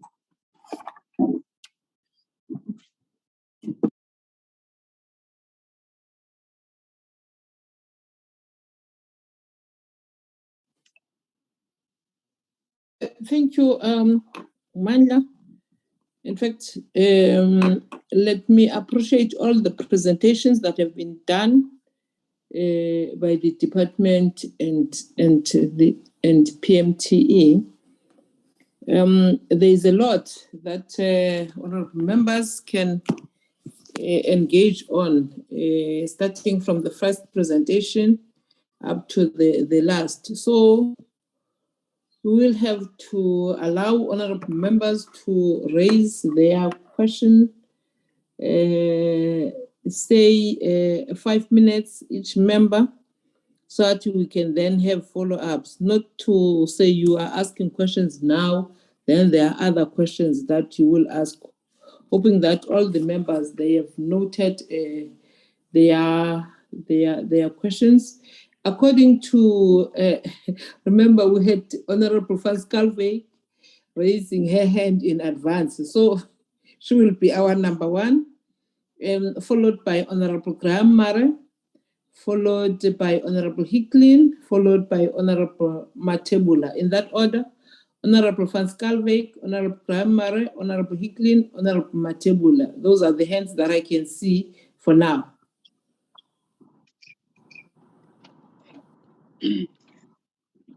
Thank you, Honorable Chairperson.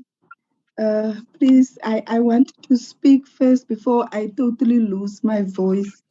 I have 110 questions, Chair, but now you are limiting me with the 5 minutes, so I'll abide by the orders of the Chairperson. Chairperson, I would like to welcome the reports that has been presented and acknowledge the continuous good performance through qualified audit opinion of the department. However, we are so sad to see the regression of the PMTE in terms of their current disclaimer that they've received. So, Chairperson, I would go straight into the issues. In terms of I think before I move into the issues, I think it's important, Chairperson, to welcome the input and the way that the previous acting DG, Mr. Faisal, was steering the ship. We really appreciate what he has done, and we're wishing him well in his future endeavors. It will really be a loss to this department. Then, Chairperson, in moving forward, I'm very worried, Chairperson, when looking at since the start. Sorry, Chairperson, I didn't acknowledge the DM. She was not previously when I spoke in our meeting, so I would really recognize her presence also. So we know that the ministry has been constant on the issue of the 30-day payments. and they've excelled to 21 days. But then we see PMTE having a more than 100 days payment. So we would really need for individuals to benchmark from each other in order to perform on this area of speciality. Then, Chairperson, the irregular expenditure balance is a point of concern, and especially the zero recovery process in terms of the irregular expenditures. Then, Chairperson, when I look at the infrastructure, the number of infrastructure projects, I see that there's 95 out of 128 being completed, but then we see the delayed projects of 187. So to me, it's really an unrealistic target that has been set to be manipulated in such a manner that it shows that they excel instead of they are underperforming. I am worried about the irregular expenditures of PMTE, the high rate of that amount. Then, Chairperson, I'll really need to get a second bite. When we look at the under expenditure of program in terms of program 1 of the DPWI, we see that under expenditure in terms of filling of vacant posts, which is combined to a total of 36 million rand. And it's a point of concern under this strenuous economic circumstances and high unemployment. So we really need to do things differently, and real efforts needs to be made, including the issue, Chairperson, of the number of vacancies, not vacancies, the number of people leaving the department as well as PMTE. I'm noticing the department have 79 persons leaving, but I'm specifically very worried about the PMTE, who saw a number of 1,835 people leaving the entity, which are 189 in terms of resignation and 1,537 in terms of contracts being expiring. So my question in this instance would be, what are you doing to retain people, to do exit interviews, and also to absorb people whose contracts comes to an end, to ensure that you maintain a vacancy, a low vacancy rate? Then, Chairperson, in terms of employment of foreign nationals, we see that there's some kind of 30 foreign nationals being employed, which relates to 1 admin officer and 27 professionals and managers. Would that be an indication that they can't find locals who can occupy those positions, or what are they doing to employ locals in those positions? I'm over my time, so I'll pause there. Thank you, Chairperson. Thank you, Honorable Van Schalkwyk. Honorable Bramare. Thanks, Chair. Can we just ask Honorable Matabula to mute, because it keeps making a noise on the platform. Okay, so I'm going to speak, thanks, Honorable Matabula. I'm going to speak less to the actual presentation than to the actual report, the financial statements.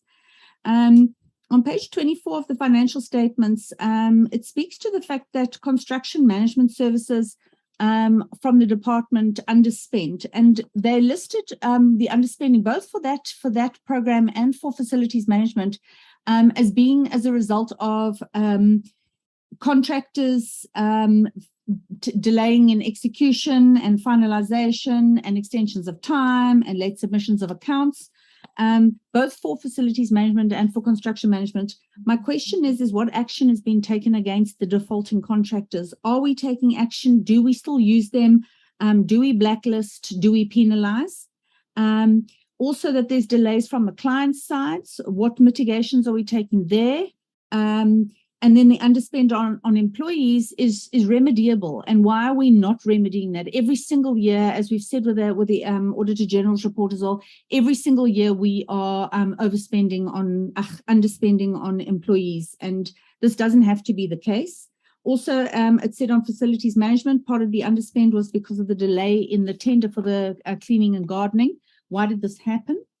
In terms of the vacancy rates, the department continues to say that there's an 11% vacancy rate, whereas our research has established that there's a 13% vacancy rate.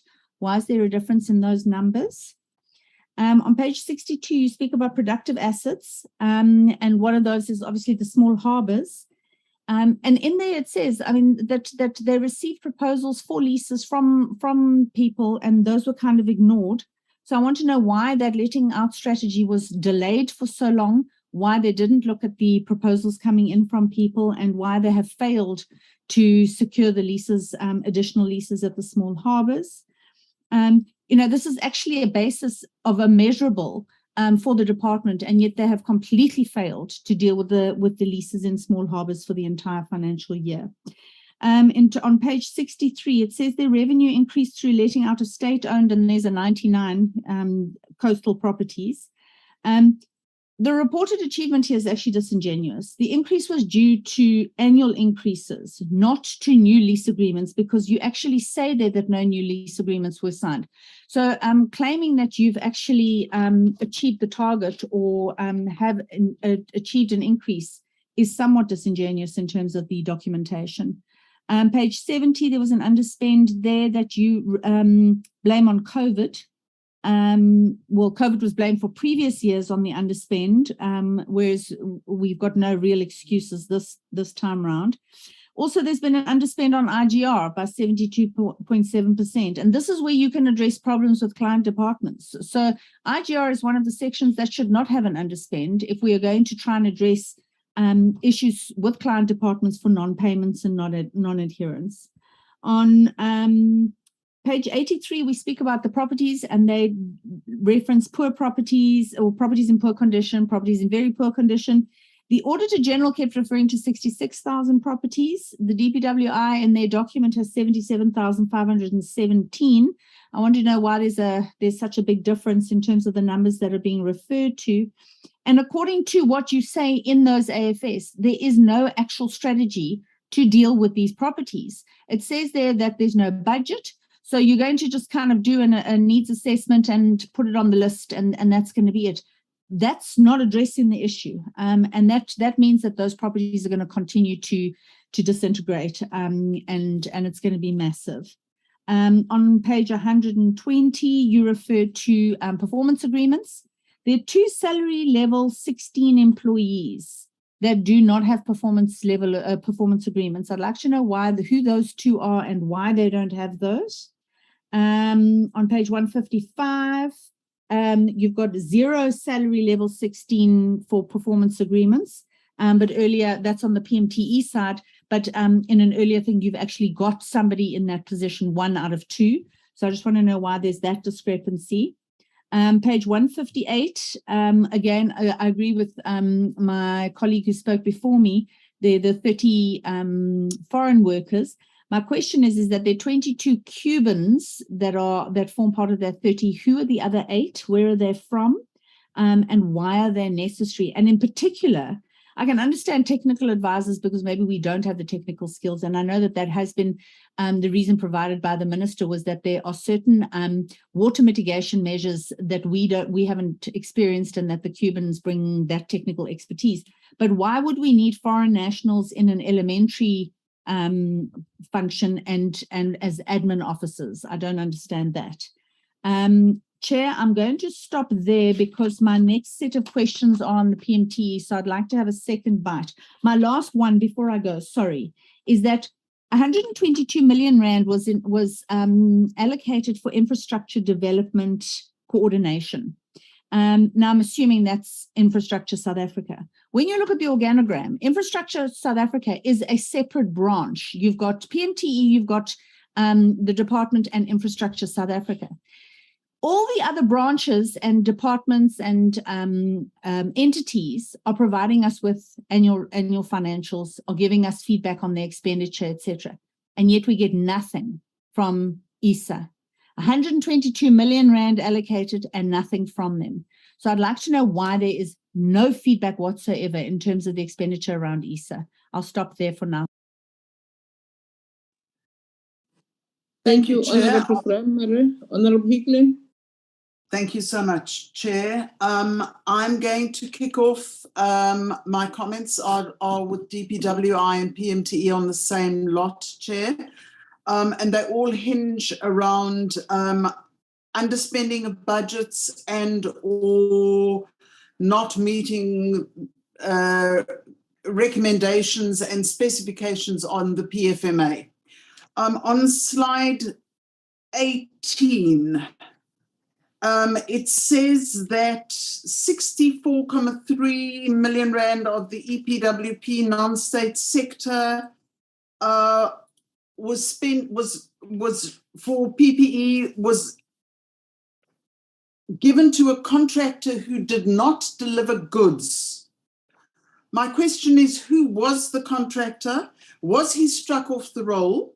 1.5 million rand for integrated grants was not paid due to, sorry, I can't read my own handwriting, due to non-compliance with the DORA, Division of Revenue Act.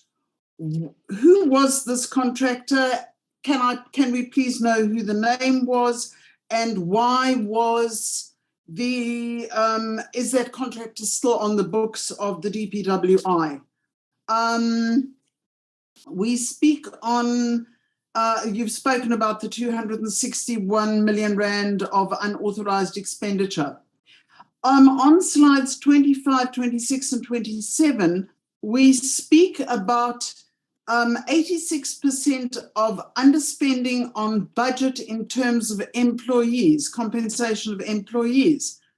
And we have such a ridiculously high unemployment rate in this country. How can we not have positions filled in the DPWI? I don't understand it. We have people, we have graduates across the country screaming out for jobs, and yet we have vacancies. Billions of people screaming for jobs, vacancies in the DPWI, and we don't fill the positions. It astounds me every single solitary time. We raise this with every single SOE that we deal with in the DPWI. There are constantly calls for vacancies to be filled. We have highly qualified people in South Africa who could fill those positions. We don't fill the positions. We constantly underspend in those positions. We constantly talk about the fact that there are problems within the DPWI. We speak about issues that have to be highlighted, that are highlighted either to the minister or to the deputy minister. We make recommendations. Well, we don't make recommendations. Recommendations are made and they are never followed through. They are recommendations that get made year in and year out, and they get made by the committee, by the Auditor General, and it gets repeated and repeated and never acted upon. There are always issues of fruitless and wasteful expenditure that get repeated and not acted upon. Recommendations are made and we are not told what the resolutions are if the recommendations are carried forward through to Cabinet or National Treasury. Going on to the PMTE, I have to ask this question: is the PMT in need of business rescue due to a decrease in revenue recognized from deferred revenue, recoverables that are not recovered, maintenance and maintenance projects that just never get off the ground, non-payment of client departments, disputes raised by clients, such as the telecom towers? I mean, that's a perfect example. Loss of income, loss of disposable assets, and a deficit of 149%. I mean, the Auditor General reported on this extensively Where is the consequence management? Especially when you look at fruitless and wasteful expenditure. Section 38(1)H of the PFMA requires that action must be taken by the minister against people who perpetuate and who are responsible for fruitless and wasteful expenditure. And yet we are told about people who have the ability to override Archibus and SAGE, and nothing's done about it. I mean, we have countless examples of the PFMA section 39, subsection 2I, that also states that an accounting officer has to report on under collection of revenue. And yet again, that doesn't happen. There are two specific sections within the PFMA that dictate that a minister has to act against people within a department who do not comply with the law, and yet nothing happens. We have to have measurable consequence management within the DPWI against the DPWI and the PMTE. We have statutes that can act against this, and yet as a portfolio committee, where our job is to have oversight over the legislature, nothing gets done. I'll leave it there. Thank you so much, Chair. Thank you, Honorable Hicklin. Honorable Matebula.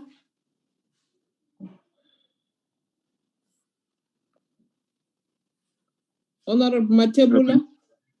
Thank you very much, Chair, for the opportunity. My greetings to you, the whip of the committee, as well as the Deputy Minister, the administration, and my fellow colleagues, members of Parliament. Chair, well, let me start first with the PMTE and raise the same concern and the disappointment that has been raised by my colleagues here in relation to the issue of the disclaimer. This is a very bad. I think it's a worst thing that a department may get, because this must tell you that something went very wrong.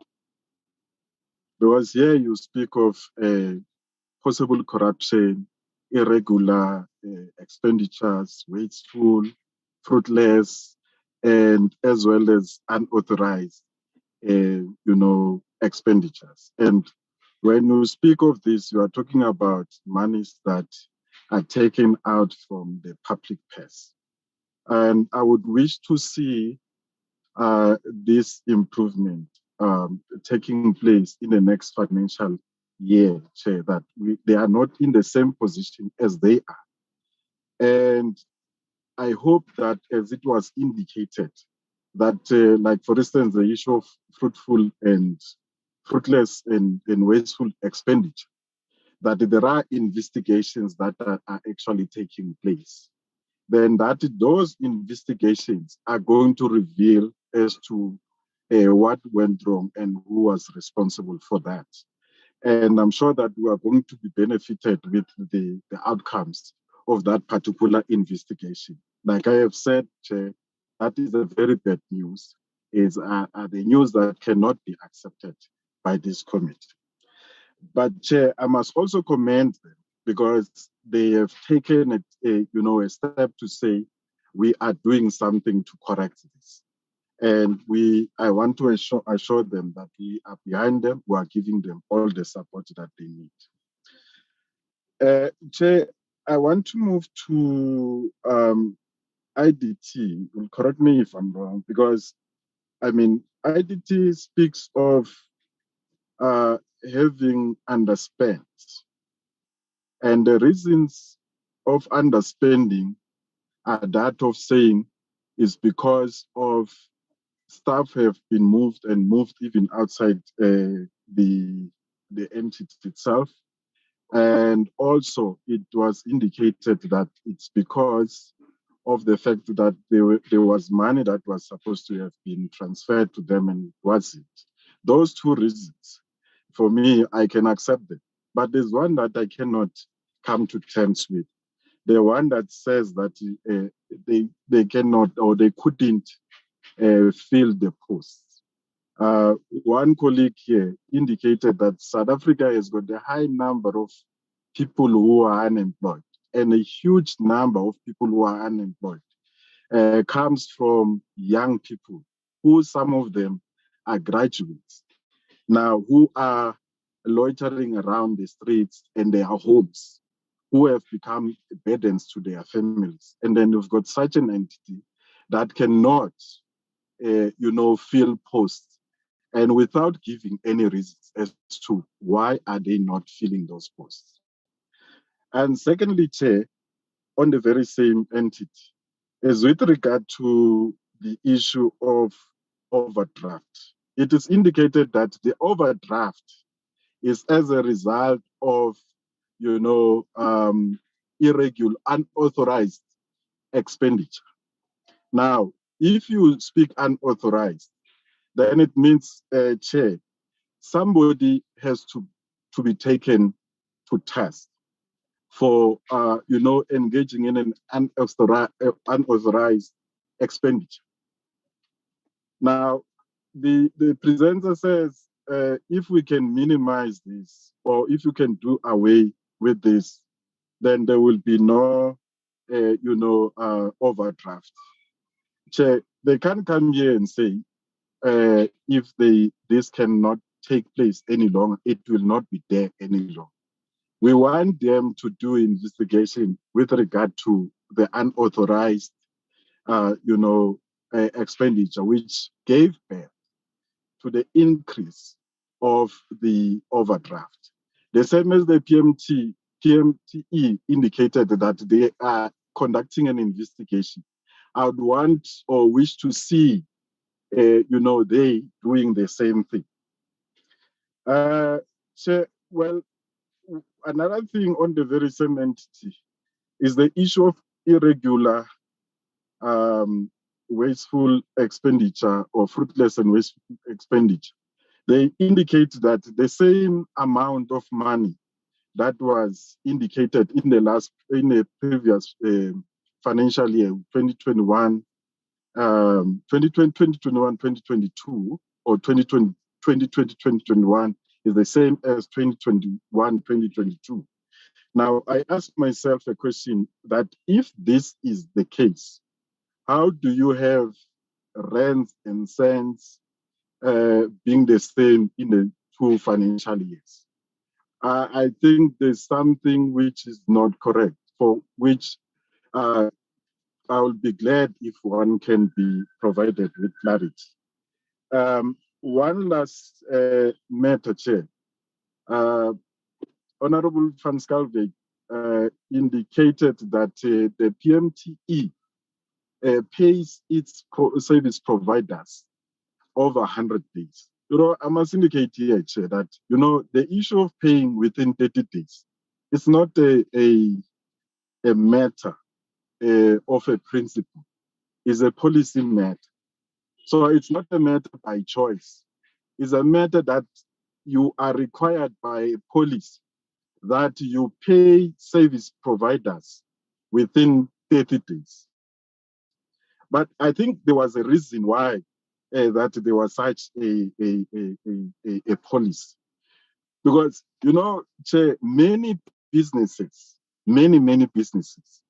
are collapsing today because of us as the state paying them very late. And some of them, they end up having their properties being attached. And I'm sure from where we are, we cannot be happy about it. When we've got a policy or policies that are in place that are not being complied with. So, Chair, I would want to say that the PMTE must work around the clock if they know what I'm talking about, especially of collapsing of businesses of service providers. And in particular, those people whose businesses are collapsing. As we care so much about all people of South Africa, that they should have businesses that thrive, you see. And then you've got this type of a PMTE that is collapsing there. I want to indicate that if you look at the numbers, they can go and check their numbers. They will find it as the way I'm saying it, that the majority of the businesses that are collapsing because of people are being paid late are businesses that are being owned by Africans, and of which that is a worry. Lastly, Chair, as indicated, while we listened to the presentation that was done by the AG, as I have indicated on the issue of the disclaimer, I'll use this figuratively, Chair. I'm not insulting anyone. I think the AG must start, biting, Chair. It must stop being a toothless bulldog. It must start biting. If in an event that there's someone who misuses the funds, there's corruption, there's this, they must be able to come in and make sure that those people, they pay for their sins. Thank you very much.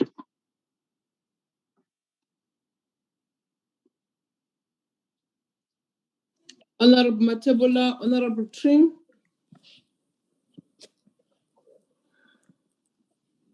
Honorable Tring. Thank you, Chair. Sorry, I had myself muted. Chair, just firstly, thank you for the presentations, and I think certainly a large amount of concerns, and much of the concerns that I've had have also been echoed by colleagues who have actually spoken before me. Hopefully, I will not repeat much of what they have said, but there may be some repetition. But Chair, just in terms of slide 6 of the presentation, the inability to reach 2%, the 2% target, presumably due to a lack of suitably qualified applicants, is unacceptable. This is with regards to those with disabilities.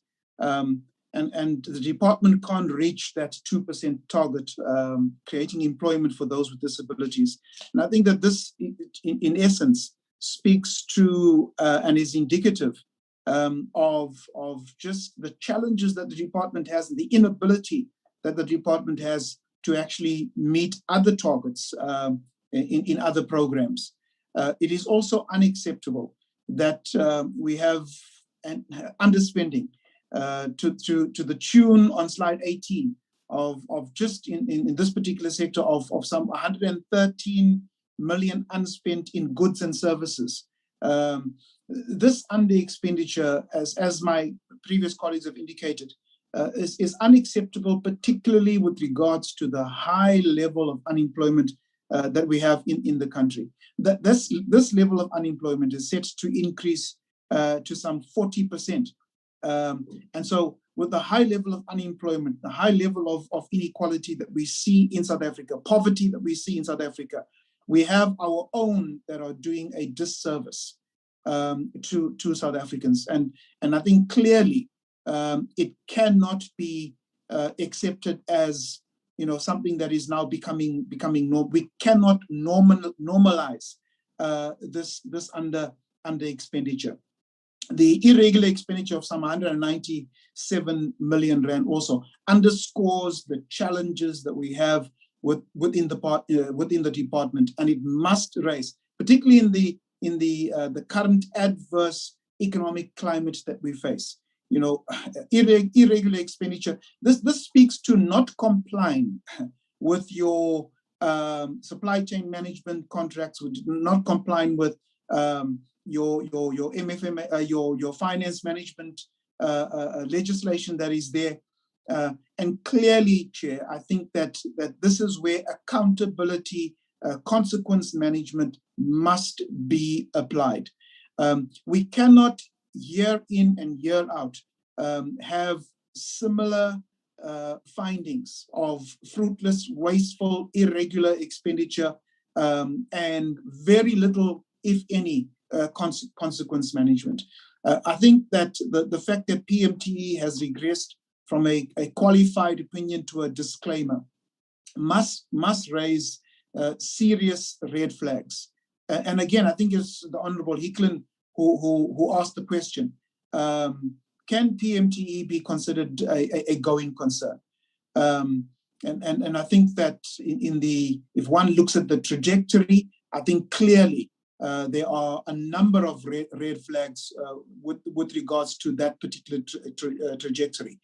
It was mentioned that your client departments prioritize private leases, and when budget cuts are implemented, payments to PMTE are the first to go. I think that this particular scenario is one that we currently are seeing at the Telkom Towers. The Telkom Towers, there is some 31 million rand or 272 million or so per annum that is paid by the department on behalf of the police department on those private leases. So here is an indication, and we have property that is there, but it's not being utilized, and for the reasons that we all know. And so clearly, this is something that has to be dealt with, and it's got to stop. The Office of the AG also indicated that in terms of the target set for maintaining buildings, only 5% of the portfolio, 5% of the property portfolio would probably only be reached.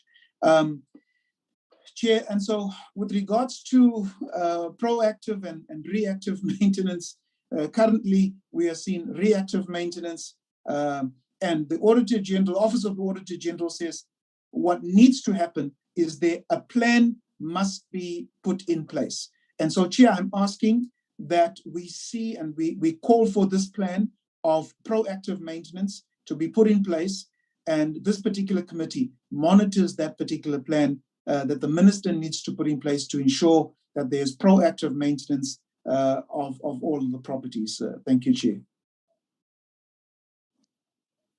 Thank you, Honorable Tring.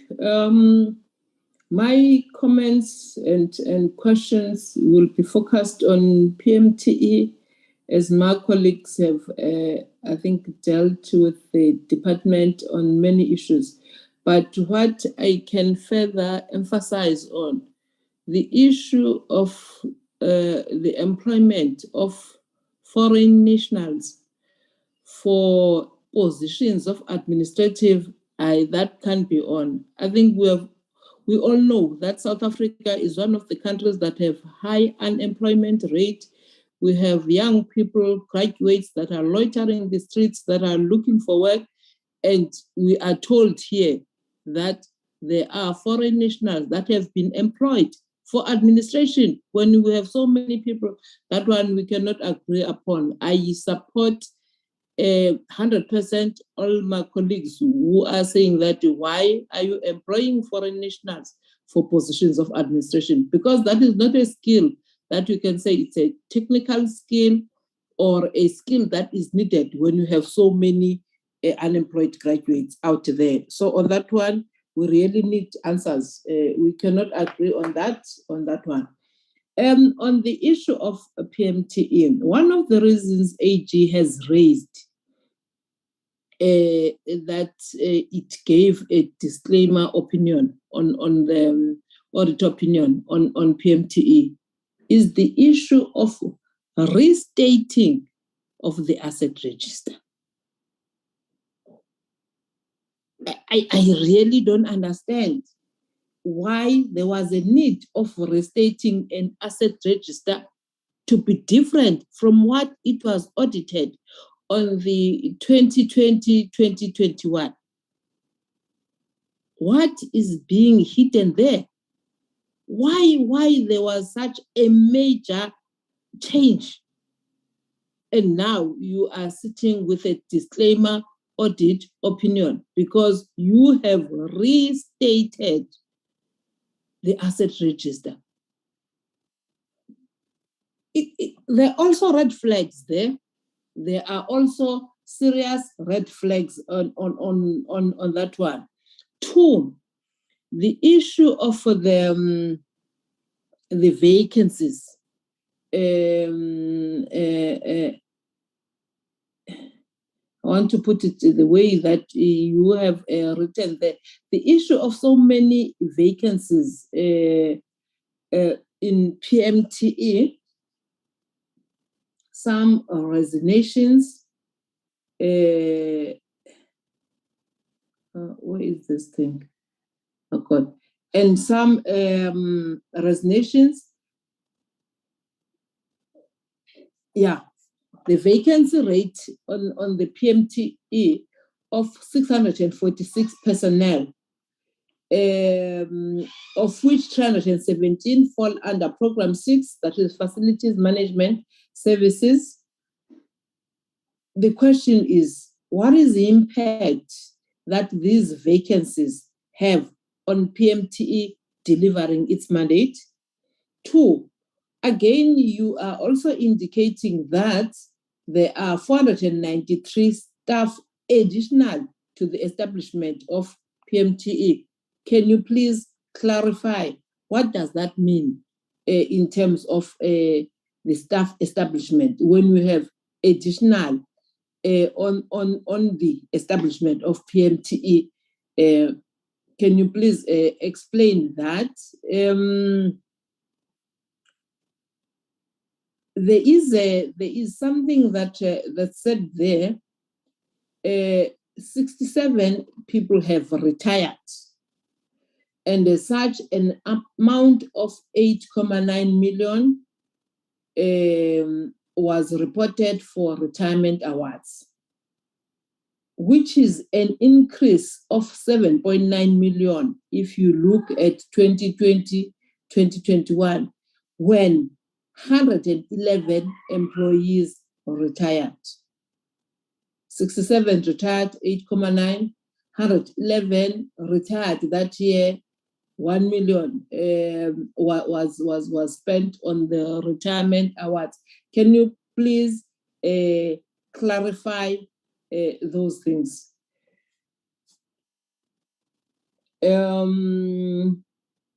Okay, for now, I'll stop there. Over to you, DM, DJ, and your team.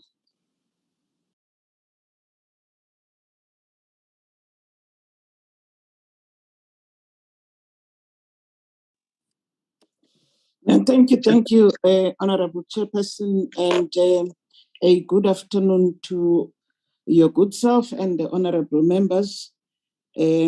My apologies for the few minutes delay in connecting, which I experienced earlier.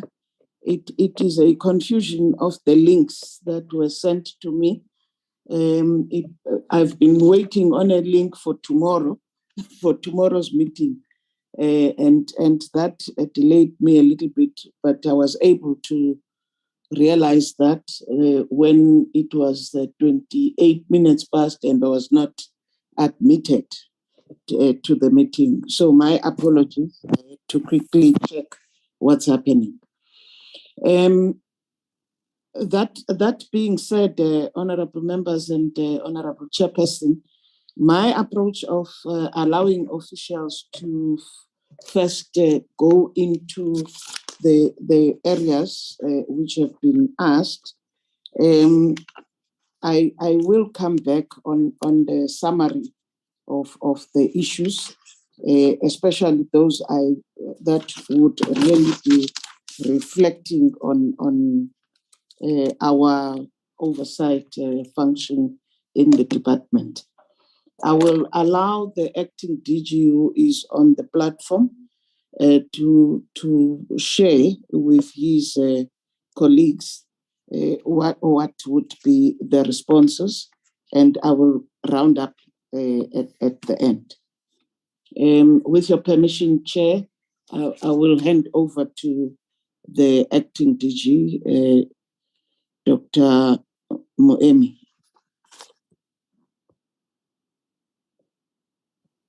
Thank you very much, Honorable Chair. And thanks to the Deputy Minister and to the honorable members of the Portfolio Committee. Chairperson, my apologies. I request that I remain with the camera off. The bandwidth in the office is not okay. I've been kicked out several times on the platform. If the chair agrees, it will indulge me to proceed as such.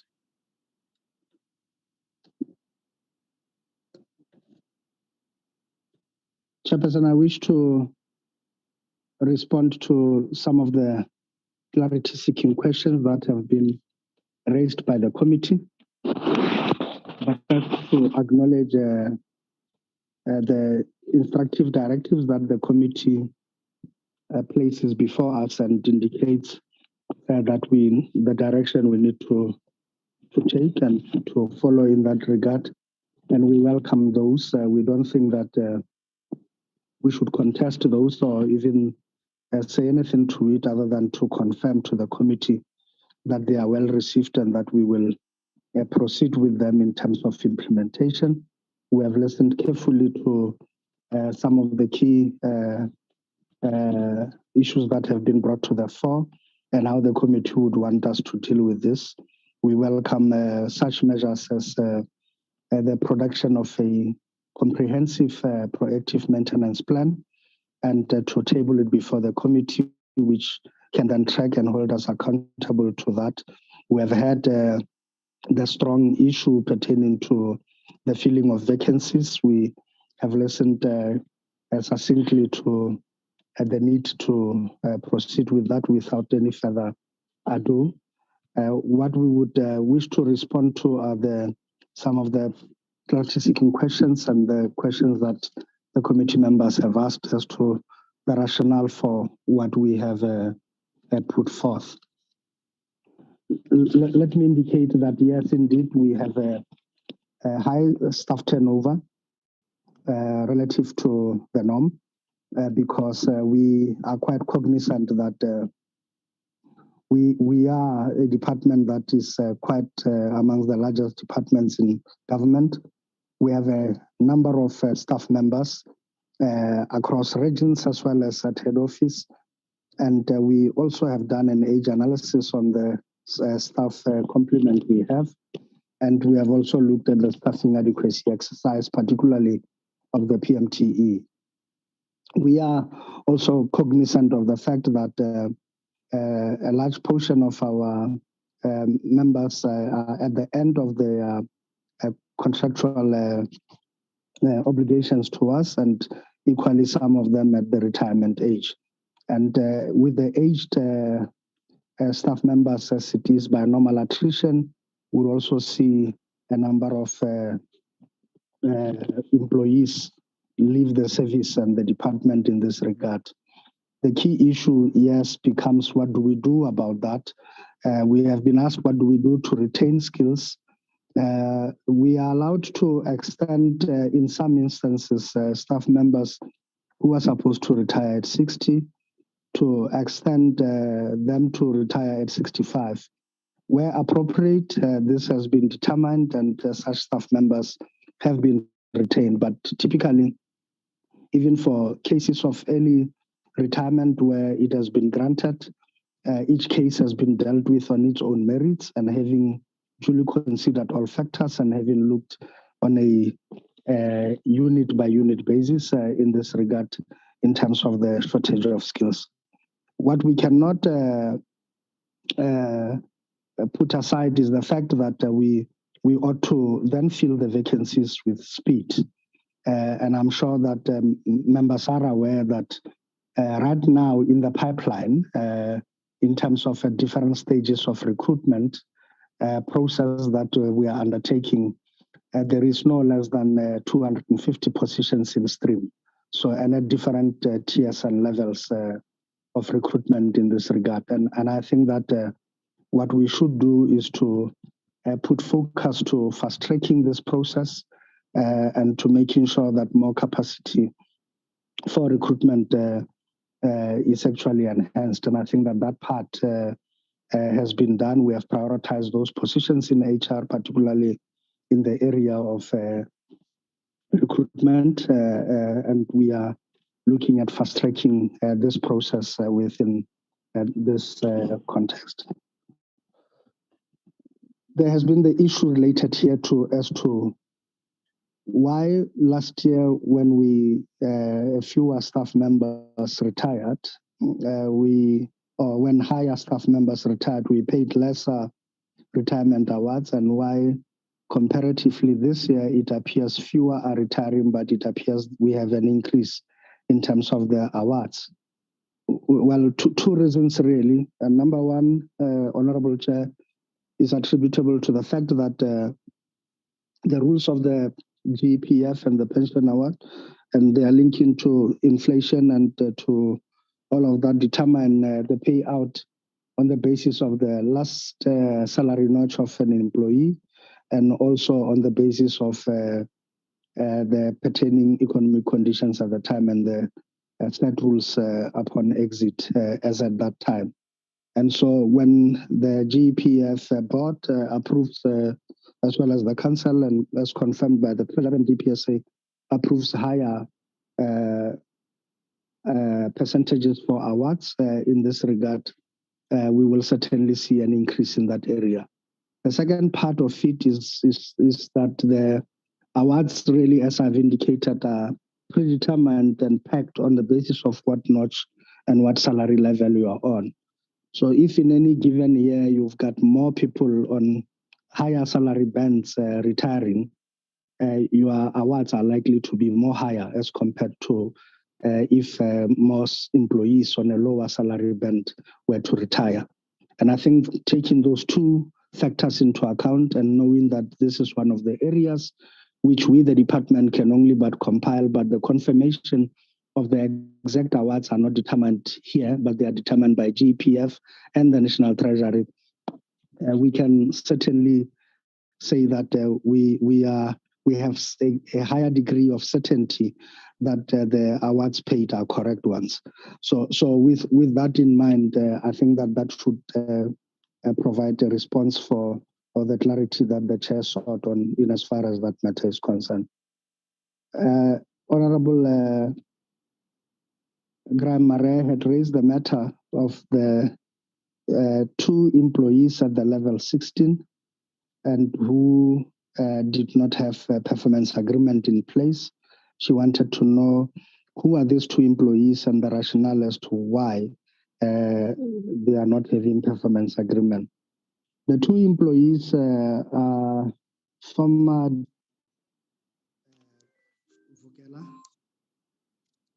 who the reason why he could not conclude a performance agreement was that he was at suspension. And here the report is taken as at 31st of March 2022. And the second employee is Alec Muemi, who at the time, as at 31st March 2022, had not signed a performance agreement as had Pmte, but had signed one in the capacity of acting DG. So I think that accounts for the two employees at level 16 and why there was such a discrepancy in this regard. In as far as the issue that has been raised around foreign professionals, we should at the outset indicate that we comply fully with the law, and we, in as far as the appointment of foreign professionals are concerned, and we also follow strictly the conditions in the Immigration Act as well as other policies of government relative here too. And I think the point to be made in this regard is that we are also signatories to protocols and cooperation agreements with some countries by which we also exchange professionals, and we also host visiting professionals in this regard, and as part of the exchange program and as part of the administrative support programs that we sign on a country-to-country level basis, and which will account for this. In some instances, the host country has to pay, and in some instances, the forwarding country pays. So it's a mixed bag in as far as that is concerned, but we need to indicate that we do not have any employees from foreign who have come in on a basis that they do not qualify by the rules and the law and the policies that are in place. And in effect, even to this extent, no such finding is being made by the AG nor any of the Chapter 9 institutions, including the one relevant here being the Public Service Commission. However, we do hear and take to heart the issue about this. The question was, what are we doing to get the locals into space? I think with our HCI program, we are clear that all foreign employees have got to transfer skills as part of the actual program. And we also have a young professionals program by which we recruit graduates in the built environment, and we place them under the tutelage of these foreign professionals to transfer the relative skills over a period. And you may have seen that even with our mentorship program and the formal mentors we appointed to oversee this, we also do a skills transfer test to the locals and to the youngsters to see whether indeed by the time the agreements that are in place that is transferred to locals so that there is continuity, and we also can have locals that have acquired this critical and scarce skills. In as far as the issue of the underspent in CPM budget that has been raised, this thing for some time, and over a number of years it has been repeated correctly. Honorable Hickling is asking, what exactly are we doing? Says, how do you resolve this matter? And that they frown upon the reasons provided in this regard, that contractors do delay. And the question is, if that is the case, what have you done about those defaulting contractors, and are they still on the books of the department? Now, I need to say that we follow strictly the JB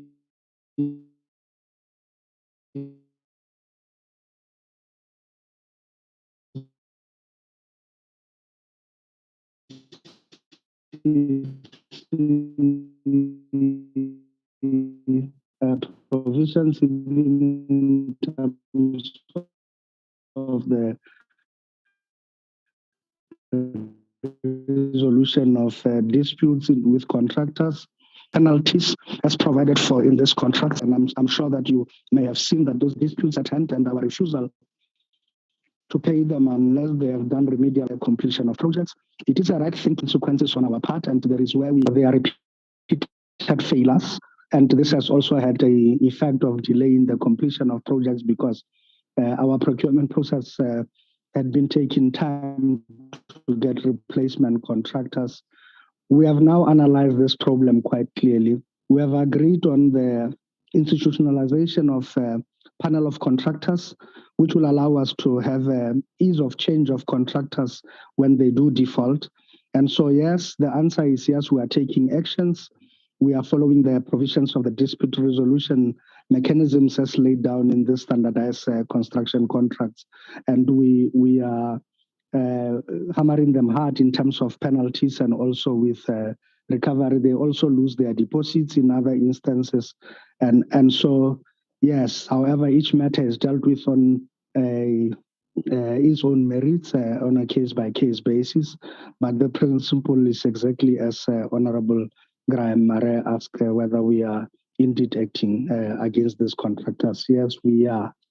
Some of them, yes, they are still on our books. The onus to remove them is with the Treasury. The real test on our part is whether we have reported such defaulting contractors to the Treasury, and the answer is yes. In fact, on a quarterly basis, we do submit the status of this and what we are doing about each and every one of them. We have also begun compiling a report for our minister on significantly delayed projects, and we are reporting on what interventions and what measures we're taking in this regard as far as that is concerned.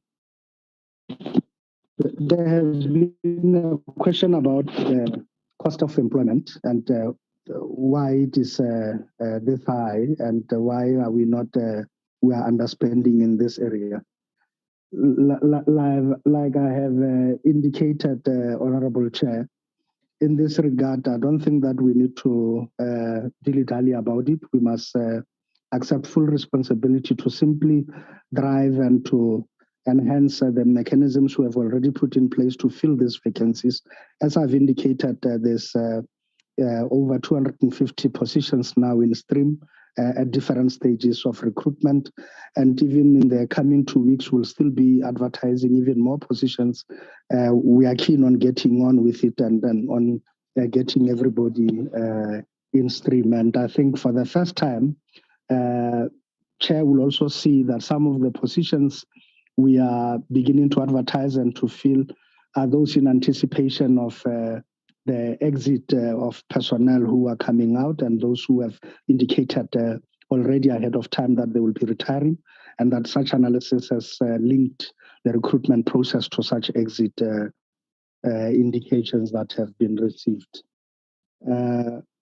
We do accept, Honorable Hickling points out that the accounting officer has a responsibility to report on all the under collection of revenue. I need to indicate that indeed, and we wish to confirm that the annual report does indicate such a report. And we are also obligated to report to the Treasury on a quarterly basis. And we can confirm that such reports have also been issued to the Treasury, in which clearly we do indicate the lack of collection of all revenue due to the account of the Pmte and the challenges that have been there. I can indicate that we have had renewed efforts at recollection, and we had began engaging with the default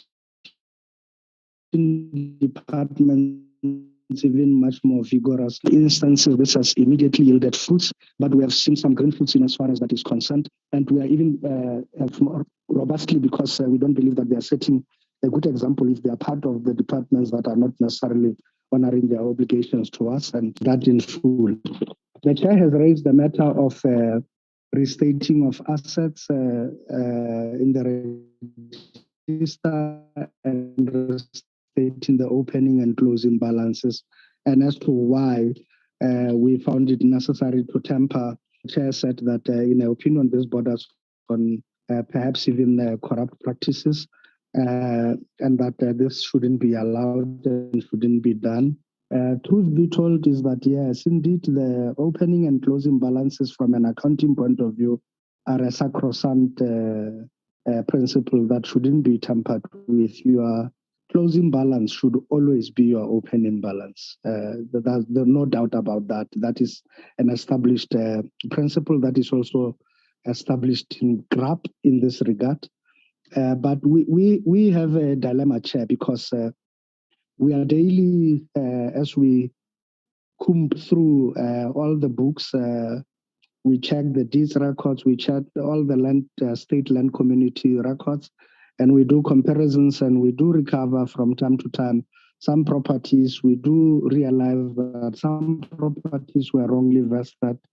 They need to be vested in our national register. And we do so. As we do, clearly, Chair, is that, and those values as they come into stream. And as we have not necessarily managed to do this well because of the transition since 1994 from the old apartheid, then the issue of the land, in truth, was never handled the way it should have. And it led to a lot of confusion with the three spheres of government, and more so the us and provinces. And even with the self-governing territories as well as the land belonging to the former TBVC states. This has been a thorny issue of vesting and ownership, and which we believe that with us, because only we, the Department of Public Works, must drive that process vigorously and make sure that once and for all, either way, that the determinations that should have been made in 1994 are made for once and for all. For as long as it remains in this way and there is lack of clarity, I can tell you that once in a while we come across new processes. There were even properties that were expropriated by the state, but they were never really vested and they were never taken to their logical conclusion. And across the way, we do meet up with properties that belong to us. And when these properties should have been stated in previous years and they were never, it will also be very wrong on our part not to include those properties nor their values and to correct what essentially would mean that then the values we closed up with were actually wrong values, and which means that they would need to be changed. So the AG had said, no, you guys have changed your values so much that they had become so material to the actual overall value of your register that we don't even know where to start to audit you on this thing, and hence the disclaimer opinion. We have to find each other with the AG on this matter as to how, because this is still going to be forthcoming. We're not going to close the register now and abandon it so that we reject all other assets we are to discover. As we have engaged the SIU, and as the SIU is going after crocodiles and getting all the assets that were stolen from the state and surreptitiously registered in private people's names and wrongly vested and so on, as we recover those assets and they return back to the state, they will certainly change the value of our asset thing. And this cannot be considered as new acquisitions, because if there were new acquisitions, we simply top up and we do not necessarily change the previous closing balances. But in this regard, these are assets that should have always been stated as assets of the state. And from a GRAP point of view and an accounting point of view, we must find a solution because we can't reject those and say the figures are now sacrosanct and we will not tamper with them. So I think we have that dilemma. We do not dispute what the AG say that we have tampered with the closing and opening balances. Yes, indeed, that has happened. The question is, we even said to the AG, please give us your advice as a value add on how best to treat this matter, because we should have a single asset register. We will not attach them to a separate register. And I think that we will have to find ultimately an accounting solution, and hence we are engaging accounting firms to also advise us on how best to deal with this matter.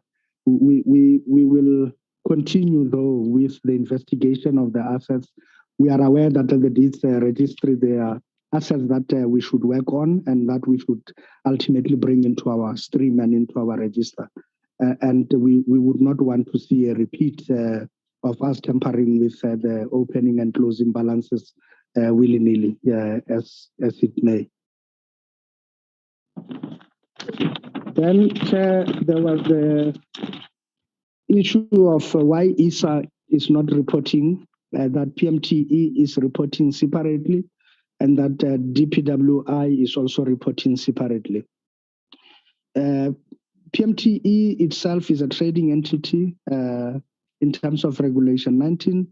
So it's a trading entity of the department, and no wonder it is able to get its own separate vote. And that's why, because the rules of accounting to Parliament, in terms of the rules of Parliament, is that each vote must have its own separate books, and that it must be accounted for individually with its own books. However, ISA is a government component. It's on its way to becoming an entity. It's not an entity yet. And so its allocation, although we do indicate it in the score item of our budget, so that we can clearly see what it is for, but by law and by the rules of Parliament, we are not required to prepare separate books for it, primarily because it has no separate vote. And accordingly, it's expenditure, and that is accounted for within the books of the department. And it is within that context that there are no separate books to report on for ISA as a separate entity. On the issue of EPWP, I would request the CFO to respond to that as to which contractor was this and whether this contractor is still on the book for that to be accounted for, as well as on the issue of the 30-day payments and the late payment by the Pmte. Chair, let me pause there and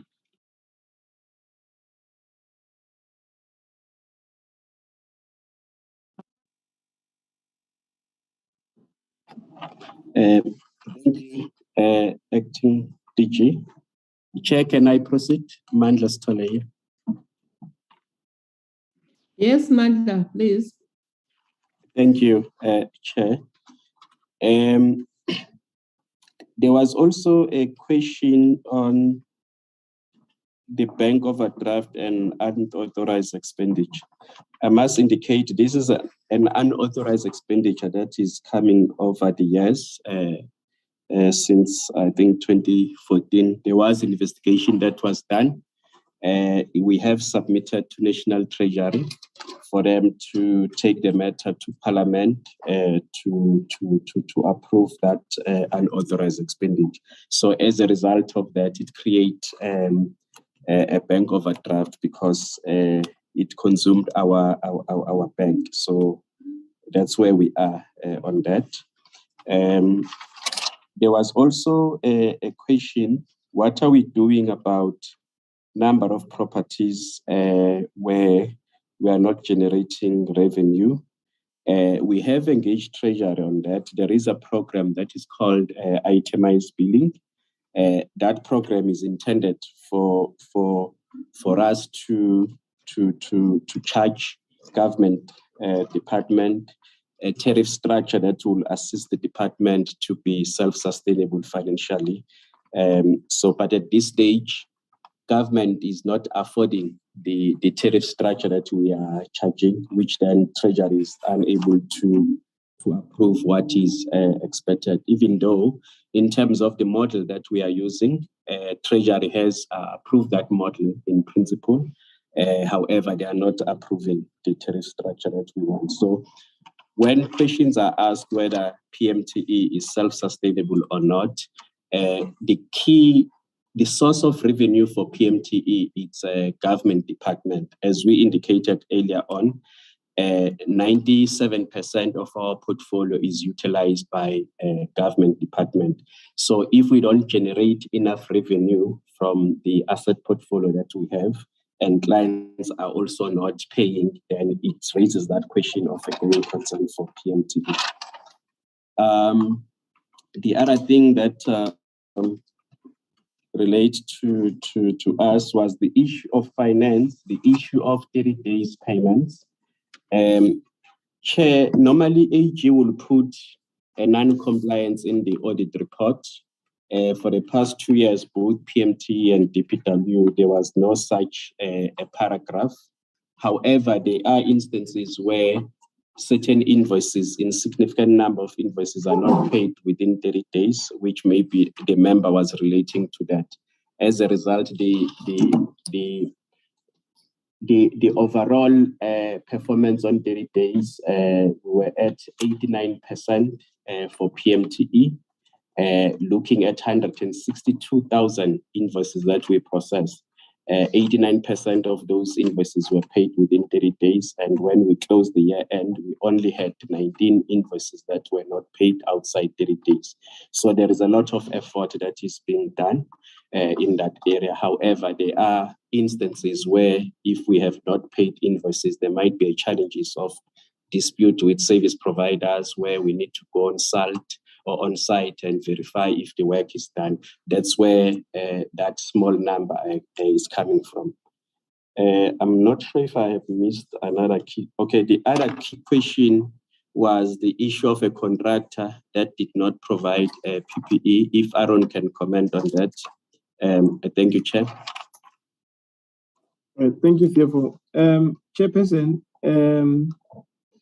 we will try and get the name of the service provider because the money that was underspent is on the side of the department, but the appointment it is being done by IDT for the non-state sector program. I'm not sure if colleagues from EPWP, they know the service provider. If they know they do, then they can assist. If not, then we'll provide the information later.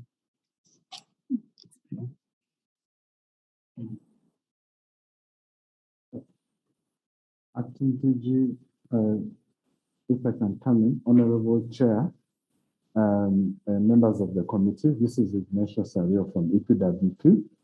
I just want to respond a little bit on the EPWP question.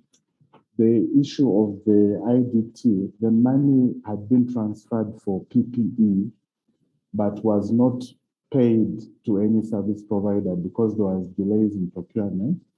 But my colleagues, Paulo Kwagomjera, will give a little bit of detail. They had challenges with procurement, so the money was not spent.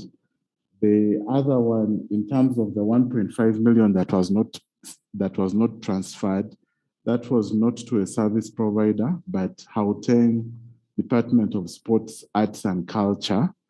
We did not pay their second and third tranche on the EPWP integrated grant because they were not complying with the conditions of the Division of Revenue Act in terms of reporting on projects and expenditure, because we had transferred the first tranche to them on the account of the business plan they had submitted to us, an agreement and project list, but they're supposed to then report on the projects and expenditure.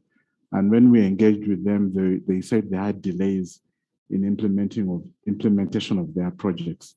But maybe, Chair, if you can just allow me to allow my colleague, Ms. Paul Kwagomjera, who deals with the non-state sector, if she can just add a little on the PPE. Thank you.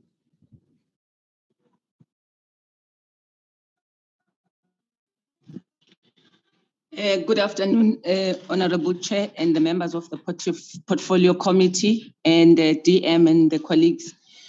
I think you have responded to the question, Acting DDG, adequately in my view, because the service provider was going to be appointed by IDT to provide the PPEs. But then because they did not manage, to reflect accordingly, the what you call the PPEs and the quality that was required of the PPEs, then the service provider was not finally appointed to do this part of the procurement and service delivery.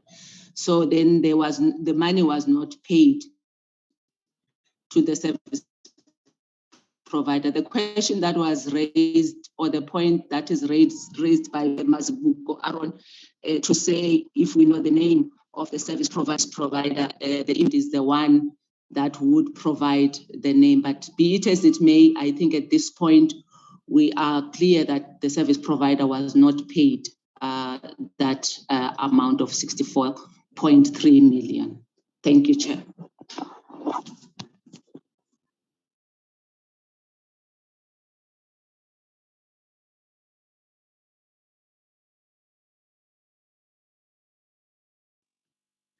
Are we through with all the responses, or DM, or you want to come in? Honorable Graham Murray had indicated that she would like to have a second bite. Okay, no, I wanted to just round off the issues, Chair, because there are those matters that are consistent from all the honorable members, which reflect on the seriousness with which the committee views the matter. And I wanted to just round off all around those and indicate to the members of the committee that actually as a committee, as the ministry, when we approve, we took an approach that says, when we approve an acting capacity, that is when a vacancy arises, as we approve that acting capacity, our HR must attach the plan to fill in that vacancy, so that we stop this acting perpetually it's part of the culture change issues, because it has been a trend, or it has been as if it's normal that a person must act for years before recruitment takes place. And we emphasize the point with our HR unit to say, once a vacancy is created, that is immediately when one leaves, as you appoint, or as the responsible unit recommends the person to be appointed, with that, HR must then attach a plan that says, by this date, we shall have advertised, by this date, we shall have shortlisted, by this date, we shall have had interviews, and by this date, we shall have done the appointment. Because we believe that's the only way now to kind of push through the issue of recruitment. And we are equally concerned as public representatives ourselves that we would have so much vacancies in a department. And this approach is to try and fast track and ensure that vacant positions are filled timelessly. And also, whilst accepting this criticism from the honorable members, we also need to juxtapose the numbers against what is out there.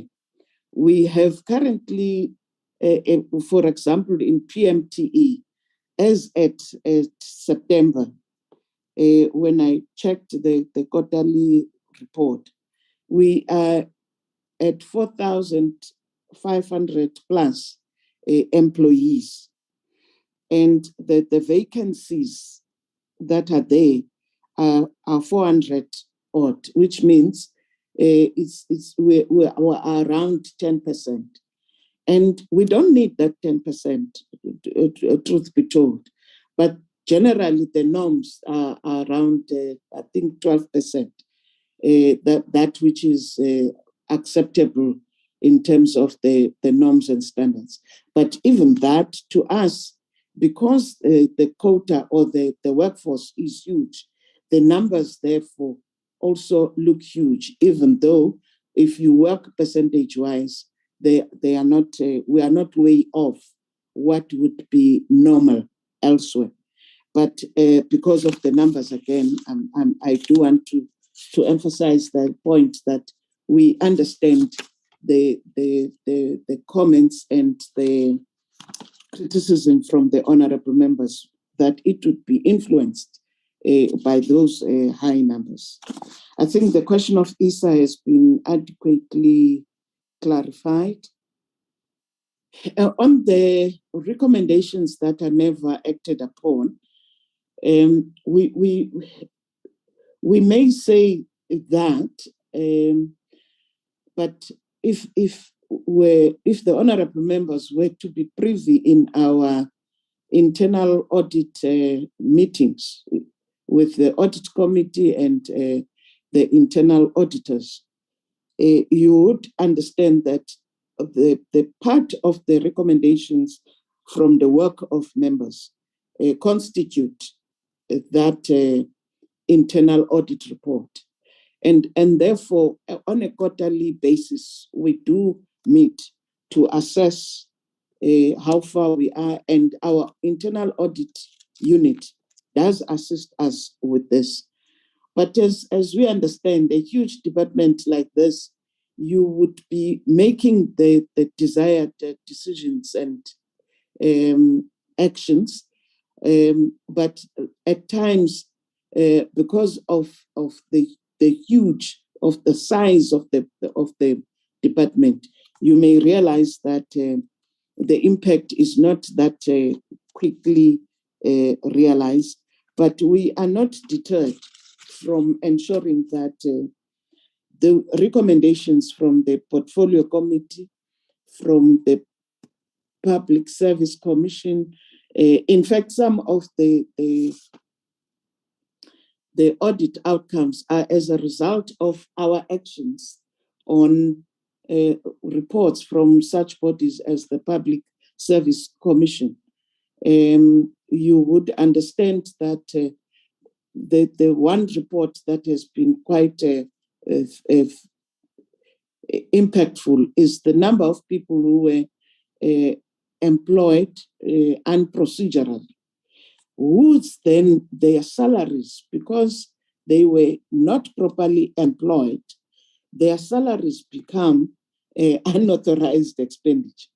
But we can't not pay them whilst they are in the employ until such time that their cases are resolved. And those cases are some of the DC that we are dealing with, some are with the courts, the labor court, which limits our ability to say we take a decision to dismiss, for example, until the court case has been resolved. So I felt I needed just to put some of the handicaps into context. Thank you, Honorable Chairperson. We may do take the follow-ups. Thank you very much. Thank you so much, GM. The follow-up questions, honorable members. I know Honorable Grammare had indicated.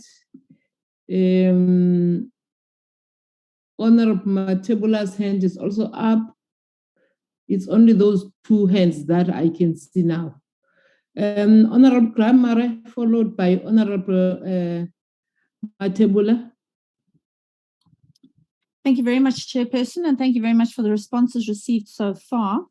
I'm going to now limit my input to PMTE.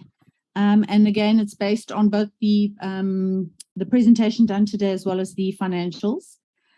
So one of the first things I want to raise is, and this was touched on, are the contingent liabilities of 13.337 million.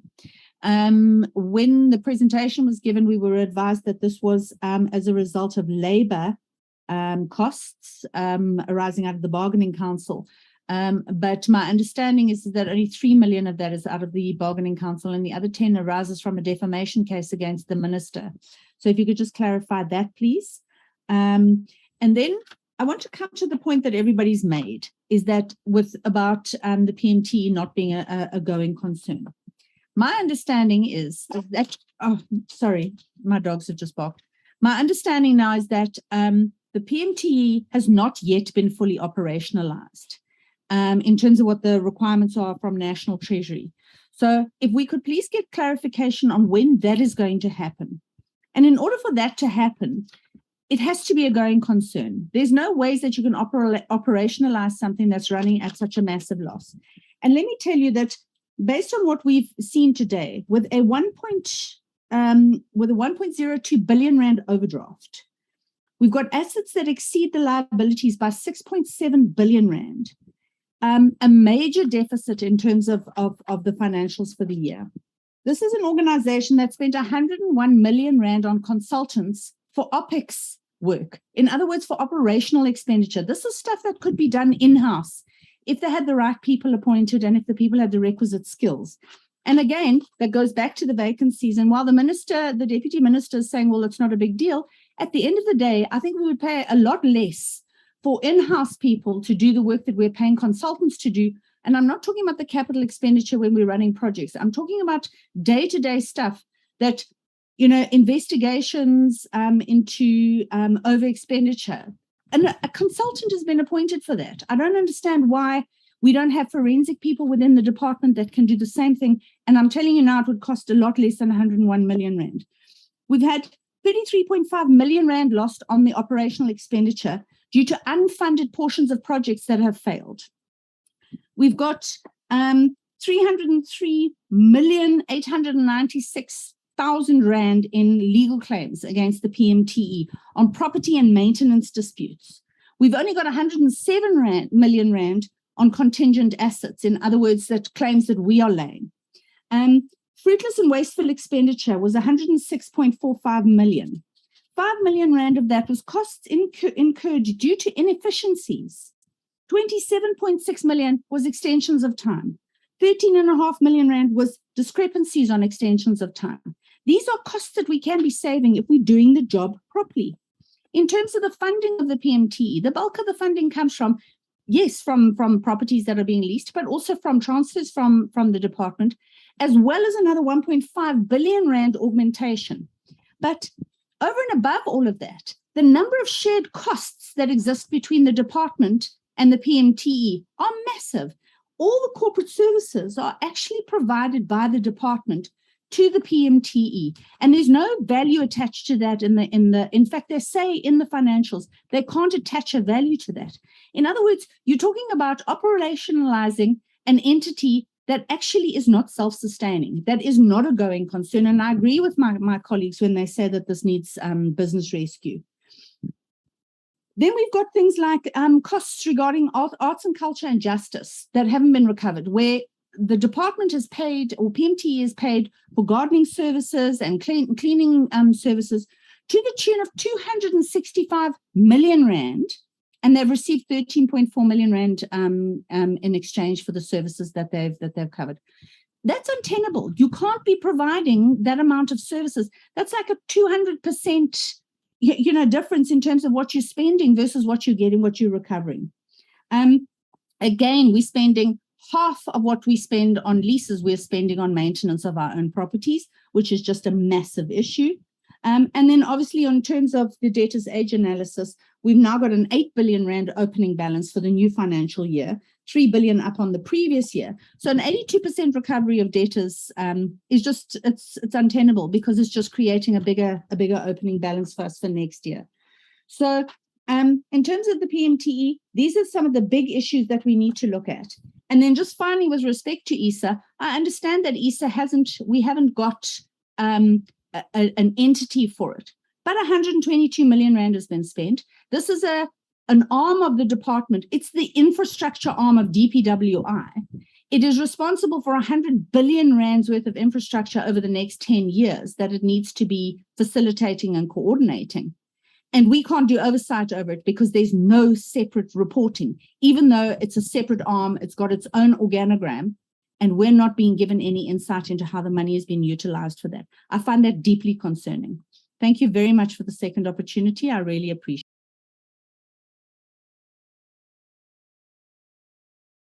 it. Honorable Matebula, followed by Honorable Van Schalkwyk.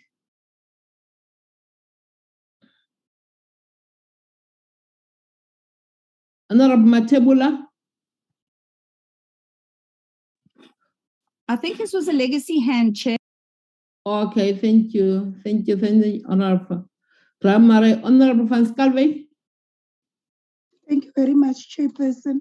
Chair, I want to echo the same sentiment that Honorable Kramer raised in terms of the outstanding debt and the age analysis of those debt. And we've seen several interventions that has been made, and still we remain on 8 billion rand. So we really need to find alternative measures in terms of recovering those debt, and follow up on the interventions through treasury that has been made. I think that can assist also in terms of recovering that debt or minimizing it in future.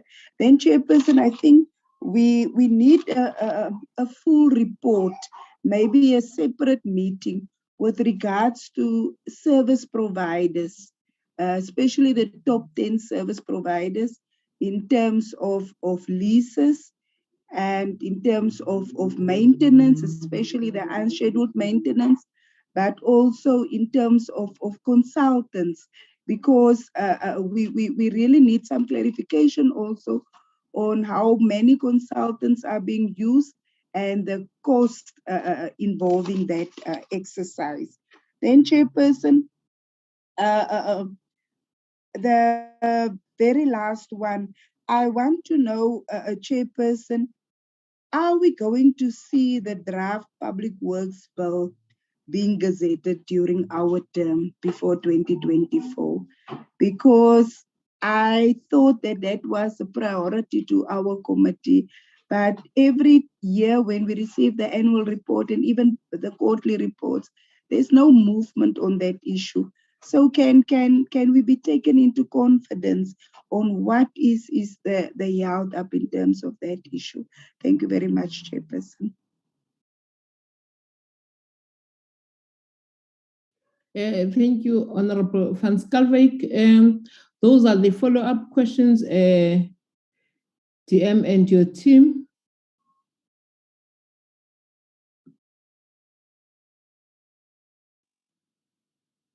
Thank you once more, Honorable Chairperson.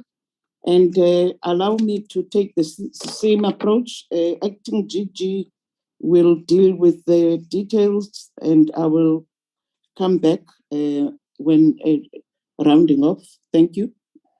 Acting DG, with your permission, Chair. Thank you very much, Honorable Chairperson and Honorable Members and Deputy Minister. Chair, I think the comments made by Honorable Graham Mare, they are taken to heart honestly, and I have listened carefully to concerns in this regard and to the going status of the Pmte and on the issue of the financial management of the Pmte and the model for cost recovery that she's talking to.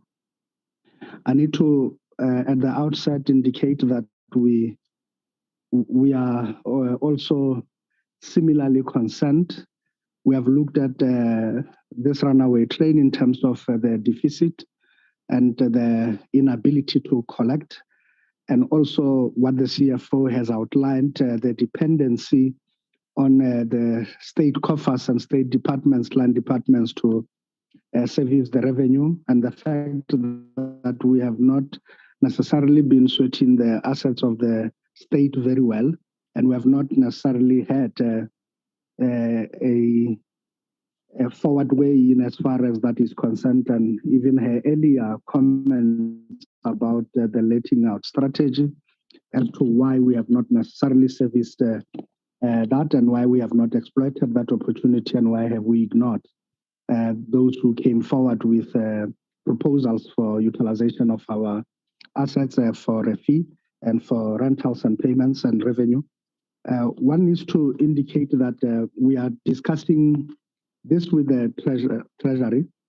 We have traced the genesis of this to the initial change in the policy and in the allocation of mandate with no resources, but the resources being devolved and the budgets being devolved to client departments in this regard as the beginning of when, and I think from there you would see that after that financial year, the first or the next financial year that follows suit came with an opening balance of a deficit of under collection in this regard, owing to a series of disputes that have since ensued in that.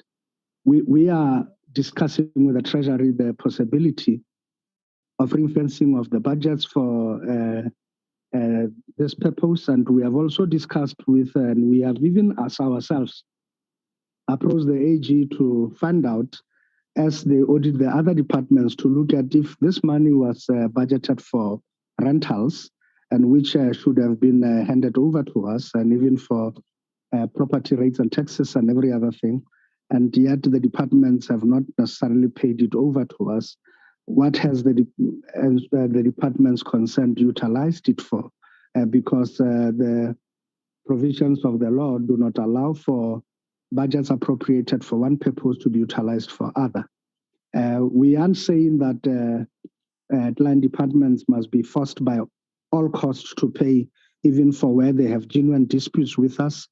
But however, the issue is that we should endeavor to resolve the disputes as they arise, and for us to clarify issues. We have entered vigorously now. For instance, one of the client departments we have had a long-standing dispute with over many financial years, for which we had been under-collecting, has been the Department of Transport. And we have now looked at what they had been raising, and we have raised the issue of the dispute of whether what they are letting is the same space as what we are levying them for.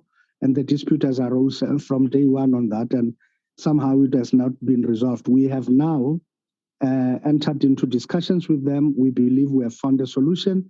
We have appointed an independent evaluator who has now remeasured the space, and we and Transport have agreed that whichever outcome that goes, both parties will accept that outcome, and then we can journalize the entries and update our books, and where Transport owes us, they will have to make good on what they owe.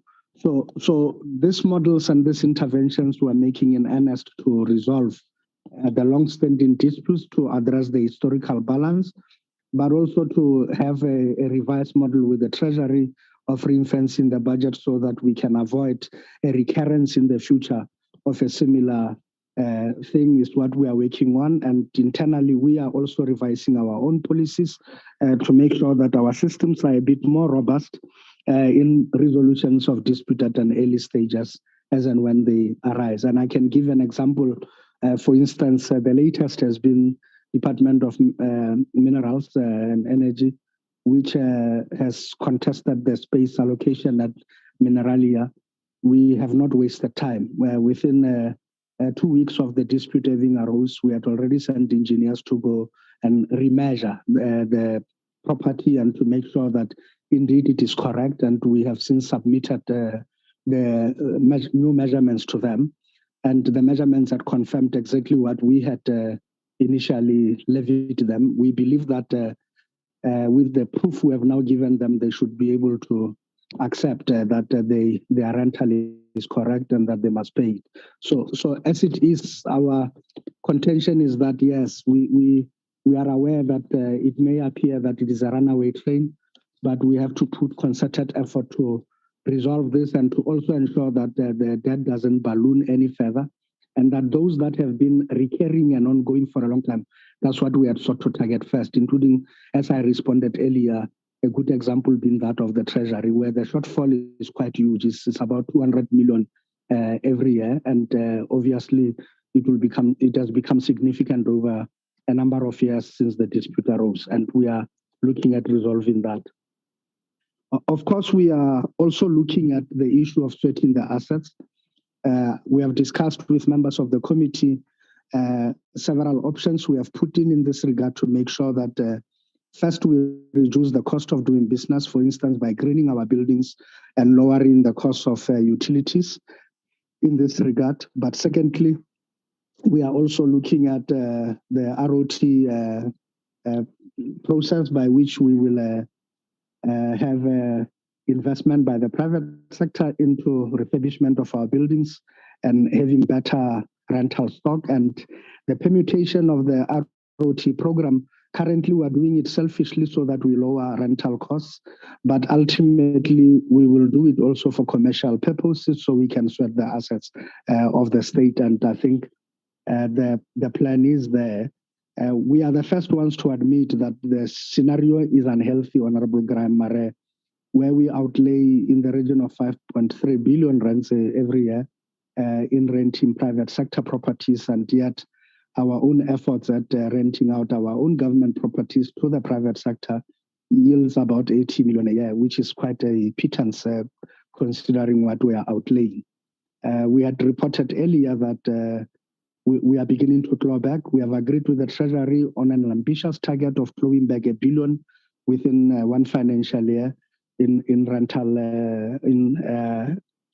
leasing in costs, and therefore we believe that we could be on a right track, and we seek not just to look at increases in meeting our targets, but also in expansion of new leased out properties, and also in ensuring that we spread and diversify our tenant base in this regard. And I think we are getting there.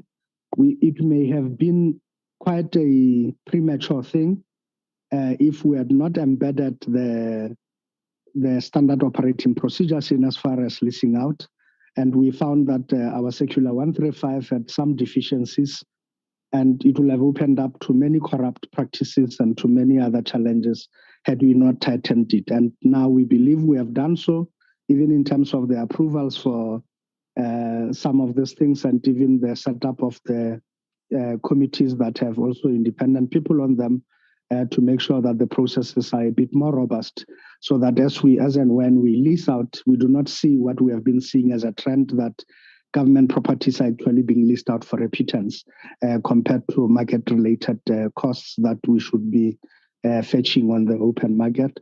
But we also had to balance this with Section 5 of GIAMA, which compels us to also do to lease out our facilities for the social good and for development purposes and not necessarily commercial. And these two, we have now embedded the rules and processes pertaining to these two parallel streams of letting out of our properties. And to this extent, I believe that we would then, going forward, be able to start realizing even better revenue and in also mitigating the losses that we have.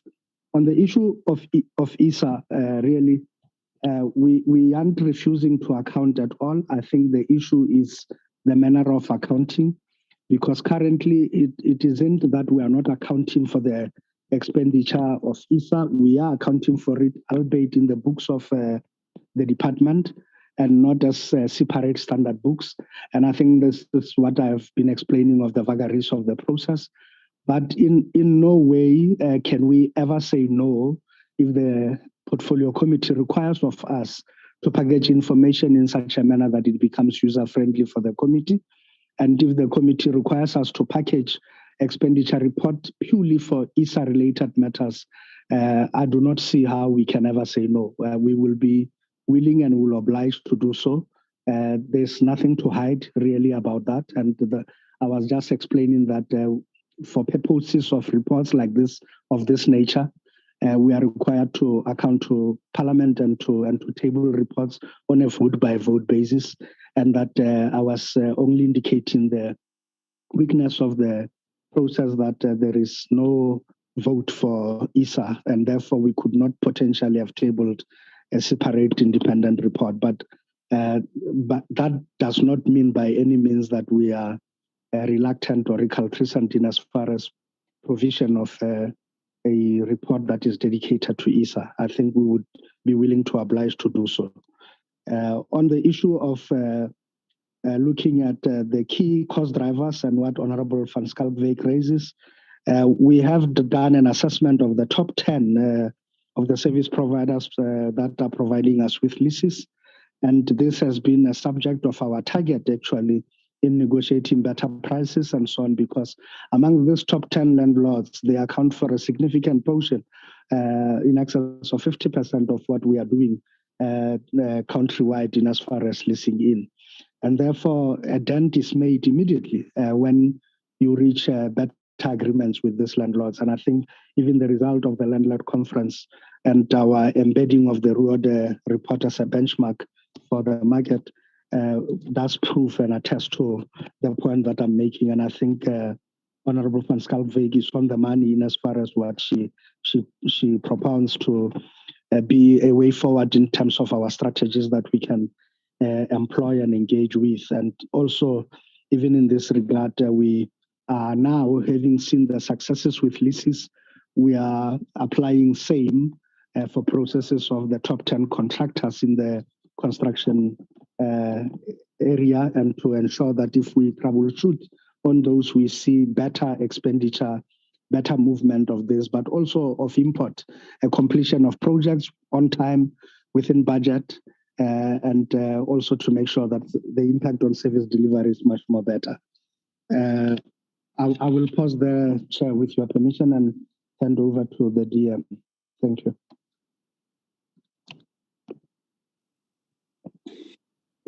Now, thank you, Acting DG. Thank you, Honorable Chair and Honorable Members. I think, again, the Acting DG has covered quite some ground in explaining the areas that the honorable members have raised. Mine is to really look at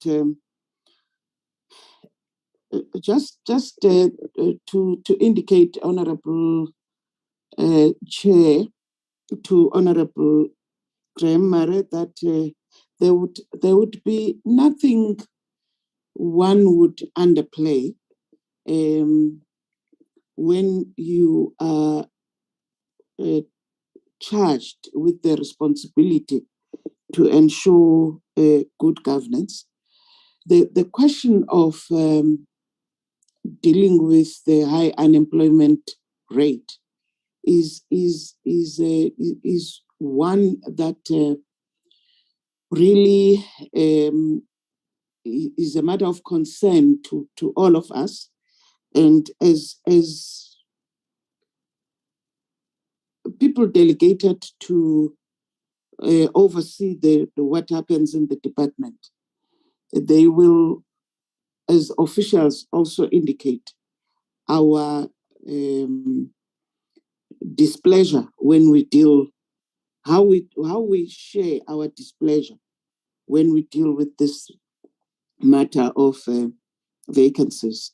And therefore, I really wouldn't underplay anything, but I was just trying to illustrate. In fact, the issue that, the example that I made is an example that shows that we wouldn't want to see vacancies prolonged. We would want to see vacancies filled in timelessly. And therefore, we can't underplay a matter of national importance such as this one, unless we are truly irresponsible leaders.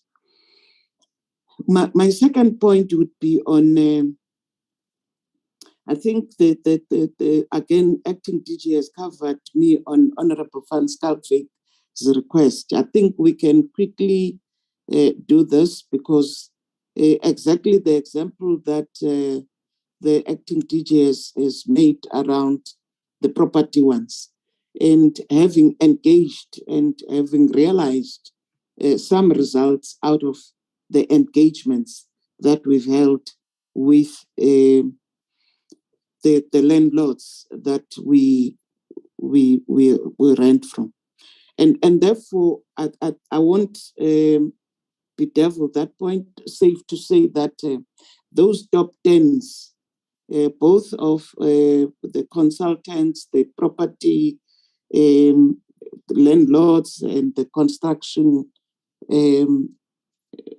companies that receive much from the department, or are the top 10 ones, I think it would be easy to provide that information, because it should be easy to compile. One last point from my side is on the why not have specialized personnel for areas such as forensics and all that. And these are the discussions and the approaches that we are employing in the department to ensure that the desired skills, the requisite skills, we do have. The GRC branch becomes the branch that is responsible, especially for areas of investigations, forensics, and all that. But we are of the view also at times when you have, let me say, we need to look at each case on its merits. Because again, when you have people like investigators in-house, with time, you would find that they then become subsumed in the culture of the organization, or they become so much part of the furniture that objectivity on matters of this nature escape them as human beings. Now, you at times do need to get a view, an objective view from outside, and therefore have somebody from outside looking inside. And therefore, the department does need to strike a balance between the two. There would be those cases that really you don't have to go outside and spend a lot.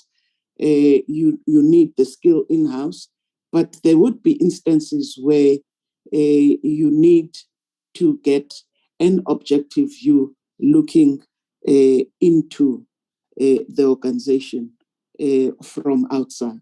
And therefore, a balance is then necessary for such. I thought that though that would have been just an addition on what Acting DG has already responded to. Thank you, Chair.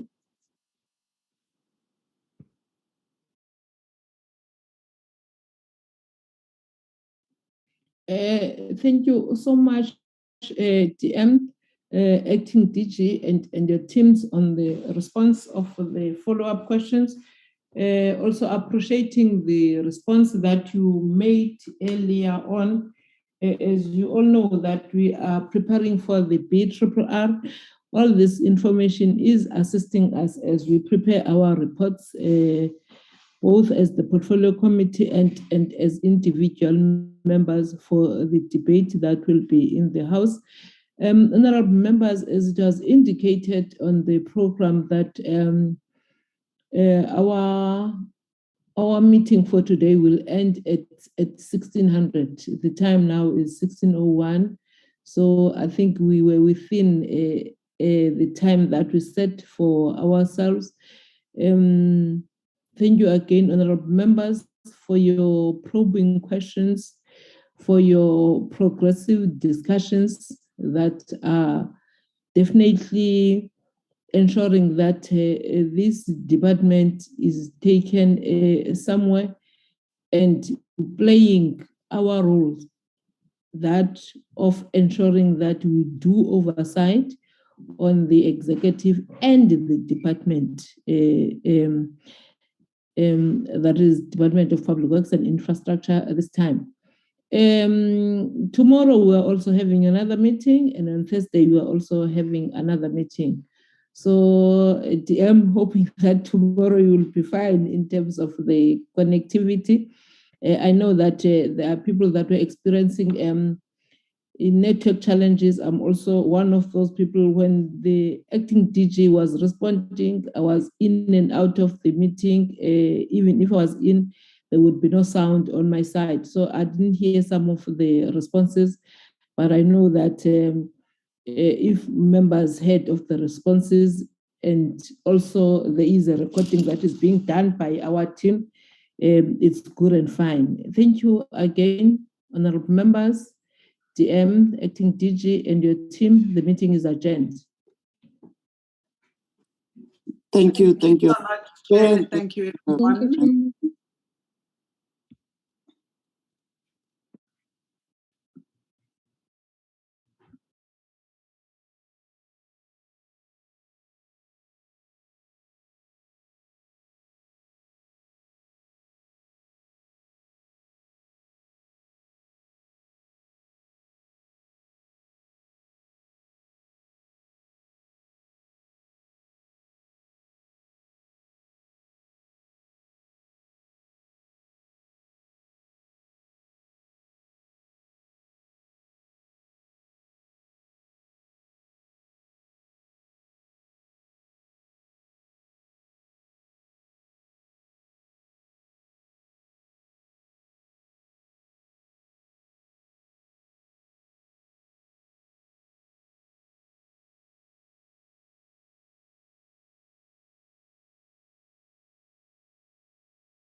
Recording stopped.